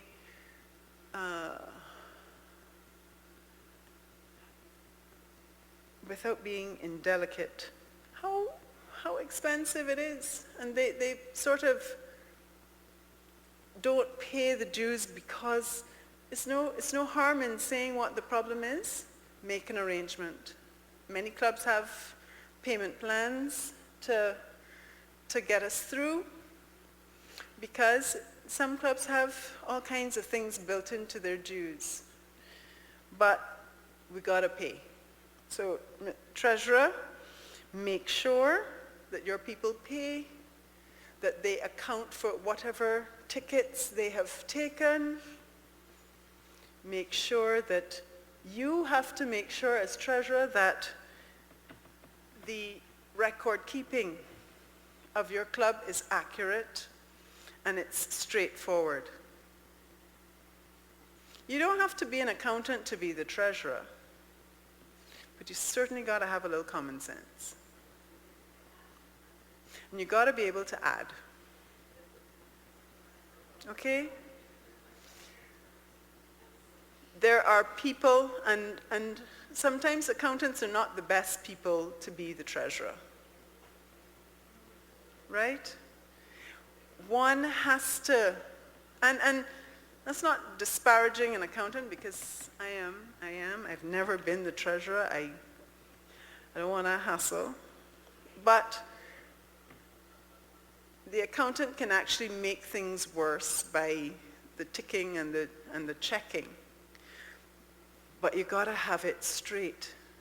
Bank recs need to be done. Audits need to be done. Make sure that the money is segregated between club and charity. That the money that's in club belongs to club. Money that's in charity belongs to charity. If you've used some of the charity funds, Lord help you.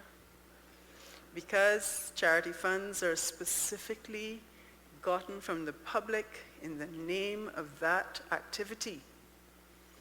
So you need to ensure that these things are kept on the straight and narrow. That audit, that end of year audit is critical. How many clubs are audited at the end of the year, your charity account? Oh gosh, all you raise your hand now. Okay. You need those things, that's important. That gives comfort to our donors. That gives comfort to our donors. It gives comfort to our members who are not involved in the everyday check writing, money depositing business of the club. They know that their money is safe and in good hands. And if our donors want us to present financial statements, they want to see them. We are that kind of organization that makes sure that our stewardship is without question. That's why Rotary has such a high Charity Navigator rating for more than 15 straight years. Okay? Every role of the board is an important one in that it's a job that's taken on because you want to assist your club as it goes about the business of working in the communities. It's not to be taken lightly. There are important posts. You don't put people on your board because they're your friend. You don't put people on your board because they've been in the club a long time and it's time for them to have a role. You put them on the board because you have groomed them, you have vetted them, and you have worked with them to assume those positions that you are entrusted with. Okay?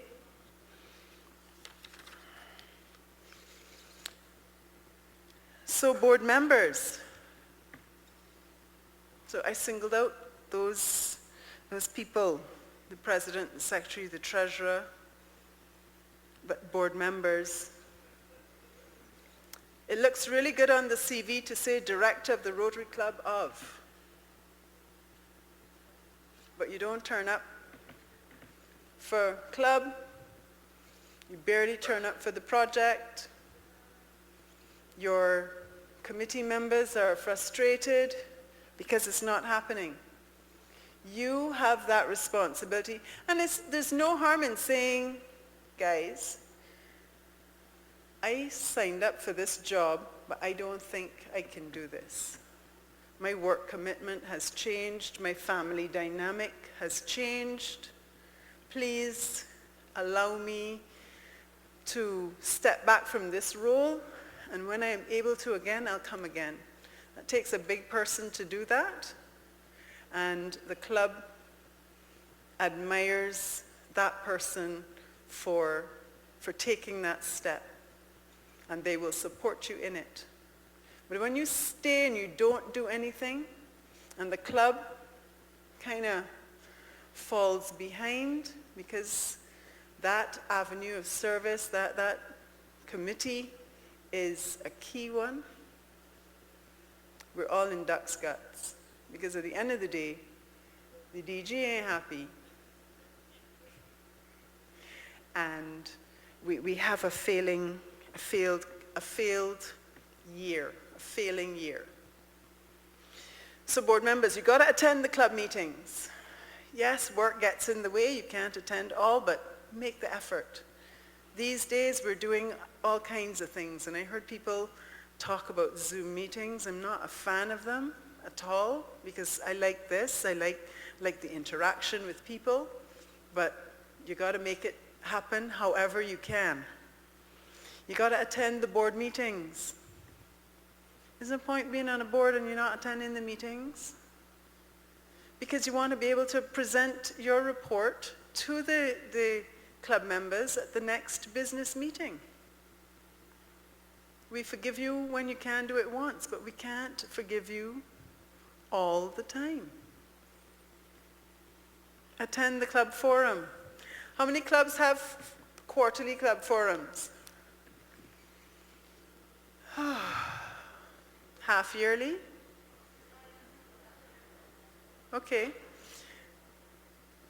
Club forums are an important mechanism for us to be able to talk to each other. We can't do it at club meetings because an hour is not enough, but we can do it at a club forum at a time that's convenient to most and in a place that can accommodate everybody. Club forums are where we talk about the grievances that we have, but also the wins that we also have as a club. To beat up on each other, but also to praise each other. So you must attend them. Members of a Rotary Club that's like almost mandatory attendance at a club forum. So we talked about being present in your committee, being intentional in your role. So you have a plan, the plan from the president, the plan that has rolled out from the DG. So you want to make sure that your committee's plans are going according to, your committee's efforts are going according to plan. Monitor them. You're in service projects, you're going to be checking in your community to ensure that the project that you have taken up is actually impacting the community in the way in which you expected it to be, right? That the upcoming hamper project for Mother's Day, that you have identified that the mothers are indeed following the criteria, the mothers chosen have fallen within the criteria that we have selected, and that we haven't gone and given 10 of Charles's customers from his bakery all the hampers because they tell Charles that he bakes well. Right? We talk about the responsibility for that area, that committee, not to be taken lightly. You have to, when you accept the role, you're full on. I tell you, if you need to step down, please do so as soon as possible, so that the business of the club can continue, right? I've spoken quite a bit this afternoon about not having your friend or because of the length of time in the club, but succession planning within a club is extremely important. We should not be scrambling come November to find who our next president should be. And not going around to every member and saying, you ready to be president? You want to be president? Election's coming up, you can go to be president. By that time, you should know who the people are that have displayed the leadership characteristics in your club have had the roles that have prepared them for the role of president. Fellow Rotarians, you cannot come into Rotary last year, June, and look to be you're ambitious, but you can't come into Rotary and look to be president within 18 months. That does not work. You have not had, the club has not had the time to assess them. But they're dynamic and they speak well and you say, oh boy, yeah, they can manage. They don't know anything about Rotary.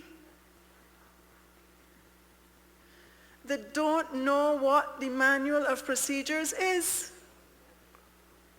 How to get on to Rotary.org. Folks, it is important that you, as the leaders in our clubs and the leaders in our district, that you look around and assess who has that ability. Have they been a director in our club? We're all bosses. We're directors in our business, so we all know everything. No, you don't. You don't know about Rotary, right? Work your way through the board. Find your niche. Start, say, I want to be, I think I want to take up a leadership role. And go and talk to somebody who's been in that club for a while and say, I think I want to be on this board. Where do you think I can start? Club admin is a good place. Come and do some director work. You think being a membership director easy? To retain and to attract? No. But work your way so that when you achieve your goals in that role, somebody's going to say, oh boy, Jacqueline is doing well in membership. Let's see if she would like to hold a secretary position. Secretary is also another role. But in order to be secretary, you got to know some stuff. And if you don't turn up to the PELS sessions online and in person, how are you doing this job? Every learning facilitator carries out the request of the district governor. They sit and plan a program of learning for everybody. How many people turn up to those sessions? How many people who, I see you, how many people are not club directors but signed up for PELS? That's how you learn. Encourage your members to come to these sessions. Encourage them to pay the little extra money and come to the PELS session because they're going to get a wealth of information that they're going to be able to use in their future roles. How we prepare you for these roles within Rotary help us in our everyday lives, in our businesses, right? That four-way test is like a ringing thing in my ear as I make decisions at my desk every day. Those objects of Rotary come back to me. We can't be presidents, secretaries, etc. of our Rotary clubs if we don't know the four-way test. if we don't know what the objects of Rotary are. I don't want you to be able to recite the objects of Rotary, but for goodness sake, at least know them. At least know what the 4 priorities are, what the areas of focus are. What are the 3 pillars that Rotary International has? Folks, if you don't understand those little things, get ready. Encourage your members to be on the ball. Learn those things, do the reading, go on the website, talk to somebody at your local level, at the district level. Put up your hand to serve on those district committees. Every year we fight to get 2 little people to join a committee. But you say you want to be leaders in the club, leaders in the district.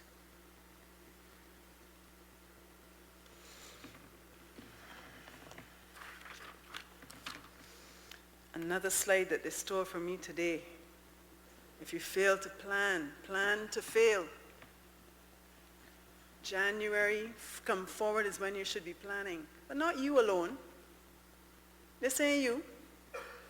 You together with your directors and your board should be planning. Having sessions that you're going to be learning about each other, learning about what you want to do, sharing with members of your club. If you fail to plan, you plan to fail, guys. I'm at 5 minutes and 53 seconds. Thank you so much for your attention today.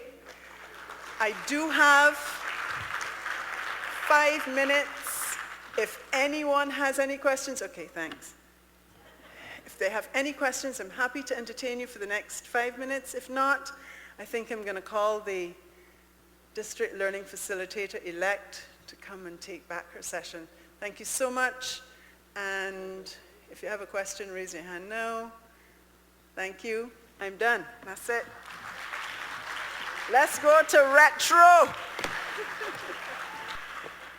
Thank you, everyone. And I think after PDG Sonia's brilliant presentation, we could just call it a wrap, right? Yeah. But I do want to add something to the club administration process, because PDG Sonia would have spoken about My Rotary, spoken about your requirements to upload your goals, etc.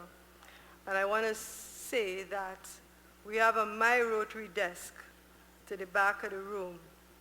The purpose, it's being manned by our district secretary and assistant district secretary. The purpose of that desk is to assist all of you leaders here, in particular the presidents, to upload your officer information. If you go on My Rotary right now and have a look at your club officer details, you will realize that in a lot of cases there is no information at all. My Rotary currently allows for 11 roles. 11 roles. And that starts off with, of course, the club president, club secretary, public image chair, service projects chair, youth contacts chair, well not chair, but the youth contacts person. There are 11 roles listed. And the purpose of having these roles identified is so that Rotary can share information specific to the role directly to the individual.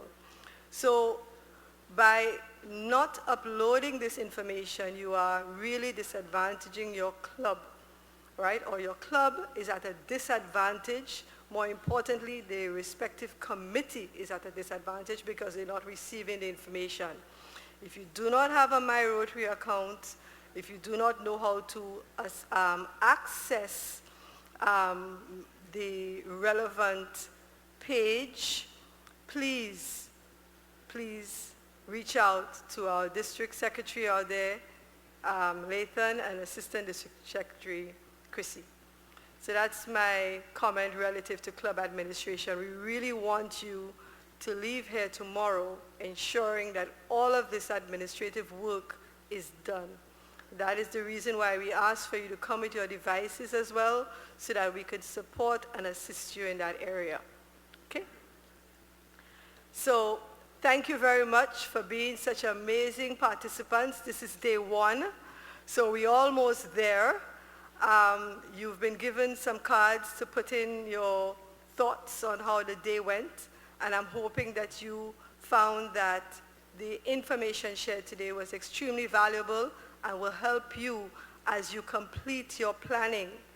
As PDG Sonia already mentioned, I mean, we're pretty close to the end of the year, so by now you should be ready or pretty close to that, okay? So thank you again. Tomorrow we start earlier at 8:30 a.m. Not 9, but 8:30. Our first session is actually on grants, and which will be presented by our Rotary Foundation Chair, PDG Wadi. It is, okay, sorry. Can I continue? I'm just hearing a whole lot of chatter in the room, and I know we're ready to go, but this is important. I just want to make sure that you are all here tomorrow for the grant seminar. That seminar is actually one of the criteria for the Memorandum of Understanding relative to the application of grants.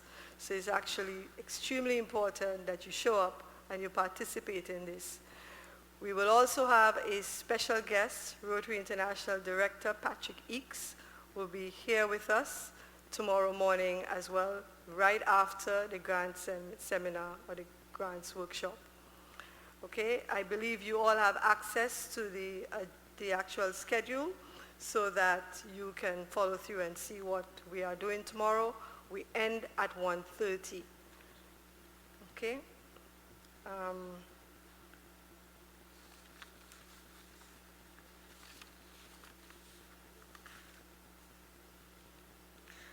I also want to just add that Rotary places a whole lot of emphasis on upskilling and learning.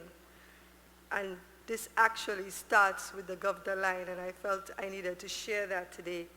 So we are also exposed to learning programs that begins from the nominee position, and it's mandatory. Right? We are mandated as governors to ensure that our club leadership is exposed to a learning curriculum as well, designed to ensure that you are armed with the knowledge to lead your club successfully. So thank you again for being here today. We hope that you found this session valuable and that you're looking forward to tomorrow's session as well. Thank you.